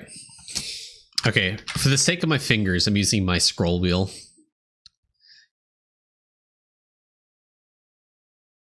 Gotta load up a razor. Rebind my mouse wheel. All right. Unfortunate. Unfortunate. All right, first reset. You can hold? Oh my god, that's so much better. All right, we'll do that instead of scroll wheel. Torch is okay. Buckets, eh. Wish, okay. Unfortunate. Unfortunate. Torch is okay.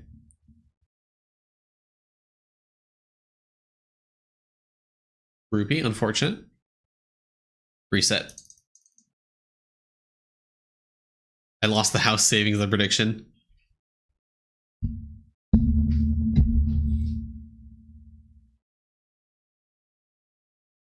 Unfortunate. Good. We hit a 2x on that. Hit a 2x on Rupee. I think I hit a 2x on Bucket as well. Dude, the Rupee is just going hard right now. Damn. Another reset. You need me to not get it? Listen, pal, it's gotta happen. I had 2x on Rupee.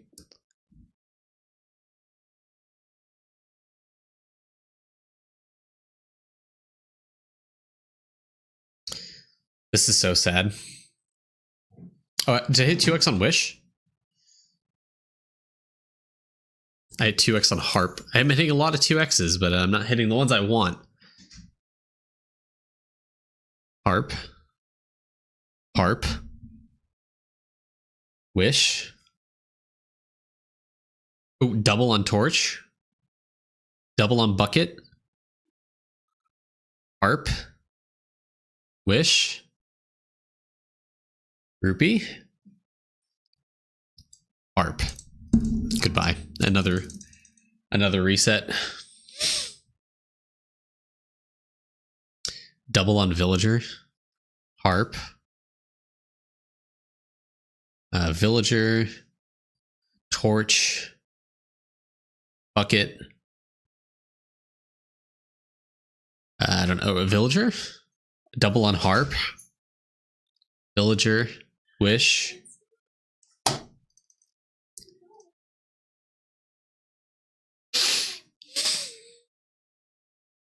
Harp.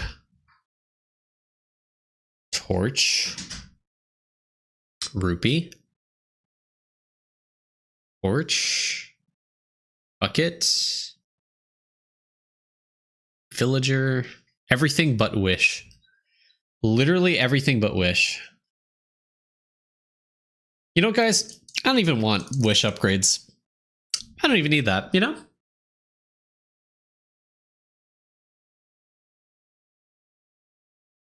I don't even need wish upgrades. Don't even give them to me. I don't need them. Who needs wishes these days, you know?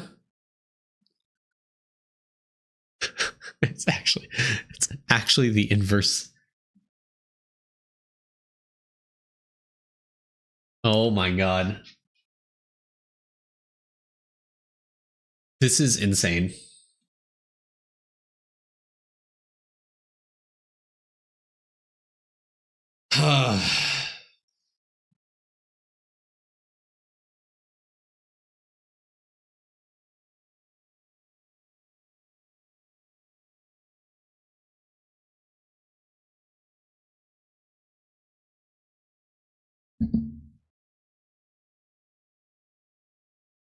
I need this.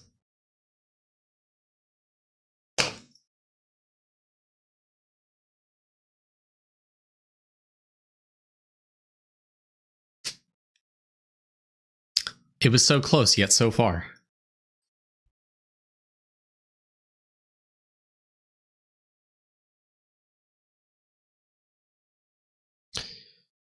We said 2K or bust. 2K or bust.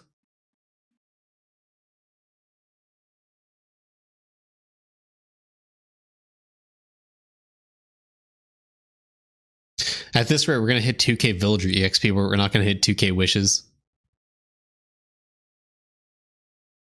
What the fuck is that? What the fuck is that game? It double clicked. Wait, hold on. I was at 100 and it clicked twice. Oh my god.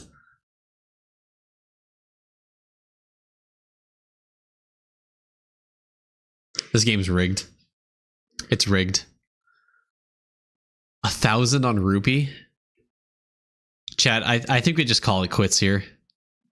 I think it's over. The game royally screwed me over on that.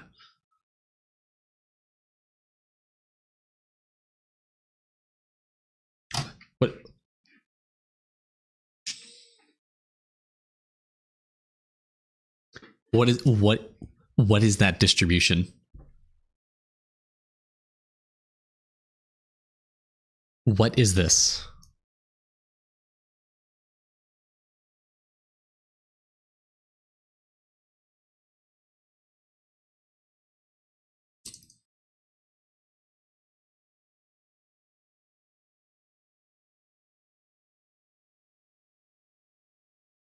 Joke's on you guys?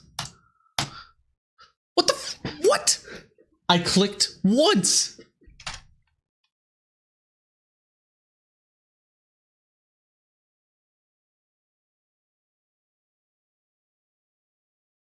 This is it. This is it, chat.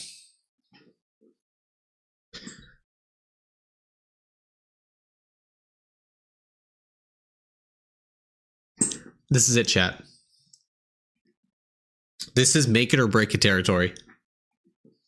I want everyone to be holding in chat. I want hyper holdings in chat right now. If you're a believer, I want to see those holds. I want to see gas. I want to see all the emotes. Did you just waste one? No, it double clicked. I clicked once and it used two.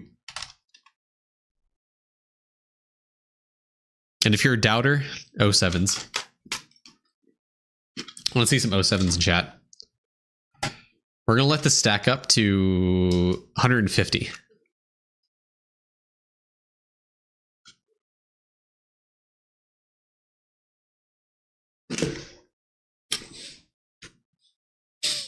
Here we go. 3, 2. Let's say a prayer to RNG Jesus real quick. Hold on.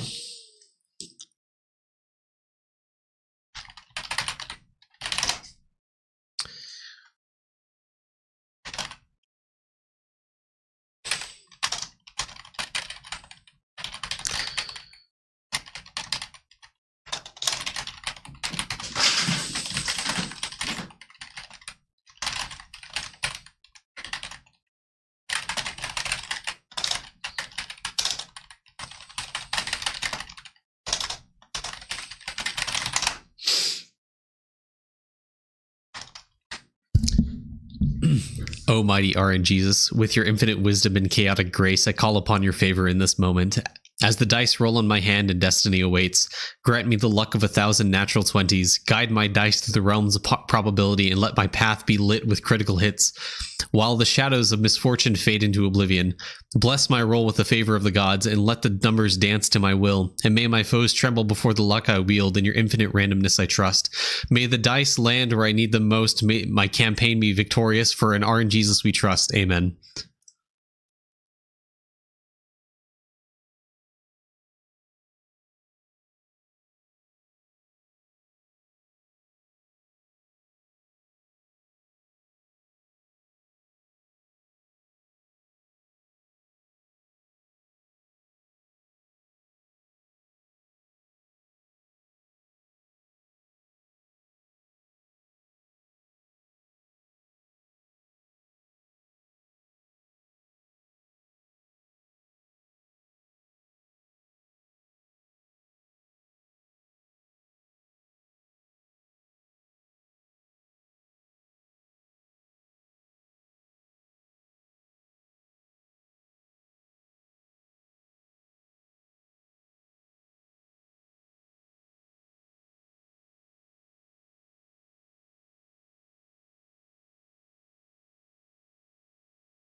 I lost 3 wishes a day. And Cytocrin came in to ruin my day and asked for an IE review. All right, give me your toolbox.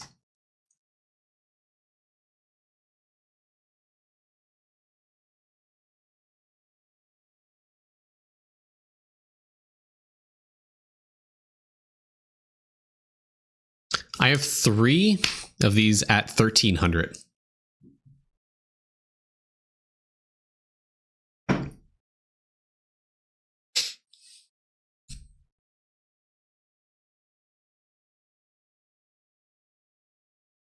I've level 9 of the wishes for World 4.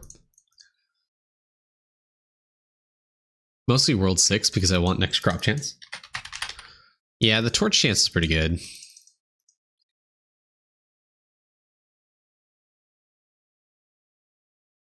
Not bad. You have 25 cost for World 4? That's insane.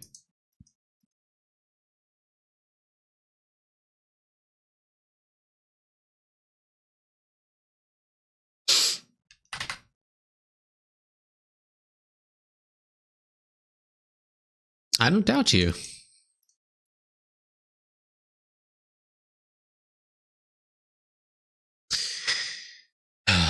Okay, chat.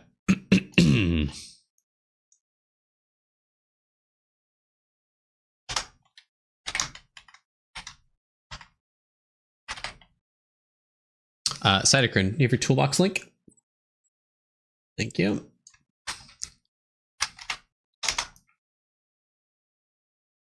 Oh, that was Berg. This is mine. This is March 8. It's March 8.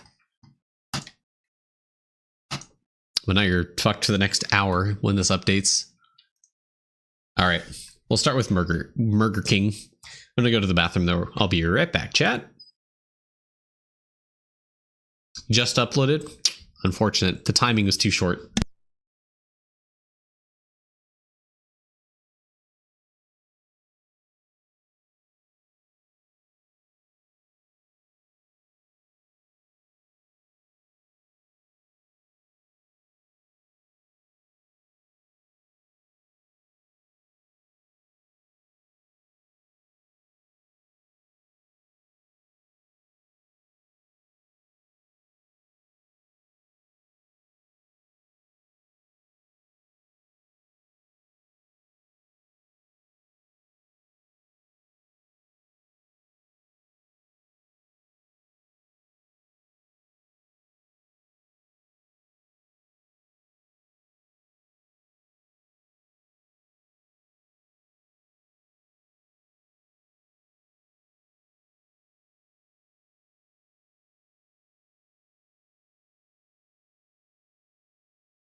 Eat a little apple before we start the review.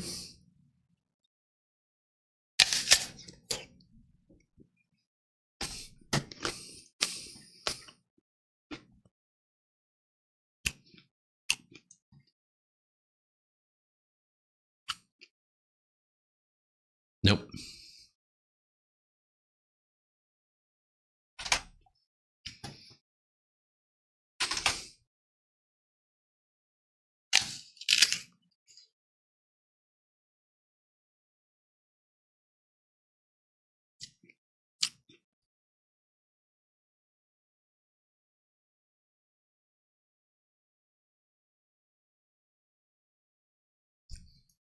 Meow indeed.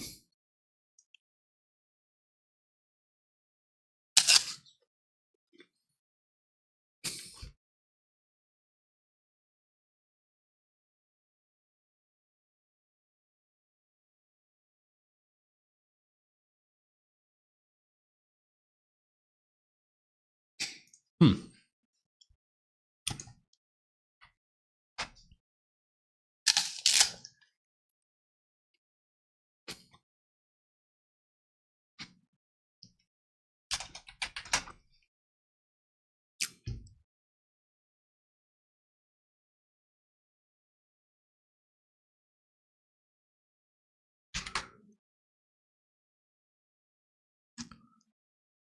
Flashbang. Hmm.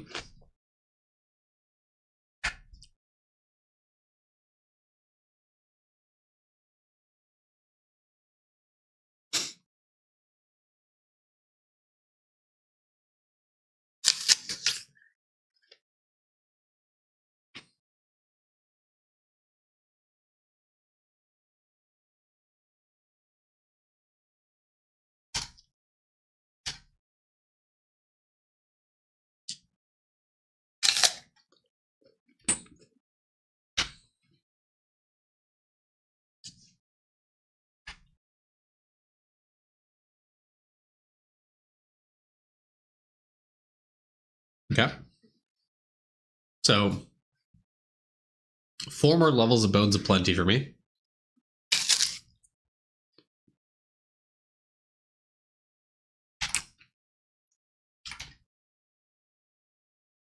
Oh.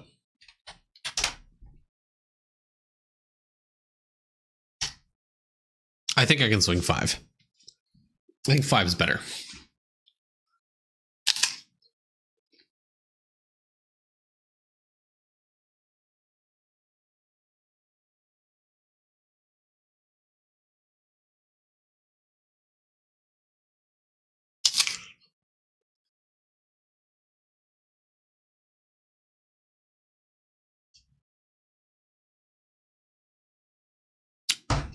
The sheet should be somewhere in Discord.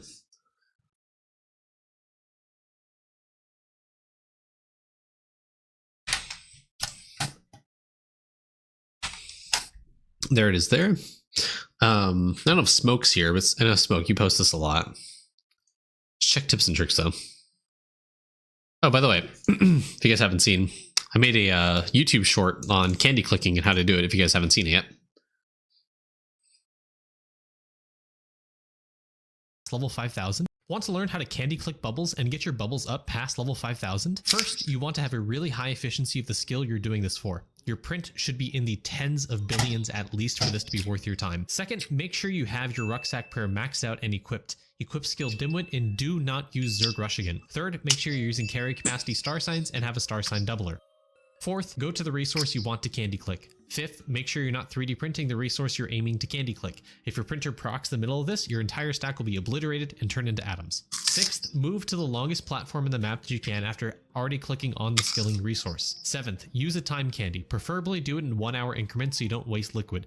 Do not press storage. This will turn the entire stack into atoms. Eighth, tap click the resource on the ground. If you drag and click, there's a potential some of the items get deleted and you will miss out on the actual amount that you farmed in that 1 hour. Ninth, deposit to storage. Rinse and repeat step 8 and 9 until all stacks are gone on the floor. 10th, level up the bubble. Let me know if this helped you in the comments below. Have a great day. Want to learn how to candy?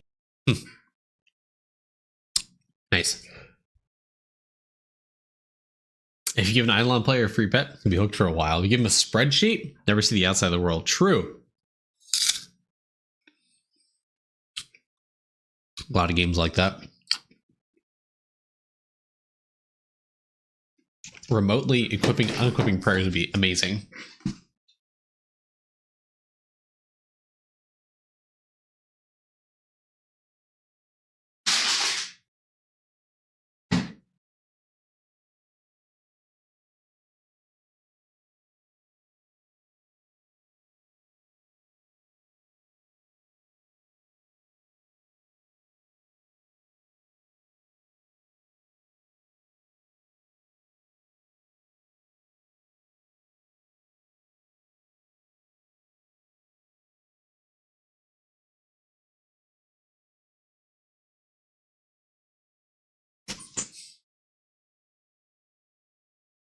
All right, ladies and gentlemen. Is everyone ready for our first full account review of the stream today? Approximately 4 hours in.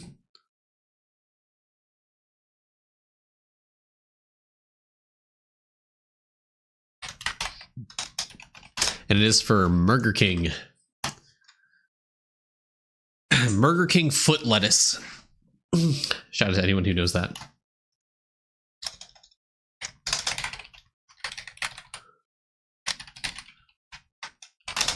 All right, let's do it. 3, 2, 1.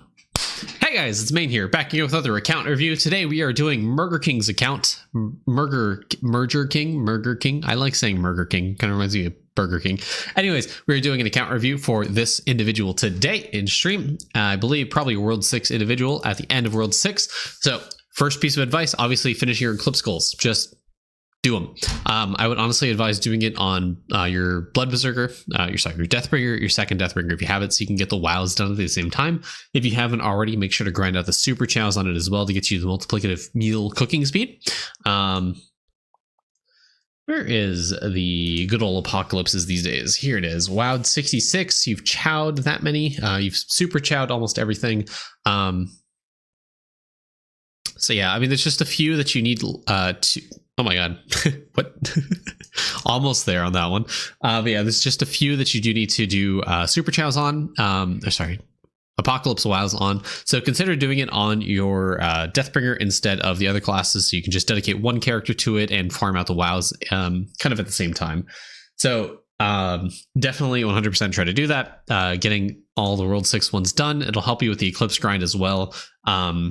and also gives you a little bit of multiplicative damage. Might get you allows you to hit more multi-kill per tier or more tiers on specific monsters that are really important for you to hit those breakpoints on. For example, the gloomy mushrooms in Cavern 9, and eventually the ancient golems in Cavern 15 for the villager and dragon warrior statue, respectively. Obviously, you're not there at Cavern 15 yet.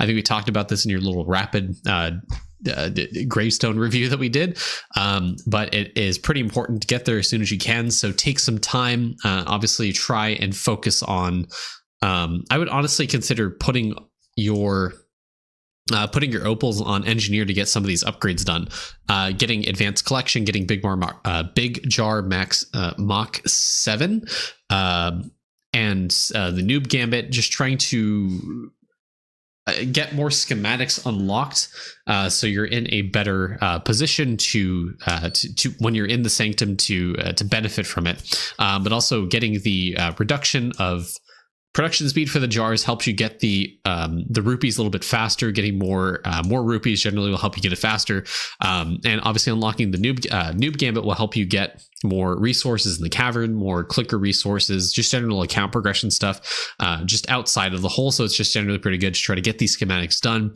Get your engineer to 29, I think, is a good break point. But yeah, the more schematics you do. Oh, is you getting last measure level into engineer than explorer? Yeah, that's fine. I mean, you can't really benefit from this yet, so I mean, it may as well just get it done. You're almost there anyways. 18 hours is not bad. Outside of that, I would definitely stick some characters in the cavern for gloomies, so you can get more villager statues. Getting another 28 levels. This is going to give you a pretty decent increase to villager exp. Your jars as well, depending on what collectibles you have, the more villager exp you get here from these enchantments is going to help you a ton. Do remember that these are multiplicative villager exp, so it's pretty important that you do get this. You do try to get some enchantments at least. Now that you can reset the enchantments, you can technically kind of hard focus some of these by spending some wishes. So hard focus the shadow prism, some more villager exp to help you out to get you to higher levels. Also, the more you push the gloomies cavern past layer 11, the more opals you have for free that you can consider doing. The den, you can definitely get a lot more opals here in the den. I would definitely stick your studier on the den. Try to get another level of this if you can. Actually, number one, get bravery to 7. Bravery 7 will get you the 32%, which is basically the cap on the studier wish, the studier level, to get you that 32% max min damage as max, to help you push later levels of bravery. And the higher levels of bravery that you push, obviously the more villager exp you get, the more chance of bravery bonus multi you get in the AFK monument gain as well. Definitely aim for 10k bravery right now, then do 24k on justice, and then do like 5k on wisdom for now, and then go back and 10k bravery. Hold on. Here's what I actually recommend. Do 5k on justice, and then do the 10k on bravery, and then do 24k justice, and then 24k bravery, and then 5k wisdom. Wisdom kind of sucks. I'm not going to lie. It's not really worth the AFK monument hours at this time. It doesn't have the same scaling factors that bravery and justice do from the engineer.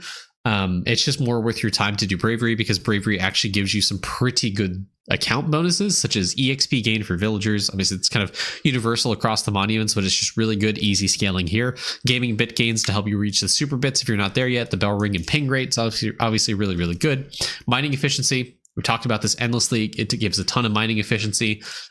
Justice gives you a ton of exp as well. It gives you a bunch of harp note gain. It gives you a bunch of lamp wishes, AFK gain, justice bonus multi. Justice just gives you the easiest source of monument AFK gain that you possibly can get. And that's why I recommend it being the first monument you get to 24k, because at 24k you get the +2 mental health and dismissal, which is basically just a guaranteed 20 extra waves in justice if you play your cards right. But that being said, when you do justice, you unfortunately have to read. So make sure to pick up at least a 5th grader, pick up a kindergartner book, and you should be able to do justice well.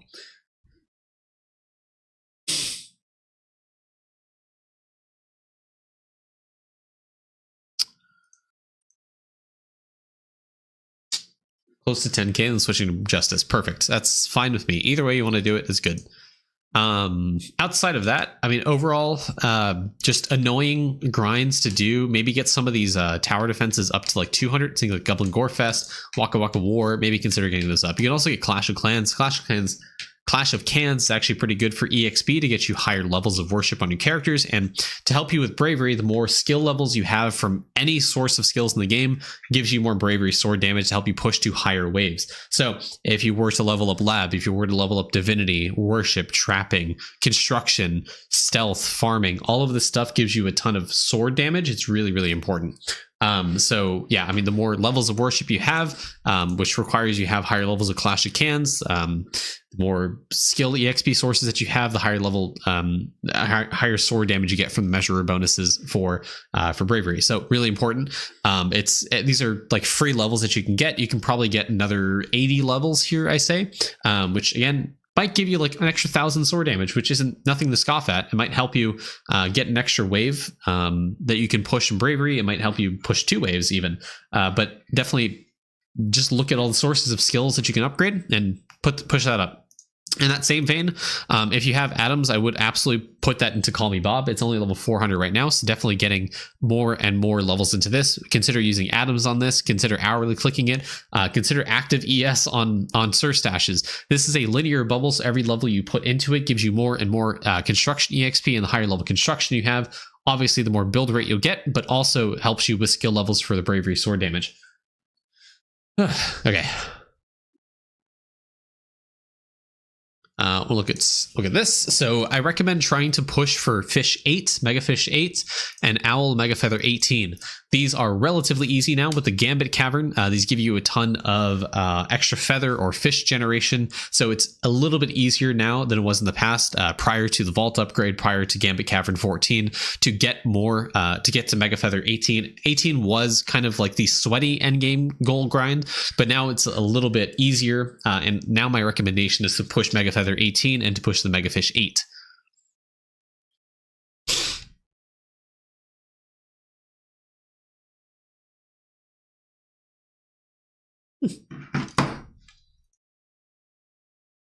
Did we talk about vials last time on the account? Yes, absolutely. So getting this vial up to 4, getting this vial up to 4. I really recommend trying to equip Soulable Gum on your characters. This will be so much easier once you get Dragon Warrior statue, because that increases the boost food effect, which increases Soulable Gum's effect, which means you get more souls from it. So it's a little bit easier from you. You didn't have a review for me before? No, we did a rapid review for you, didn't we? Did we? Like just now? No? I guess I'm making it up. Never mind. Peapod, absolutely 100%. I would probably not do Duster Studs. I would go to Emoji Veggie. I would do Emoji Veggie. I would honestly take your characters off of Odd Literature and do Emoji Veggie. Just actually Envelope Pile. Oh my god. Get off Duster Studs. Get off Odd Literature. 4 people on Envelope Pile. 2 people Emoji Veggie. Done. And then once you're done with Peapod, once you're done with Envelope Emoji, do Trove, Pipe Gauge, Dreamcatcher.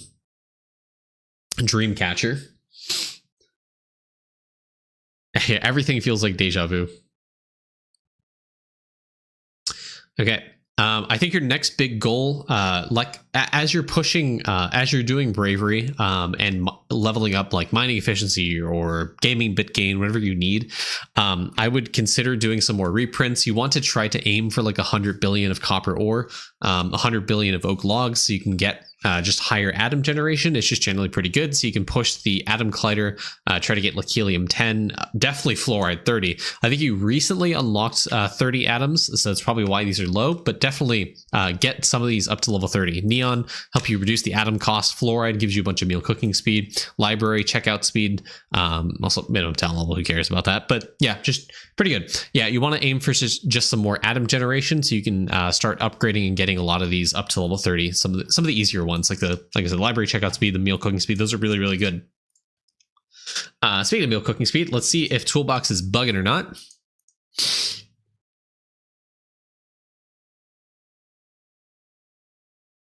Okay.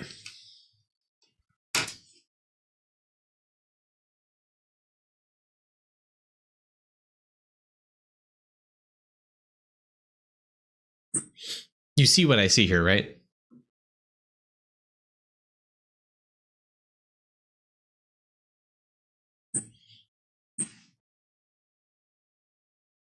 Max meals 120. Wow, that's impressive considering no one has 120.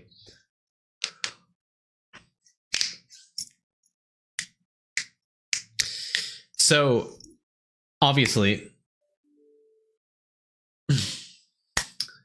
every single meal that you have here requires one ladle.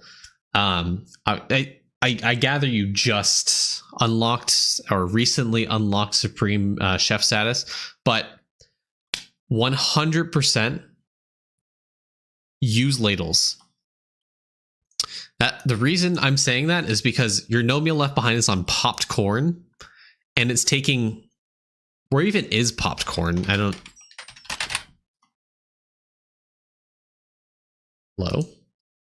81. You have Nyan Burger at 82.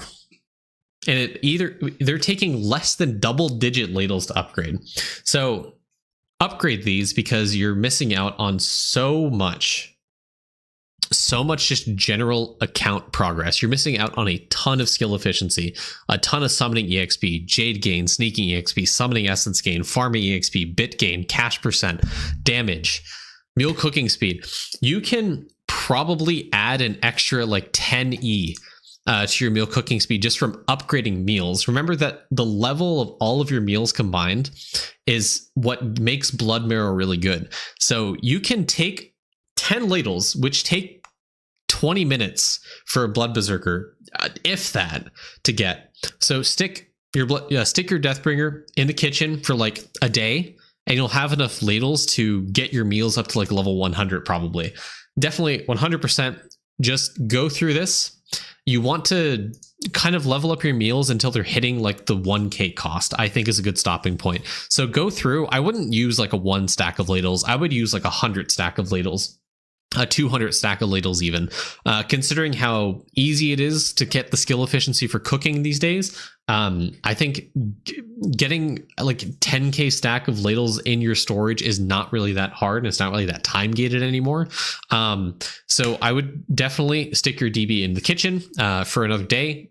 Get your ladles, start using a stack of like 100 at a time across every single meal that you see here. And I would hard focus the ones that just are cooking speed. So burned marshmallow, cabbage, egg, double cherry, soda, corn dog, all these ones, just get those up, blast your cooking speed, get even higher levels of these meals. The more levels of meals you get, the more meal cooking speed you get, the higher level of fluoride you get, the more meal cooking speed you get. All that's going to cycle and just give you a ton of levels, just general account progress here. This is going to give you such an increase to your account. It's ridiculous to even think about, but definitely 100% do that. You have a ribbon on cabbage is really good. You should get a ribbon on burned marshmallow, which you do here. Yummy peach ring should always try to be your highest ribbon whenever you can. And yeah, I mean, you can blast cooking right now and get so much account progress done just from this one skill right here. Okay, I would also recommend trying to get into breeding 80. Level 80 breeding isn't that hard anymore because of the vault upgrades with how much breeding EXP you get. I think it's breeding EXP. I don't know. But with the, it was the egg changes that he made. It gives you a ton more EXP.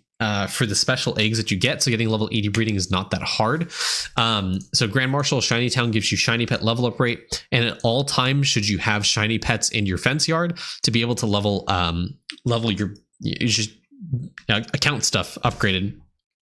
You have a few pets here at shiny level 7 and 9. These ones that give you also faster shiny pet level up rate. These are really good ones to breed and put into your fence yard to help you level up your shiny pets a little bit faster.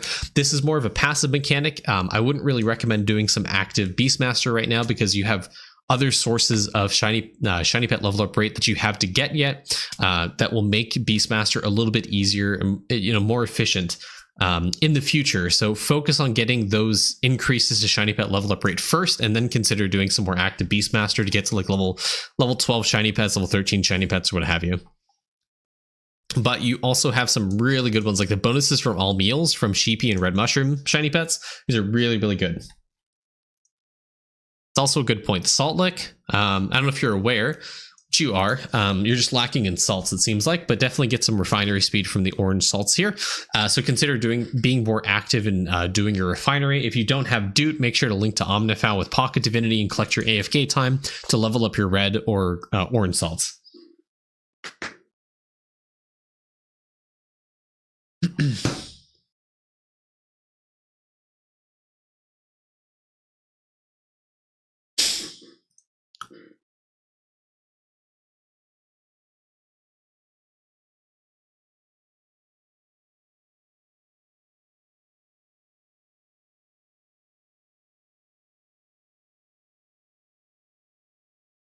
Cool. Just want to make sure. Same thing with most people. Level up divinity. You're only at plus 13 on this character. You're only at plus 14 on this character for talent levels. So like I mentioned before, the more skill levels you get, the more sword damage you get for bravery. So consider sticking your characters back into lab, leveling up lab and divinity. The higher level of divinity you get, the more your minor link bonus scales and the more minimum talent levels that you get as well. The kind of end game focus and grind to aim towards is getting plus 400 talent levels, for you can get 400 tentacle for Bubo, but it also helps with Deathbringer if you're considering doing some more Deathbringer bone grinding. Every single talent level helps in every single aspect of your account, whether it be damage or skill efficiency. Always want to try to push minimum talent levels, and that's why I really focus on it in so many reviews, is because Divinity EXP has really scaled in the past few months to make it a lot easier, especially when you get to Dragon Warrior statue. Divinity EXP is really, really easy. So another thing for you to look forward to is more lab jail and divinity jail. At the same rate, I would also consider using a few atoms here and there on big P. The more big P levels you get, the bigger your P, the bigger your divinity, the bigger worship you can do for your gods and such. So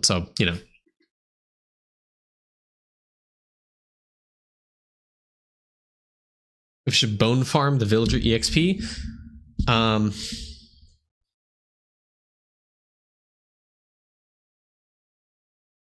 Active ES for 200 GS.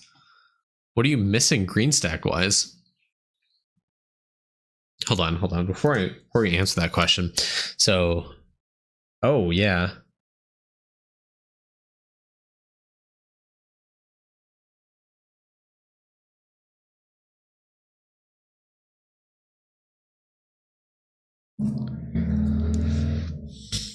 So obviously for Equinox, I want you to hard focus Equinox symbols. This is really, really important. It is the absolute best, if not tied for best upgrade with Liquid Investment. It is really crucial you get this up as much as you can. So only focus this upgrade right now. Do not upgrade anything else besides Equinox symbols. But yeah, let's look at green stacks and see what you need to do. Okay, let's go through the easy ones. Okay, bars. Bars are ridiculously easy now. You can definitely get these up. This is a joke to get to 10 mil. This is a joke to get to 10 mil. A joke. Less of a joke.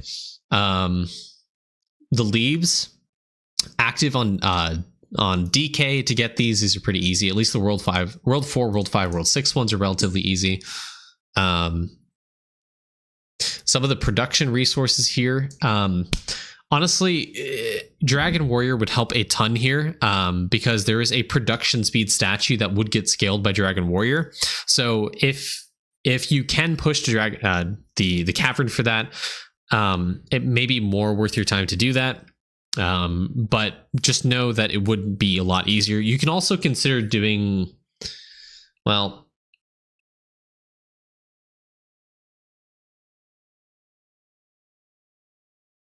okay, I would consider candy clicking the iron ore. The reason I say that is because that'll give you hammer. Hammer levels is a linear bubble. This scales the production speed that you get, which makes it a lot easier to get those anvil items. So I would use like a 1 hour candy on iron ore and level that up to get you like another 300% production speed, which is pretty significant for where you are in the game. This will help you a ton towards getting those things up to green stack, and like you're almost there on some of them. So consider using 1 or 2 hour candies on iron ore to level those up. Yeah, food for sure. Some of these are pretty easy. I mean, it's just World 2 crystal farming, World 1 crystal farming, World 1 crystal farming. Some of the potions as well you can do on crystal farming as well with DK. A lot of these seem pretty DKable,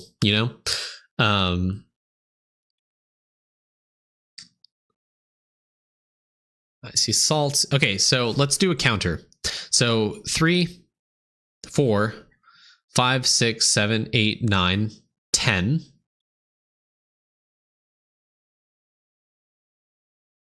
skip over the salts. Oh, 11. Where's your bone meal? Okay. 12. 13.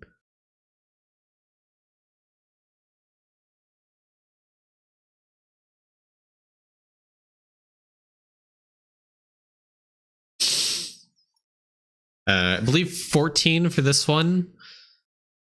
15, 16, 17, 18, 19, 20, 21, 22, 23, 24, 25, 26, 27. Oh yeah, this is so easy. 28, 29 maybe. I think this one.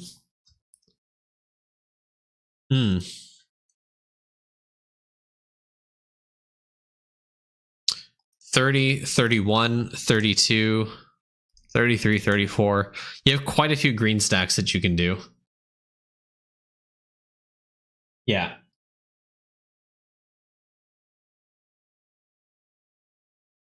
Yeah, there's like a few achievement things you can do. There's a lot of stuff that you can do for crystal farming on your DK to get a lot of this done. Because, I mean, you have some of the food from World 1, some of the food from World 2. You have some of the potions as well that drop from crystal mobs.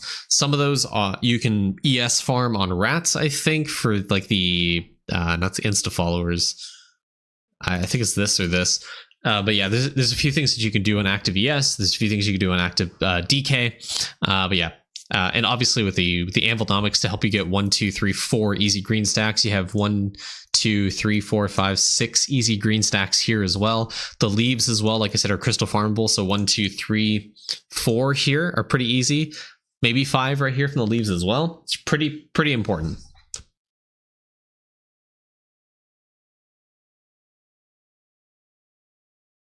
And if you're ever lost where like the best place to farm something is, make sure you can also look at the Eidolon wiki. So the small mana potion, for example.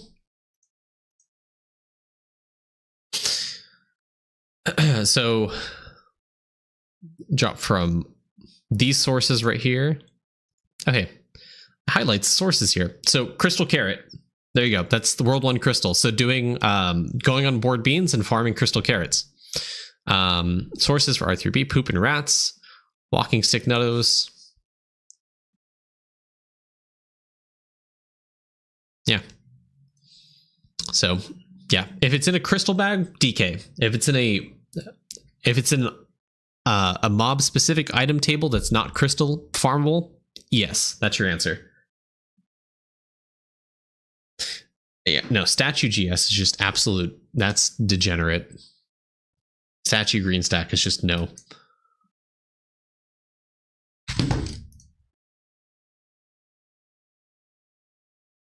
Okay, slab wise, you also have a lot of slab items that you can get. So a lot of the dungeon stuff you can farm up. Just getting lucky in the arcade for an agility stone.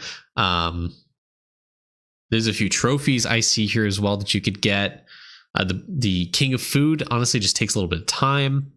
You have a few craftable ones or no? You have a few quest ones that you can get. This is from Sneaking Jade Emporium. This is one you get from World 1 Party Dungeon.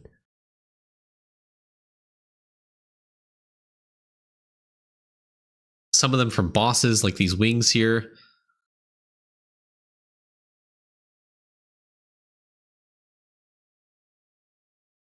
Obols as well. Craftable bags.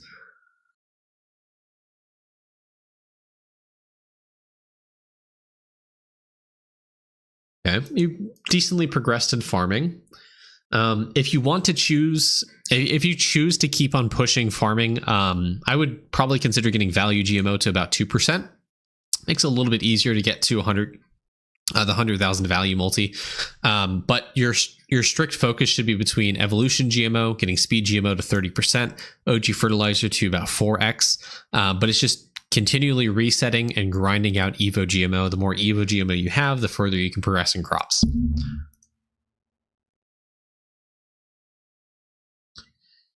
Okay, gemstone grinding is definitely something you should consider doing to help you push further into mastery. Obviously, Master 3 is the goal of what you want to aim for. Definitely getting, I would consider getting Aquamarine to 5k, even that's overkill nowadays, but it's still good for helping you, help set you up for success when you do eventually get into Mastery 3. You're doing, yeah, door damage is pretty good. Do consider as well, door damage, you can, there's also a bubble for it. Door hinge, you can definitely get another few levels here as well to help you just help you do some more door damage.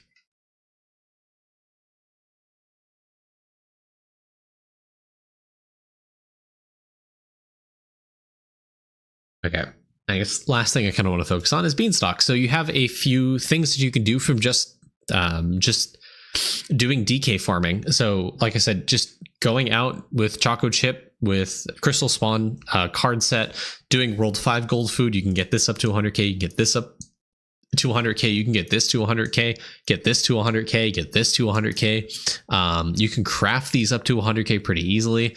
There's just a lot of food here that I see that's very easy for you to do. I don't know what your drop rate's looking like, but it shouldn't be too bad.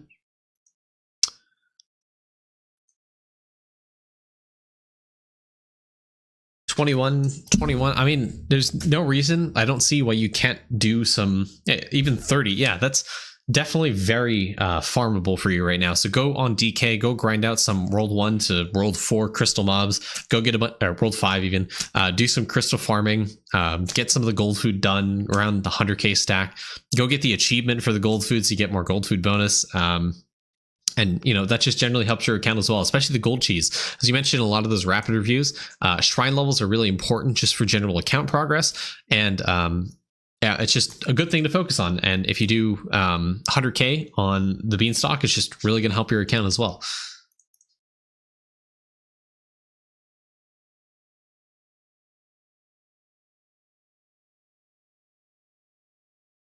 I'm at a drop rate set. Yeah, doing some alchemy shop farming for some obol sets for your characters. Having a skilling obol set for each of the skills is pretty important.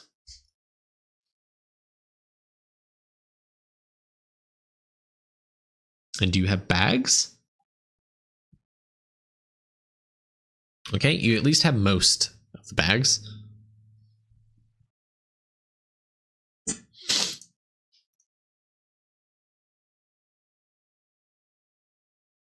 Good. I don't see the bad prayers on.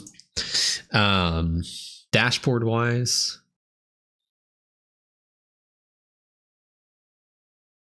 Yeah. Not bad. Interesting. Huh. I'm just looking at stuff I never look at in case there's some easy stuff you can do.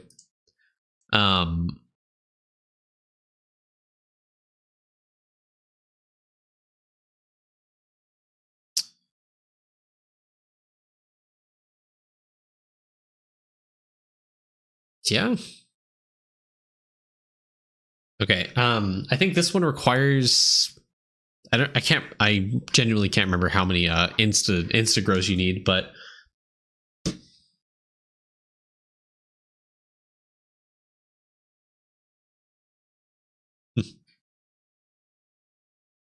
how many insta grows do you have right now? 53. Just save it up.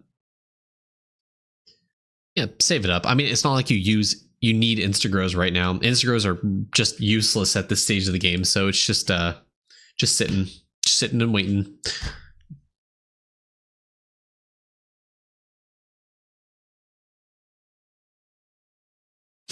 All that stuff done.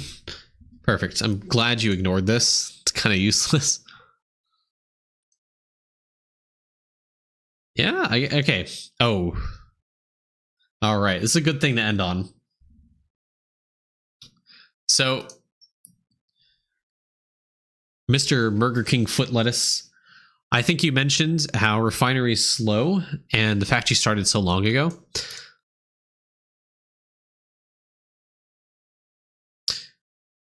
I want you to look at this list take one step further.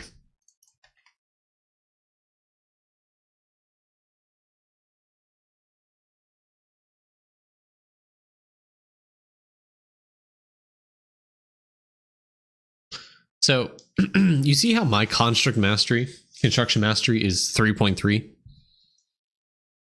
and yours is 2.16. That's because of construction mastery from the Rift. You have a lot of buildings that you can upgrade in literal minutes that are an absolute joke of a resource cost that you can get so many levels out of. And you can max out these shrines to 200 in days, if that. And with all the extra trim slots, it's extremely easy for these shrines to be leveled up.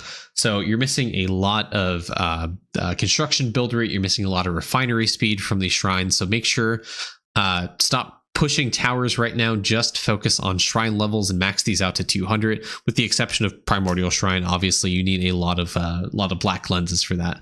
Okay, I'll go ahead and stop there. Murder King Foot Lettuce, thank you so much for the account. Appreciate it. And good luck in the grinds, and I will see y'all in the next video. Have a great day, YouTube. Bye.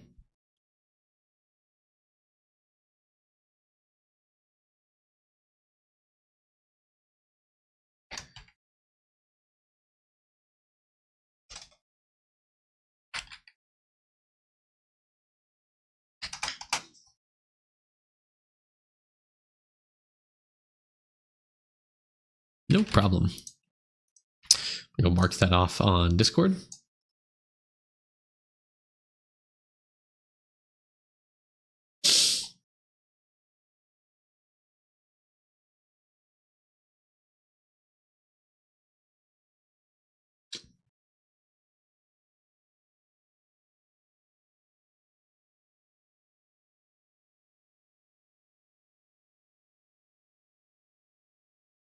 Did I get another torch and harp? Oh my god. 2,000 torch, dude. I'm gonna freaking lose it.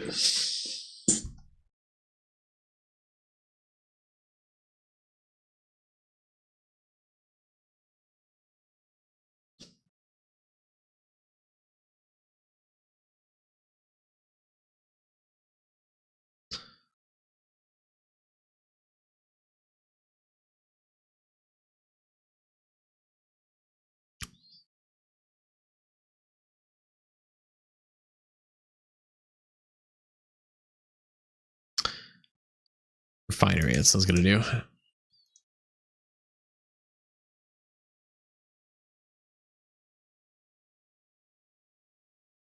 Hello, I Miss Posey. How's it going? Welcome to the stream.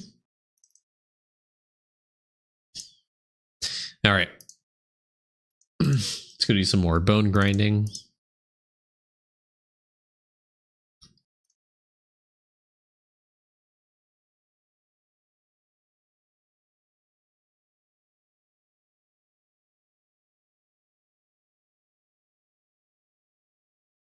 Perfect.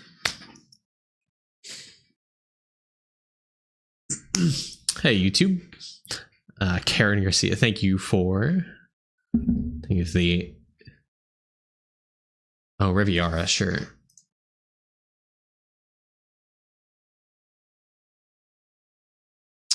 Hello, YouTube chat. I'm doing good. Glad you could be here. Gene Joshi, hey, what's up? Okay, give me a second. I need to... Thank you for the follow, Gene. Appreciate it. Whew. After this reset, I will do this.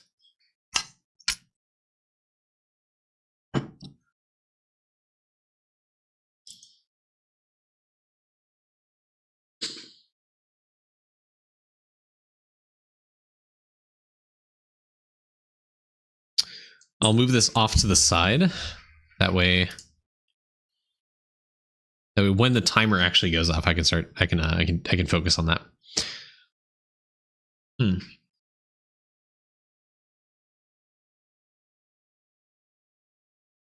Oh, wow. Okay.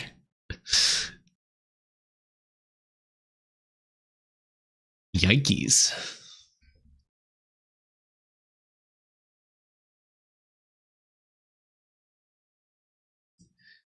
Jeepers, Scoob.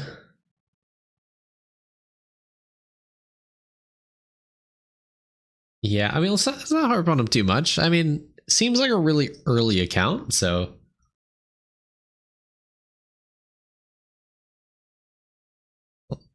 You're gonna Kate hours of candy.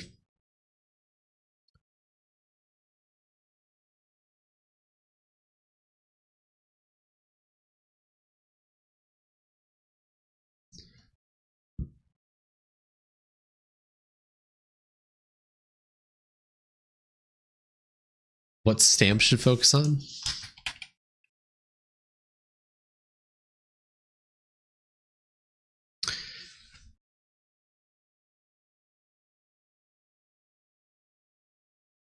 That one? 2 to 3 hours each evening. Okay. Mr. Burger King foot lettuce multi-tool stamp at 220. You have the carry capacity to upgrade that, especially with the 90% cost reduction. After that, focus on Matty Bag, Mason Jar, just the carry capacity ones as much as you can. And I guess also stats.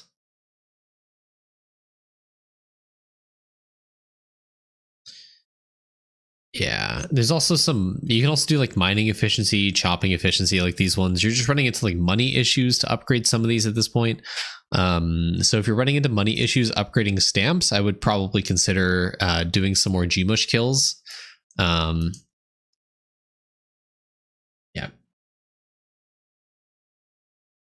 Yep.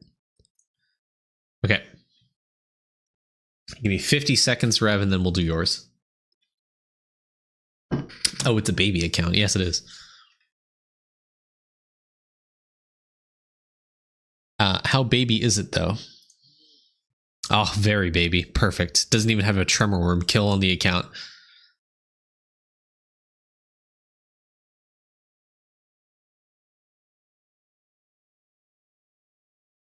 Probably doesn't even have V-Man, right?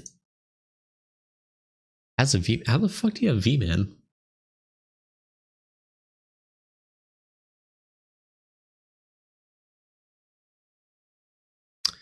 Did you do the Stilted Seekers kills on V-Man? No. Oh no, it's World 1 to World 3 Death Note, right? Not World 1 to World 4.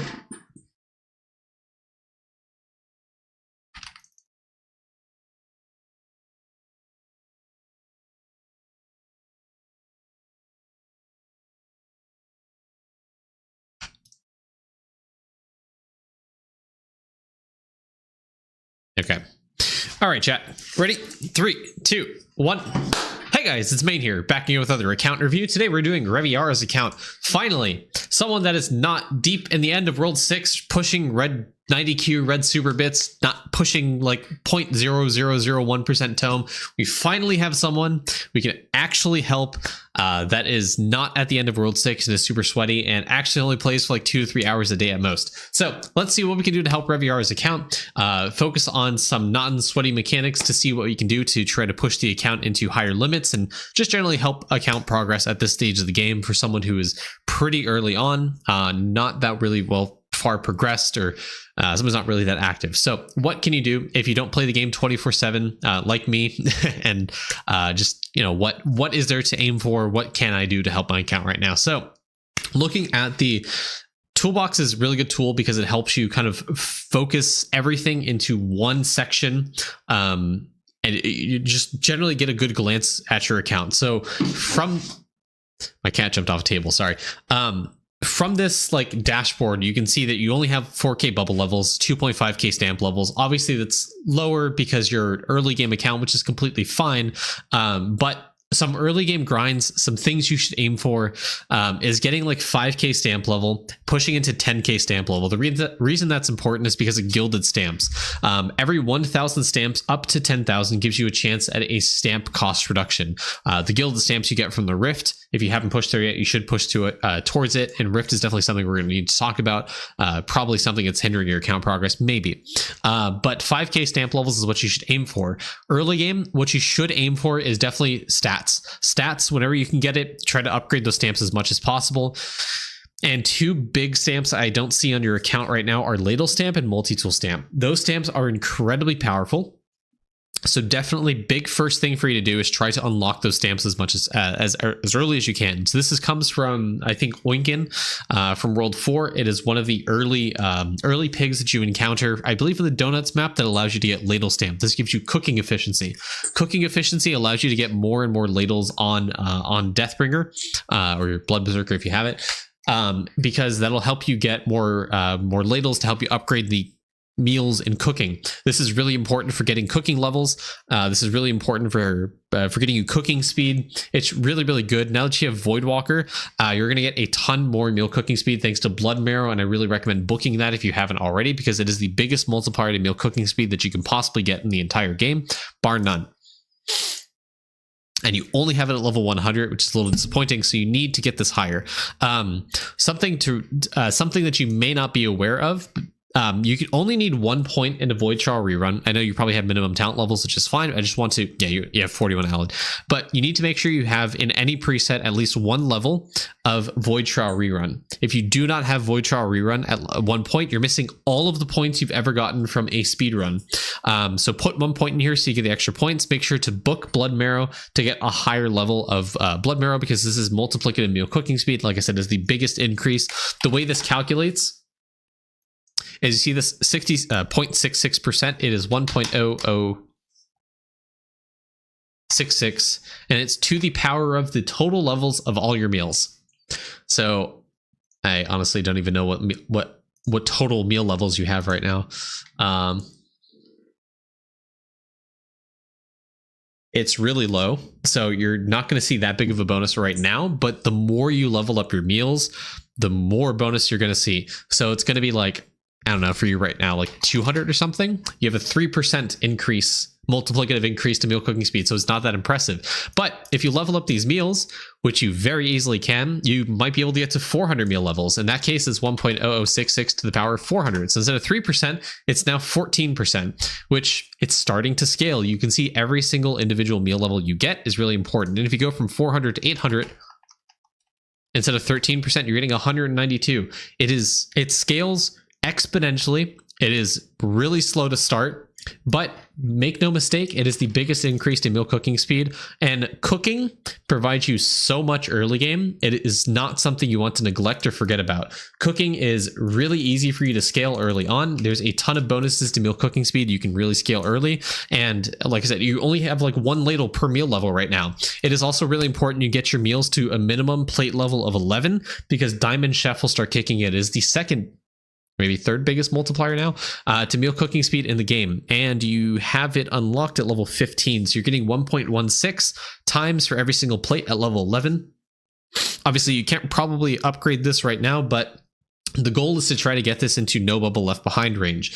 The faster you get this resource cost to 100 mil, the more you can spend atoms into it to upgrade it, so you can get even more meal cooking speed. This plus fluoride and the atom collider plus blood marrow gives you a ton of meal cooking speed to start getting into like level 30, level 40, level 60 plates even for some of the meals and cooking, to really ramp up the damage, the accuracy, the defense. All the stuff you get from cooking starts scaling exponentially higher. And you also have a Deathbringer, which means you're probably, if not already, getting meal ribbons.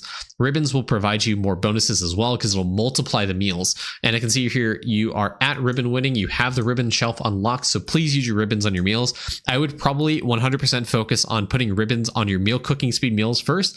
So cabbage, corn dog, egg. Eventually when you unlock it, it's the other ones as well, because the more meal cooking speed you get, the more exponentially cooking will start working for you as well.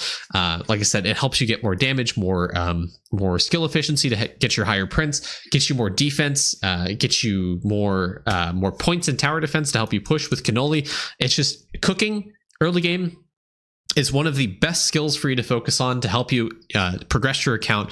Bar none, it is really, really good and really, really good for you to focus on right now. So definitely 100% focus on cooking, get your plates up to level 11, start getting fluorite, or if you can't get the fluoride, start leveling up and using ladles in the kitchen to upgrade your meals. The more higher meal levels you get, the more meal cooking speed you'll get because of blood marrow. Also use a book.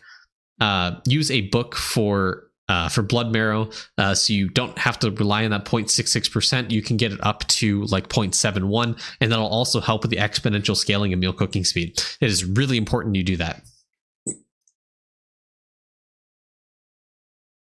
Okay, as I mentioned for the other people, 18 is out of reach for you right now. I would maybe consider getting your mega feather up to like 13. If you do play at only 2 to 3 hours every single day, during those 2 to 3 hours, be cognizant of the owl.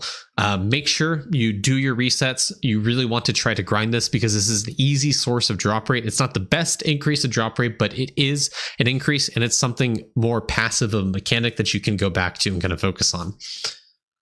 Same thing for kangaroo. This also is very time gated. If you only have 2 to 3 hours, those clicker mechanics are really good basis for your account to start scaling other stuff on. So definitely focus on this. Start getting into higher levels of the mega fish. Getting it to like +5 mega fish, I think, is good. Kind of a good stopping point early on. But with the vault upgrades for megafish increases, for the Gambit Cavern, Gambit 14, when you eventually get there, will also get you clicker resources as well. So it'll help you push these mechanics a lot better and get you higher megafish as well. Okay, bubble levels, before I talk about bubble levels, actually, I want to talk about sailing. Actually, before I talk about sailing, I want to look at your characters and see if you have Choco Chip, which you should have Choco Chip right now. If you don't, that's drop everything you're doing and you want to farm Choco Chip. Where's chips? There they are. I see Choco Chip. Perfect.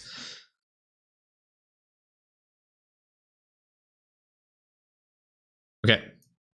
So your drop rate on this character is only 4x. I don't know if you have like obols or what have you on this character, but what you should aim to do now that you have Choco Chip is you should go on ES. Don't equip Choco Chip on ES. Just get as much drop rate cards as you can on ES and go to Gigafrogs. Gigafrogs drop an obol called Pop Obals.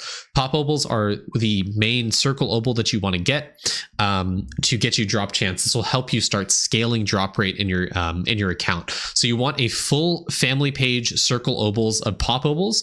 You want your square and above obals to be dice obals. These will help you scale drop rate on your account so that you can do more crystal farming more actively on your characters.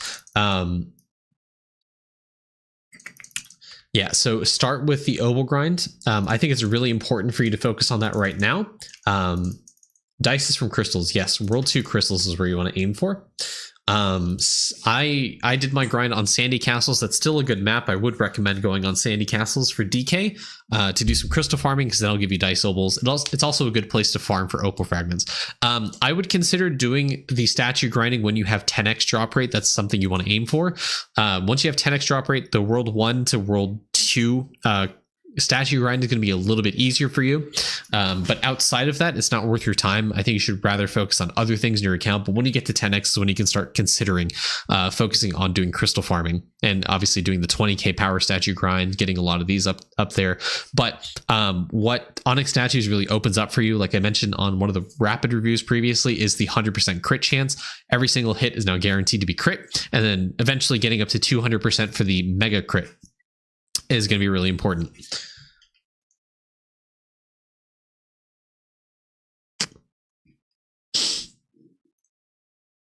Oh, yeah. Okay.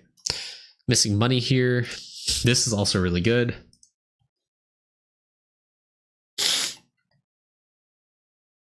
Yeah, obviously money is a lock for you right now. It's I don't think you should focus on sources of money gain to up the vault necessarily right now. I think you have bigger fish to fry in terms of just progressing stamp upgrades, progressing owl and fisheroo, progressing bubbles and alchemy, which, you know, Yeah, I went off a tangent there, but I did want to talk about sailing, but I was mostly checking your drop rate to see if farming World 5 mobs was in the cards for you. It's not, but that being said, I would still consider getting a stack of golden hamster gummies on your characters, at least like 100 across every single character that you have. Actually, 50. I'll scale it back to 50. So instead of putting this on one character, make sure you have a stack of golden hamster gummies across every character. Because right now, what it is you have a 6% chance on one character to claim sailing AFK time.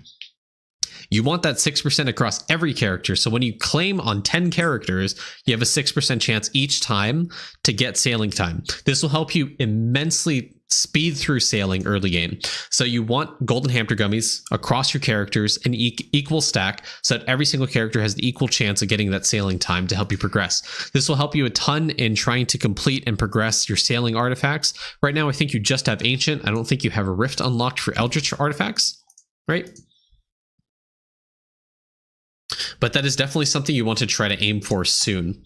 Same for stamp mastery to help you as well with that. You don't want to do anything with eclipse skulls right now. It's more so you want to focus on trying to get as much drop rate as you can, get onyx statues, and then maybe consider doing eclipse skulls. It still takes a lot of time. At any stage of the game, I would recommend doing eclipse skulls when you have around 1 to 5 million kills per hour. At that point, it might be worth it sticking a few characters, progressing, and just AFK over time, trying to do eclipse skulls. But I wouldn't do like World 1 to World 6 immediately. I would just do World 1 to start off, and that's it.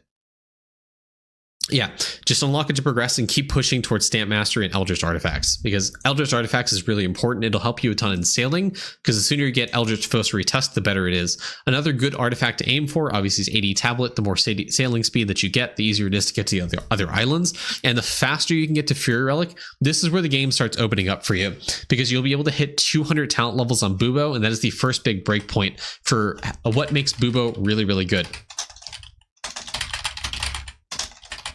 Conjurer.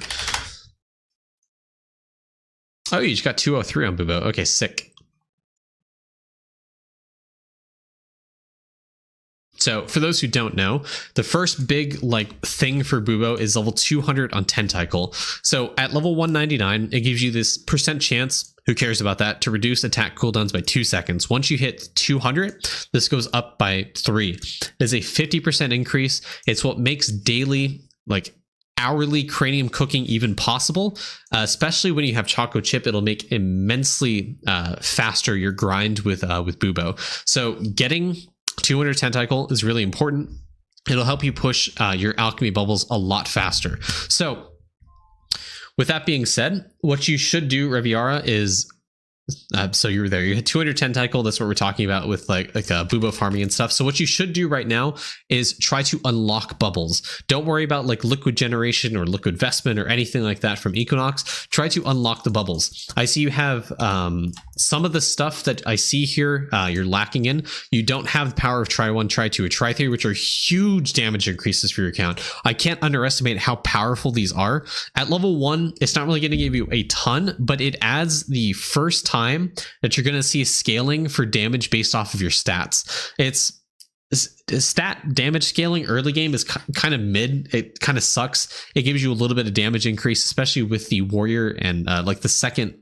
Your first class talents give you a little bit of damage scaling with stats, but this really takes it to the next level. It means every single 250 stats you gets you a large amount of increase of damage. And this further compounds with Crystal Stake, which is one of the sailing artifacts here, to get you more total damage per 100 main stat. So a little bit easier scaling, but it's a scale as hard as power try 1, try 2, and try 3 will be. Because remember that those bubbles do get impacted by Warrior's Rule, Archer Bust, Mage's Best. This is why these multiplier bubbles are really good, because it'll scale the damage bonuses you get from things like power try 1, try 2, try 3 from Bojack, Maddie Stafford, or the other one, Britley Spears, and the Big Meaty Claws, Quick Slap, and Name I Guess bubbles.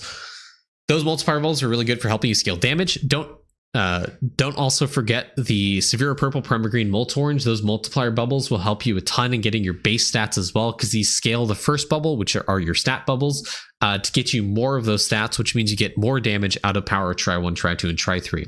Once you unlock these bubbles, you probably won't see too significant of an increase in damage, but as you get more stats through upgrading your gear, using upgrade stones on your gear, and just getting higher gear levels and more all stat percent available to you, this damage is going to come like one of your biggest sources of damage increase by far in the game. This is really, really good.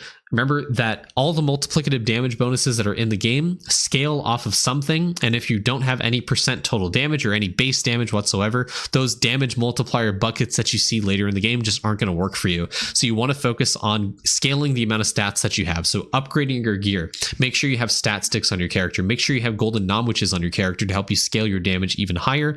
But also with that, increasing your stats just increases your skill efficiency, which allows you to get higher prints, allows you to focus on Atom Collider a little bit sooner. And it's just generally something good to focus on at all stages of the game. Just getting more stats is just really, really good for you. Okay. Focus, put your characters into cauldrons, unlock these bubbles. I would try to get it at least midway through World 6 to start getting like the essence generation, a little bit of damage, some more mining, fishing power, that kind of stuff. I mean, now that you have 200 Tentacle Bubo, it should be relatively easy for you to farm out and try to get higher bubbles. But yeah, when you are on Bubo, there is an optimal talent set. You want to have on bar number, on like your auto attack bar, you want to have Cranium Cook, Tentacle. Sorry, no, that's a passive skill. Raise the Dead, that's the one. So Cranium Cook, Raise the Dead, Auspicious Aura. After that is the gas cloud, like the guy that walks around, and then the canisters, and then it is the bouncing skull, in that order. So once again, Cranium Cook, Raise the Dead, Auspicious Aura, the gas cloud monster, the gas canisters, and then the bouncing skull. That's the order. That's the most efficient. Early game, depending how much damage you have, you may want to consider just doing it at Citringes, doing Cranium Cook at Citringes. Once you unlock Tremor Worms and you are able to kill and one-shot them, even the Crystal Mobs kill and one-shot them at Tremor Worms, do Cranium Cook on Tremor Worms. It's the best map to do it. Early game and even into late game, equip Boxing Gloves. Don't equip a staff, equip Boxing Gloves. The reason being is because you want Auspicious Aura to drop immediately on the mob. The closer you are, the more effective Auspicious Aura is. So if you do it with a staff, the range is pretty high and your Auspicious Aura is going to drop on nothing and you're not going to be able to get any Cranium Cook time off that. Okay. Additionally, with Cranium Cook, I would absolutely recommend trying to get a higher level of cooking roadkill. The higher level of cooking roadkill you have is the higher efficiency it's going to get. So the more seconds it's going to count for. So every single kill you get will count for more seconds, and it'll last longer too, which means you get even more Cranium Cook time, allowing your Cranium Cook to be more effective, allowing you to get more chances at bubble levels. And also, as a note, I would highly recommend trying to make sure your bubble breakthrough talent on your Bubo is as high as possible so you can have a higher chance of unlocking those bubbles. Okay.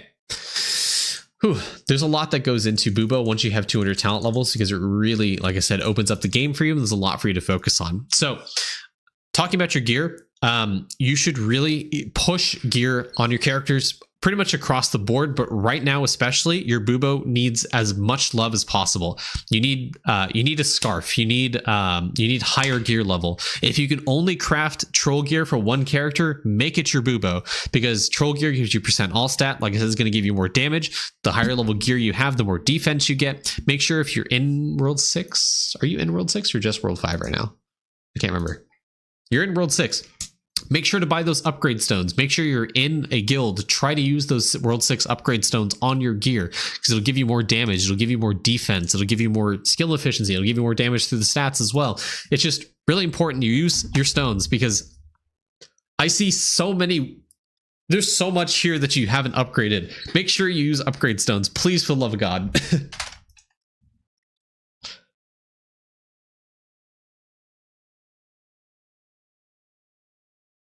Okay, and talking about whole progress, like I mentioned with the other people in those rapid reviews we did earlier today, don't split your opals. Put it all in on one guy, and that's it. I think right now your biggest focus is trying to get into Cavern 9 for the grotto. Also comes back to money. Yes, absolutely. So I would focus on trying to get into the grotto. Yeah. Well, hold on.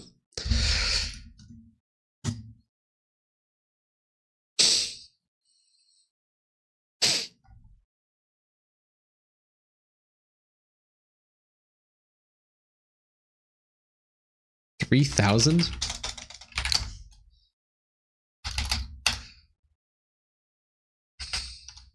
833 hours. Oh, well, there's actually a calculator right here. LOL. Okay. So you have the lamp.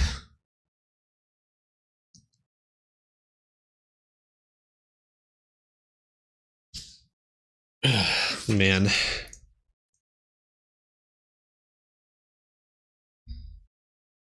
Wowie.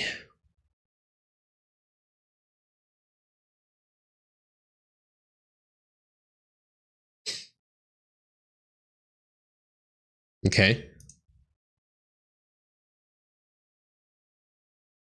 So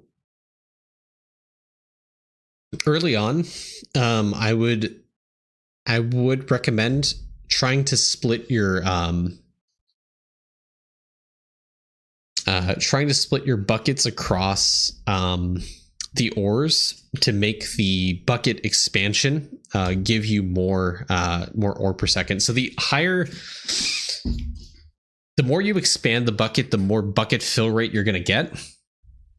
And also, when you're this early into Bravery, I would really recommend trying to get this 80 hours, so the 2 additional swords to get you more damage or more pushing power, because you can fight more battles and get more of the bonuses from Bravery. I would also consider doing Bravery every single day. I wouldn't wait for the multi to stack up, but definitely focus on villager EXP. Definitely focus on bucket fill rate. I would definitely focus on gaming bit gain as well to help you with these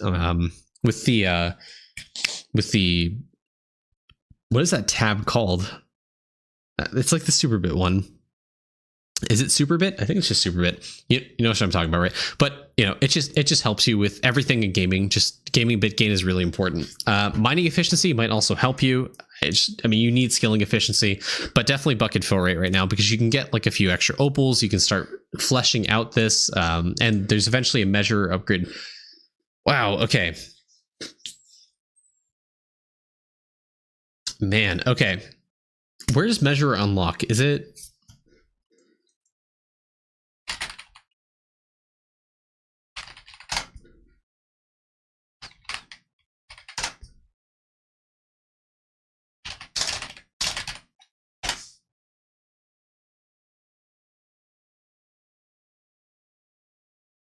At the lamp. So you should have him.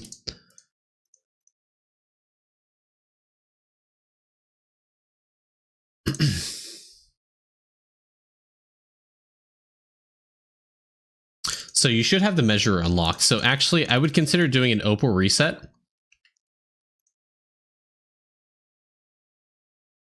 I would consider doing an opal reset and putting it on measurer. The reason that's important is because you can get villager EXP here. You can get bravery sword damage to help you push into higher waves, so you can get more villager EXP, more bucket fill rate, that kind of stuff. But getting measurer 3 is going to help you get into bell bring and ping rate to help you progress the bucket a little bit faster, get more villager EXP. Early game, you kind of have to rely on the bell a little bit to get you some measurable increase of villager EXP. It's one of the only sources early game you have access to. So I definitely do that. It also helps you get ping rate, which will help you get more opals. And that's kind of what you need right now.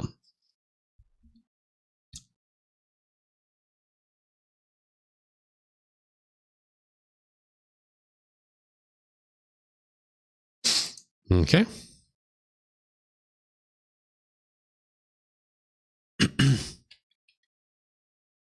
Okay. When it comes to Cosmo, there's not a whole lot of sources of opals that you have access to right now, just because of how early in the hole you are. But the sooner you get to Grotto, you can get a decent amount of opals from this. I think I mean, again, your damage is kind of lacking, so you're not going to be able to get a lot of opals from the grotto. You're not going to get a lot of opals from the den. Damage is something you absolutely need to focus on right now if you have any chance of progressing. And a lot of that's going to come back to the other things we talked about, you know, progressing your gear, getting tools on your character, getting gold food on your character, and splitting the stack of gold food across your characters, getting higher sailing through golden hamster gummies. I just don't think Hole is necessarily something you need to hard focus right now. I think it's going to divert your attention too much from the other mechanics that are lacking in your account. I think you need to focus on equipping your bubo, setting it up for success, doing cranium cook, upgrading and getting your alchemy bubbles, unlocking power of try 1, try 2, and try 3. And then just trying to get as much drop rate through gear, through siege breakers, talent, Arc Lord of the Pirates, I think it is, gets you some more drop rate, more poppable farming, more diceable farming, that kind of stuff. All that's going to come into effect in what you should focus on right now. And then eventually, once you have your account kind of fleshed out, come back to the hole and start worrying about that stuff. And also, since you're in, I keep forgetting, you're in World 6, correct? So you're in World 6, which means you have access to summoning, and that's going to help you a ton with damage as well. Because you see here, you're only getting 2.8, right? So even though you can't really push World 6 all that well, you can still focus on trying to push summoning because you can get some more damage, or artifact find chance can help you in sailing. More drop rate eventually. That's going to be a good source of drop rate. More AFK gains, skill efficiency to get you more prints, farming speed to help you with farming. This just passively over time is going to help your account to help you scale and get further ahead. I would maybe consider trying to do green instead of white right now. I'd maybe consider doing yellow instead if you have access to it, or eventually when you get access to it, to help you push and unlock. Yeah, I would definitely try to save your essence to get to yellow as soon as you can. The more battles you have available to you, the more just essence gen and stuff that you have. Yeah, you're relatively close. I don't know what your essence gain per hour is right now, but definitely nearing yellow summoning, which is going to help you a little bit.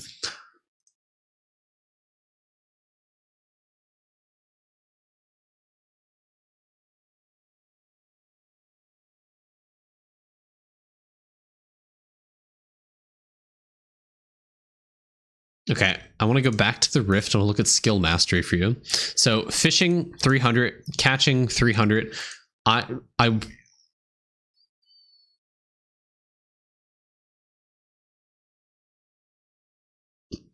thank you, Zigsplit. Remember, this is often overlooked by a lot of people, but the cards being passive are so immensely powerful for your account, especially if you're trying to push or trying to get higher,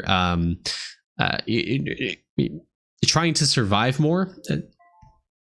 And especially when it comes to tremor worms eventually, it's really important you want as much defense and accuracy for your bubo and set up for success. So you absolutely want to try to get Shaccuracy FMJ up. So getting higher fishing efficiency, higher catching efficiency to get higher prints of those resources to level those up are going to help you with bubo and setting you up for success for Cranium Cook in the future as well. Yeah, definitely. Rift is really, really good. You're missing a little bit of catching efficiency here, which again, like I mentioned, is pretty important for you. The catching cards being passive will also be pretty important for you to help you with your efficiency. Your fishing cards being passive are going to help you a ton with that. And like I said, those early game, those bubbles, FMJ and Shaccuracy make a huge difference in your account because they give you base defense, but they also scale the defense that you get off your equipment. There's also Shaccuracy that helps you with Shaccuracy, helps you with accuracy to help you hit the mobs more often, help you like actually kill them.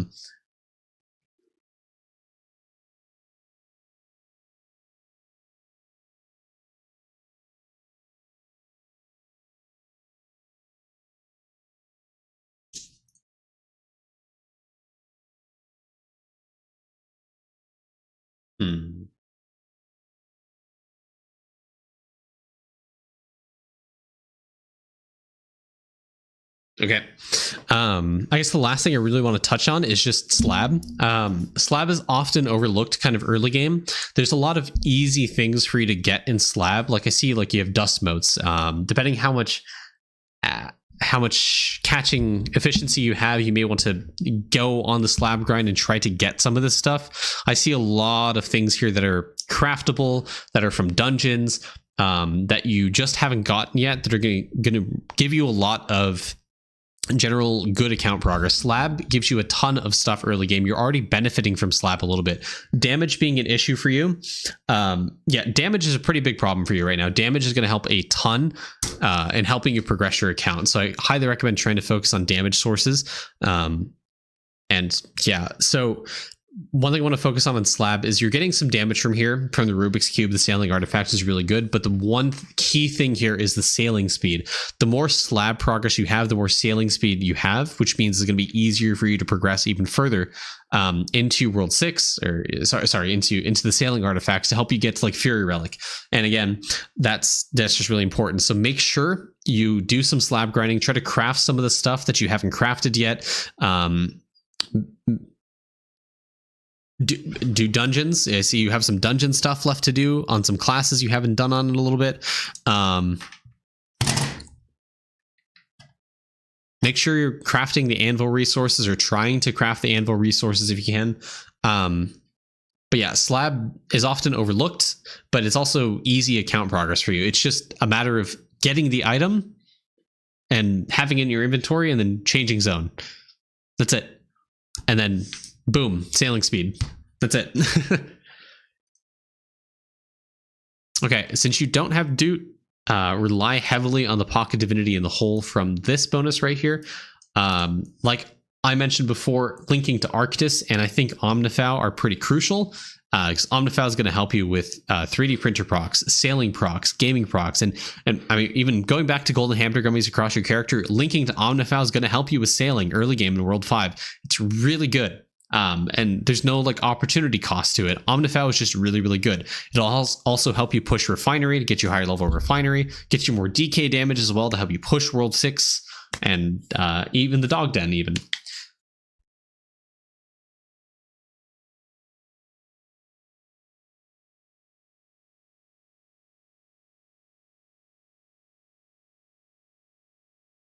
Okay.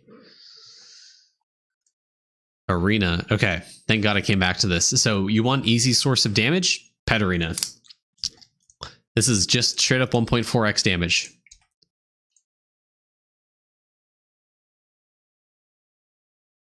I'm going to link this over to you if you have not seen this before. Flashbang, by the way. This is a very old guide made by Solar Frost, I think, right? Way back in the day. Among other people, there's other people who helps with this, but Solar Frost specifically for the setup for pet spice battles, for pets battles. This gives you the progression guide for Pet Arena. This gives you the progression guide for spice battles up to the World 5 ones. This is what you want to follow religiously to help you progress in Pet Arena, and you're going to be able to hit that 200 Pet Arena pretty quickly. The gene splicers are really important for you kind of early game. I really recommend trying to use this document religiously when trying to progress breeding, because it's going to help you so much early game. Like I said, you're struggling for money. Here you go. 2x money game. You're struggling in the pet spice battles. You get a 5th pet battle slot, and then a 6th one. And then you get more library VIP membership, which might get you the multi-kill coin for Charon, which gives you multi-kill cash. There's the 1.4x damage increase. This is really, really important for you to focus on right now. So please look at that spreadsheet, look at it religiously, follow that progression guide, try to push unlocking pets where you can, and just do Pet Arena. And like I said, also do cooking. Cooking really important. You have the most important lab nodes activated, so it's all I care about. Yeah, I don't even really want to touch World 6. I don't really want to touch a lot of that, so I'm going to let you fend for yourself when it comes to the World 6 mechanics, but I wish you the best of luck. And I'll go just stop the review there. I think I gave a lot of stuff. Remember to use try to really focus on Bubo right now that you have 200 tentacle, unlock those bubbles, upgrade those bubbles, try to get as much stats as you can, try to link to Omnifau, try to claim sailing, try to push to Rift 31. There's a lot of stuff for you to focus on. So good luck wherever you are. Have a great time. So glad you gave me this account. This is really good perspective into early game, what early game kind of looks like right now. So good luck, man. Have a great time. I'll see you in the next video, YouTube. Bye.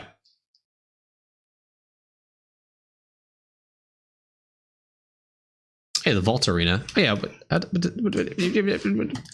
does Vault do for Pet Arena? How can you ask for a paid account review? I think it's $25. Yeah, $25 for an account review. Oh yeah, that's also a good point, Reviar. For those passive cards, you have a lot of candy that you can use to level up your skills to get you that 300 skill level for the passive cards to help you with those prints as well. Also, when you're this early game, I wouldn't consider reprinting to be that detrimental to your account. You can very easily. Oh yeah, let me link it in YouTube too. Sorry about you. Sorry about that, YouTube chat. There you go.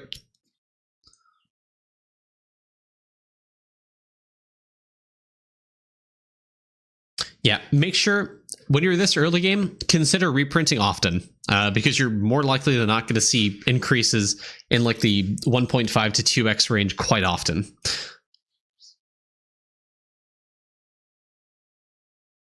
Yeah, and don't be afraid to use your candy to help you progress this early. Don't hoard it. Don't fall into the trap of endgamers. Use your candy to help you progress. Candy's really good for helping you get levels and skilling to help you push some of the worlds, or get more resources, whatever.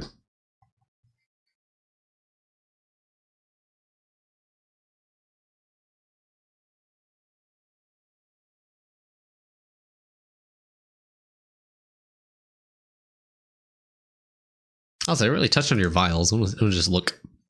Yeah, make sure to unlock your vials. I mean, you're missing some damage here from like Krakenade.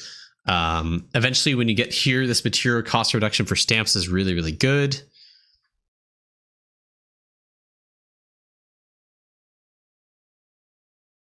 I mean, you're pretty up to date on vials. I think there's just like that, honestly, that you're missing. Yeah, some of them at 13 even. Pretty good.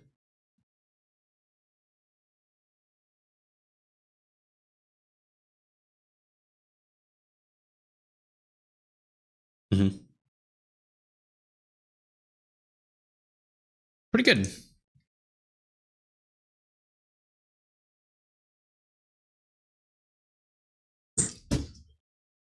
Ugh.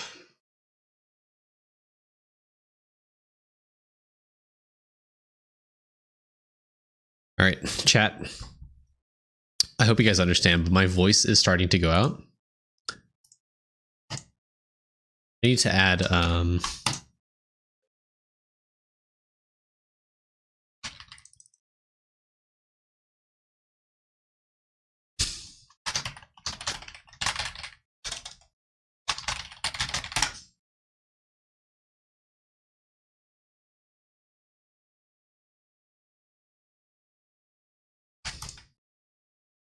okay.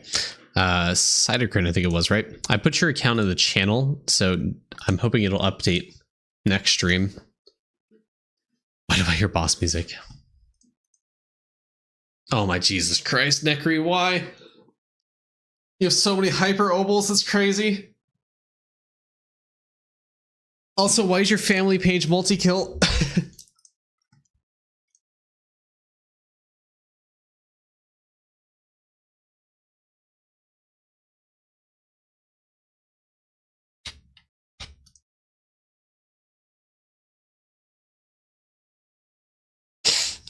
Right.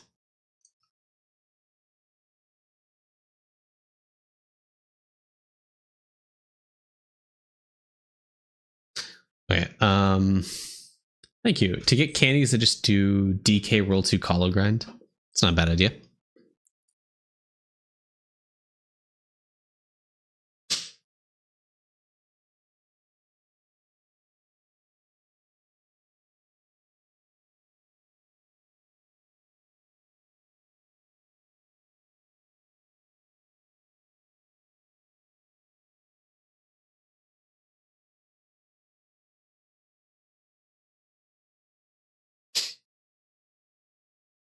It's my Timmy rank? I have no idea. It's like 6. I haven't touched that thing since April Fool's Day.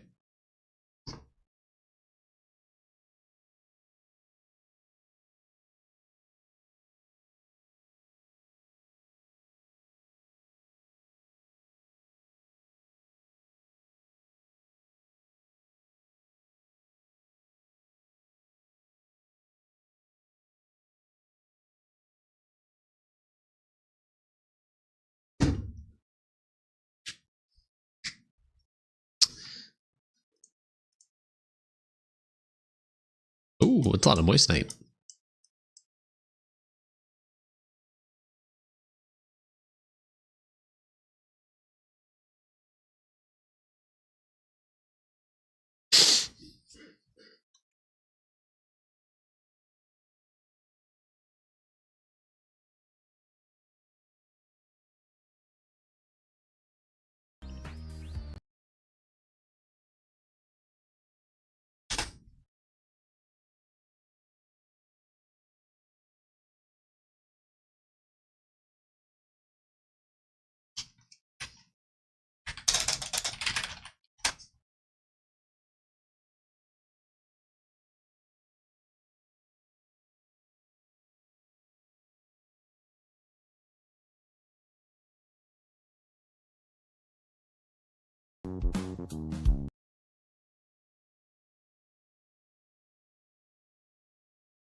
Your Zik, what's your account name? So Reviara. Let's go mark that off.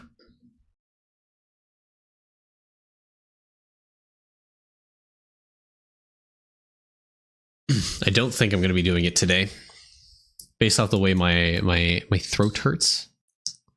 It's starting to hurt.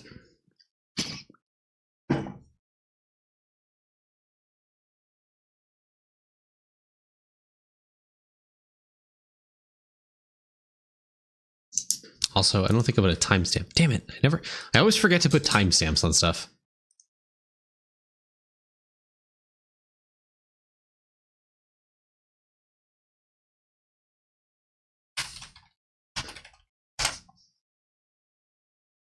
Any tips for early game sneaking?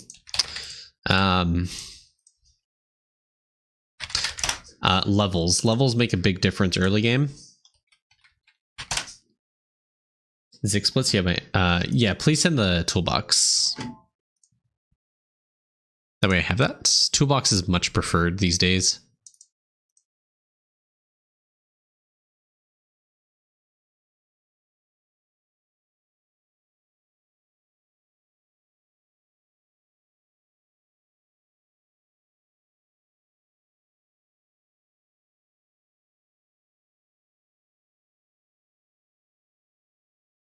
Oh, I see it.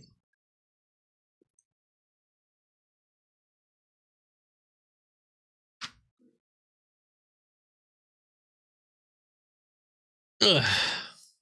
Yeah, you can send the toolbox link here. So I remove the link calling.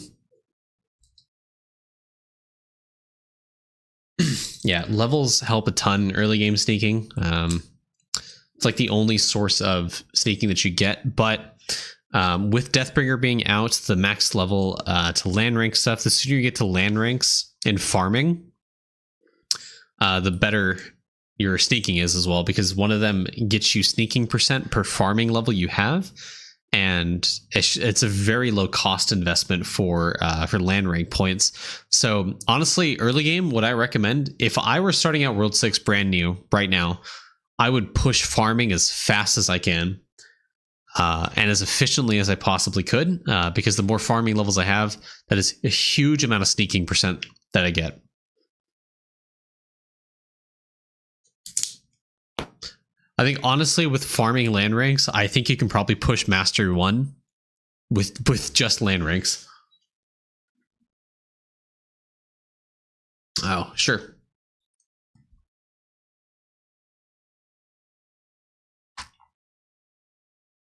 Review list.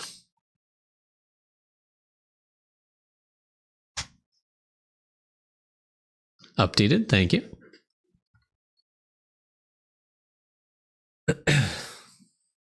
I spent 5 days sending boats, sending 2-hour claims to Fungi for Sovereign.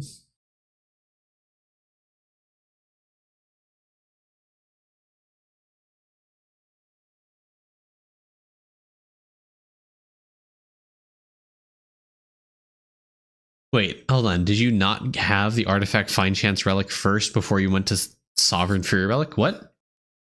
Huh? Why would you do that to yourself?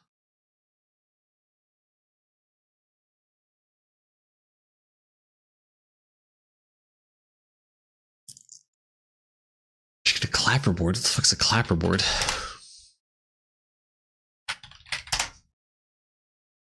Oh. That's what a clapperboard is. Yeah, that's pretty denched of you.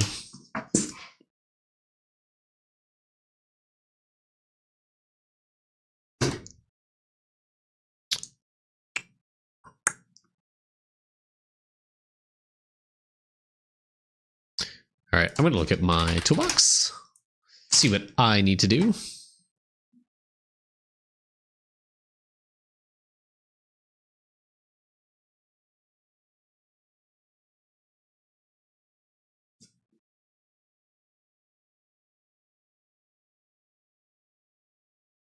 Maybe do some shrines.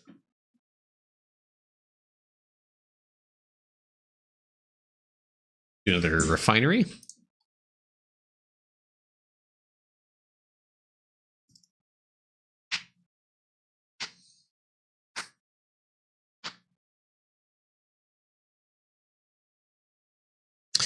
What did my bone sheet say? So I want to get my ribcage minimum cost to 34 billion, it seems.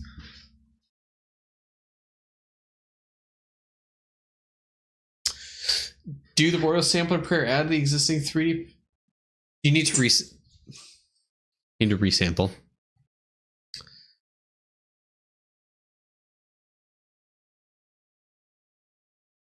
So the way that prayer works is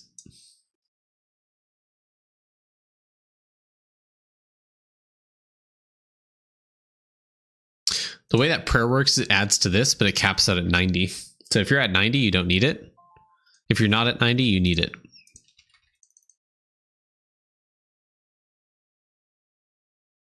Oh yeah, refinery.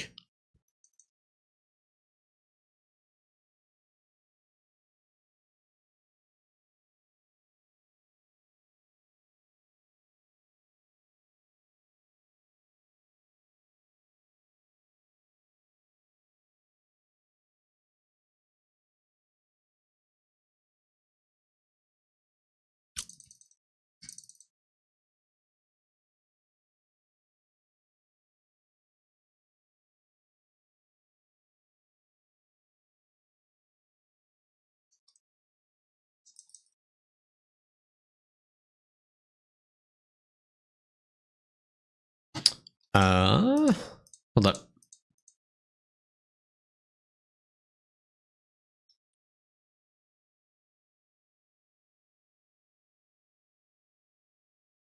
Here you go. Zadek, hello.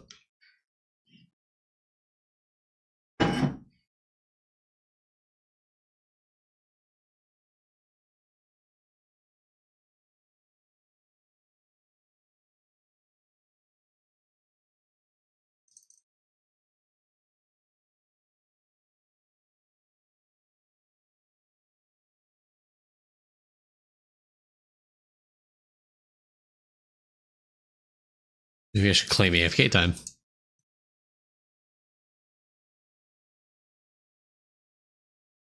Refinery, let's go. Oh, hi, Regina.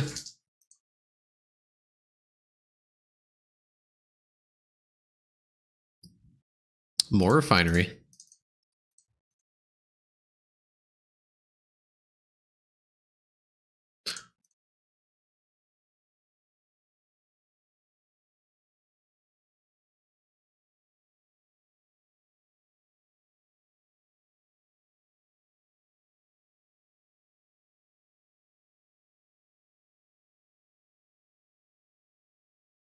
Dragon Warrior, good. Same as it was.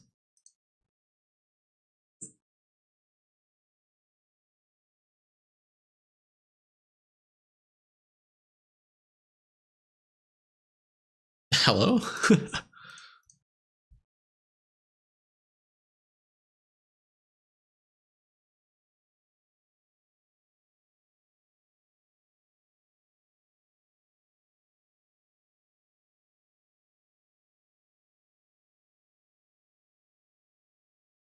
Come here.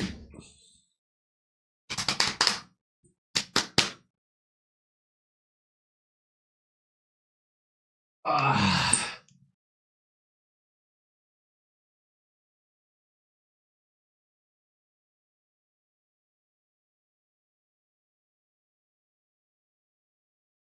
And there she goes. And she's back.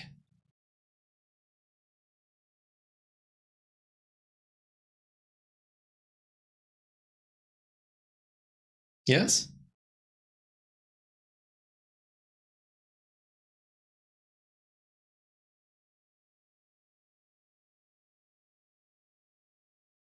Ah! Aha! You are mine. Hold you like a baby. And she's gone.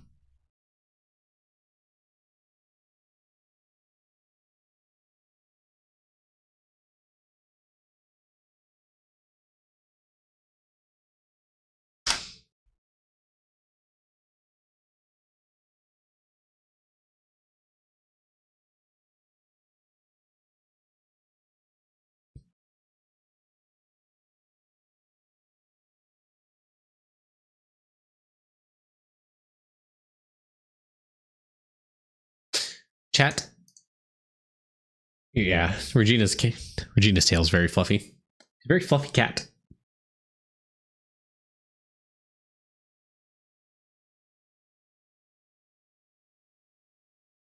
Yeah, Siberia, the Timmy thing is just a meme.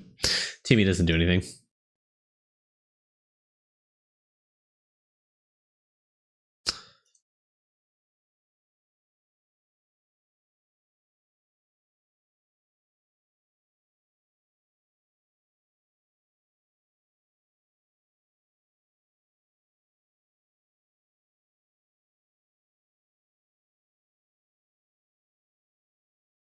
I think she's hungry. I think that's what she wants. She wants food.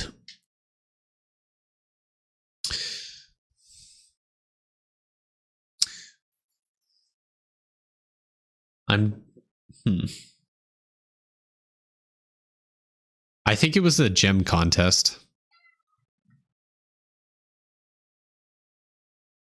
Like gold cheese on this character. I also need to get like a 20k gold cheese stack. Maybe I should grind that out.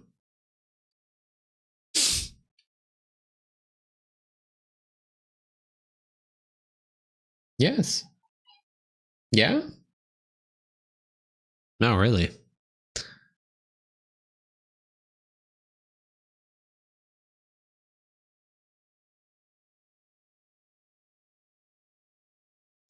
Wait, hold on.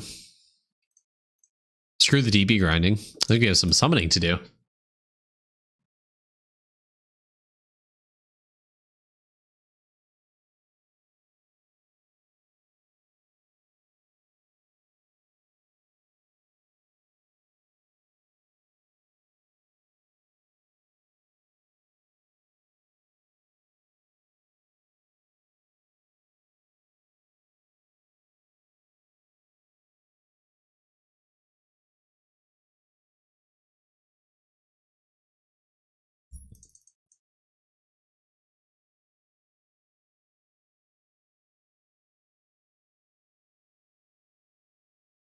All right, chat. Make sure. We have 3 summoning rounds to do. This is for wave 131.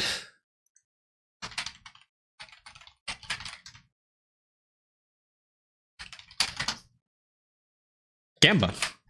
We have 2 minutes of Gamba. In the meantime, I'm going to go feed Regina. I'll be back. Yes.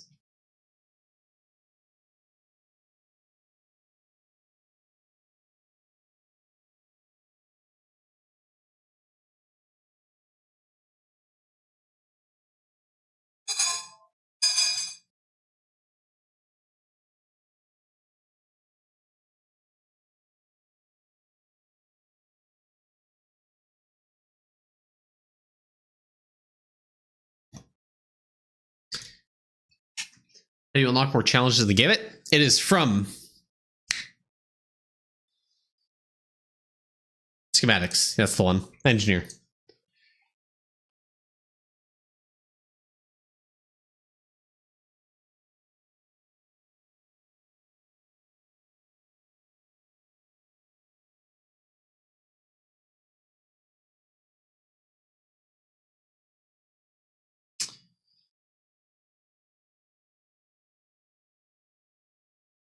Ugh.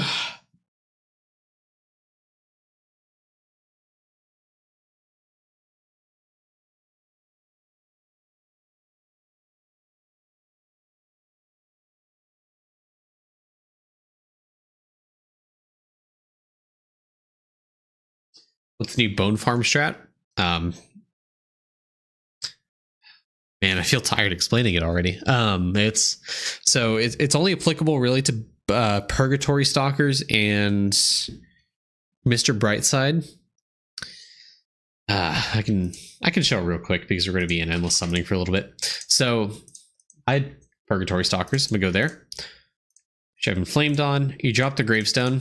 Start your timer or whatever if you have one. Go down to this platform right here. Press D, so it's just one button press. Press auto, hold D, click off the screen, and your character will just stay there and keep attacking the Purgatory Stalkers in that position. The Horde monsters only spawn down there, and you're the furthest left of the platform you could possibly be, so no Purgatory Stalkers will spawn to the left of you. So your axes will fling off to the right all the time, which means you're instantly killing and always killing the Horde monsters all the time. It allows the gravestone to stack really high. If you were watching earlier, I was able to get the gravestone stack up to 830 pretty consistently every single time. But this does require you have pretty high accuracy and almost the ability or at the ability to one-shot them all the time.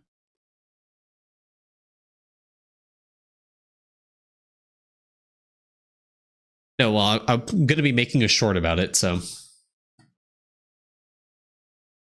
This only exists for Purgatory Stalkers and Brightsides. Legit, legit.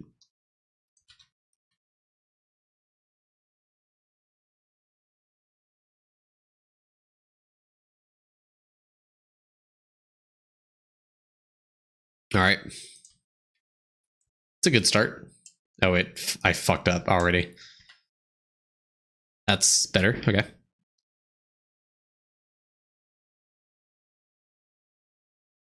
Yeah, I fucked up. Yeah, didn't mean to do that.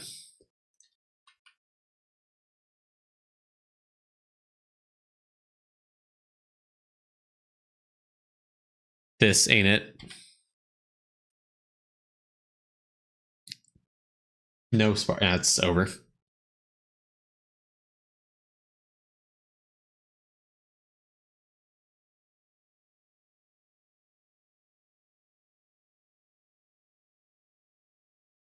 It's over.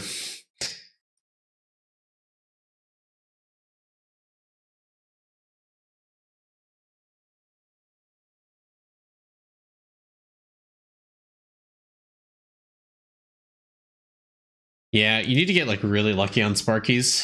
Otherwise, just it doesn't happen.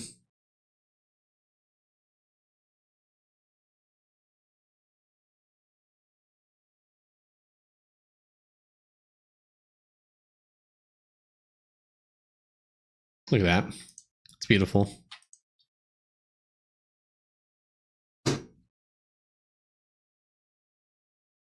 Yeah.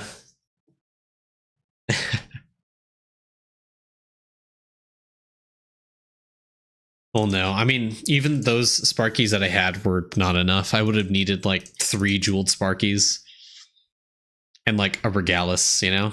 And then like 10 more jeweled Sparkies after that.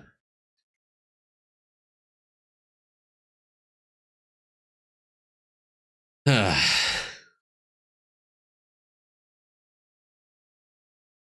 right, let's see what level Dragon Warrior I'm at now.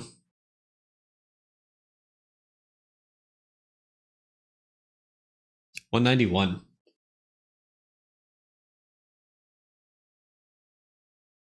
That's summoning. Yeah, speaking of Bell, let's go take a look at Bell.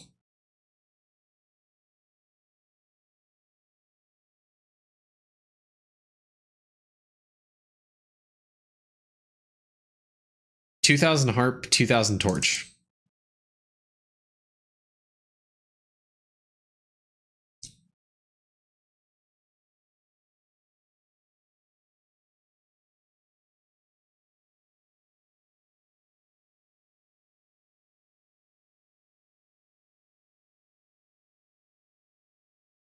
Ooh, we have 10 arcade balls.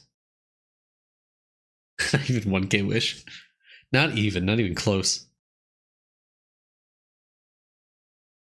I think I should just level up the bell and just farm up resets for like 3 days straight.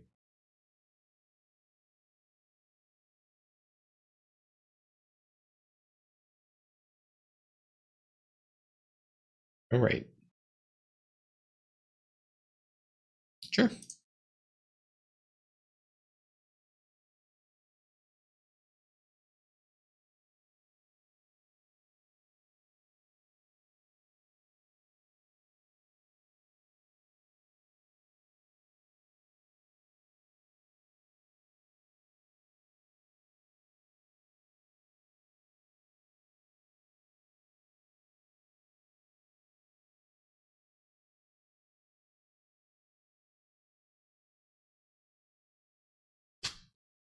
I'm so close to Equinox. Less than an hour for this. I'm gonna max out drop rate.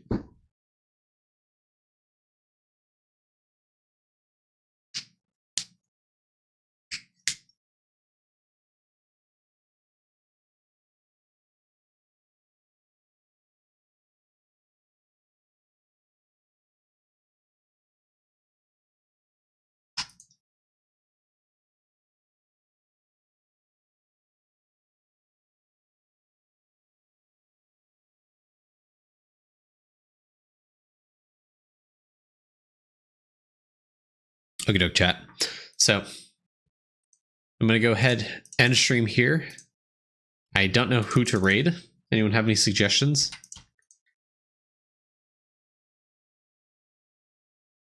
Ugh, there goes my legs.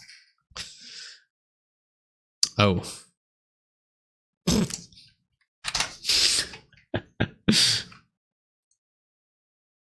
No marble race today.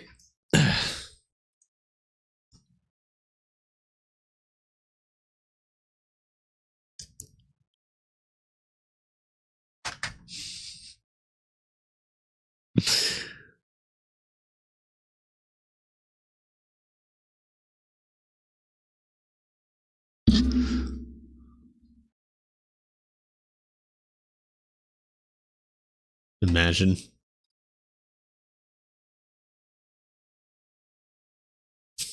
Okay, who are we following, or who we raiding, chat?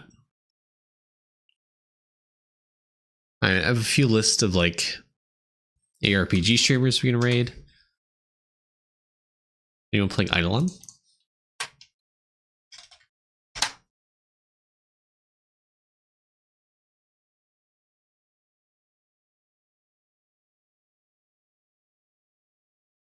One guy playing right now.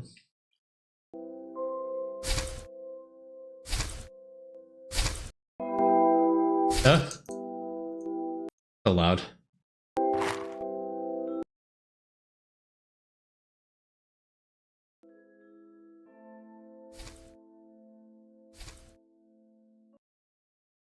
You know, that's quite... It's quite an interesting setup he's got going on.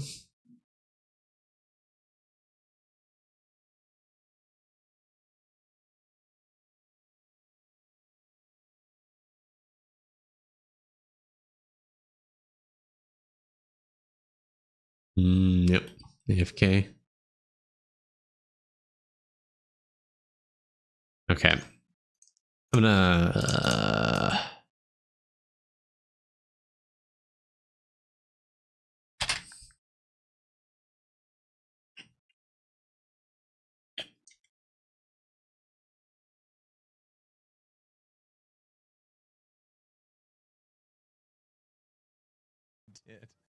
Yeah, we're gonna cross genres. We're gonna go over to a Last Epoch streamer right now, since I plan on streaming that in about 2 weeks on launch anyways, so you guys can kind of understand what the game is if you guys want to play it. Yeah, most everyone's PoE too, but I'm gonna rate someone's streaming Last Epoch, since I'm gonna be streaming Last Epoch in a few weeks. So send you guys over to Aaron Action RPG. Pretty good content creator. Join if you want, stick around if you want. No special message, just cool guy.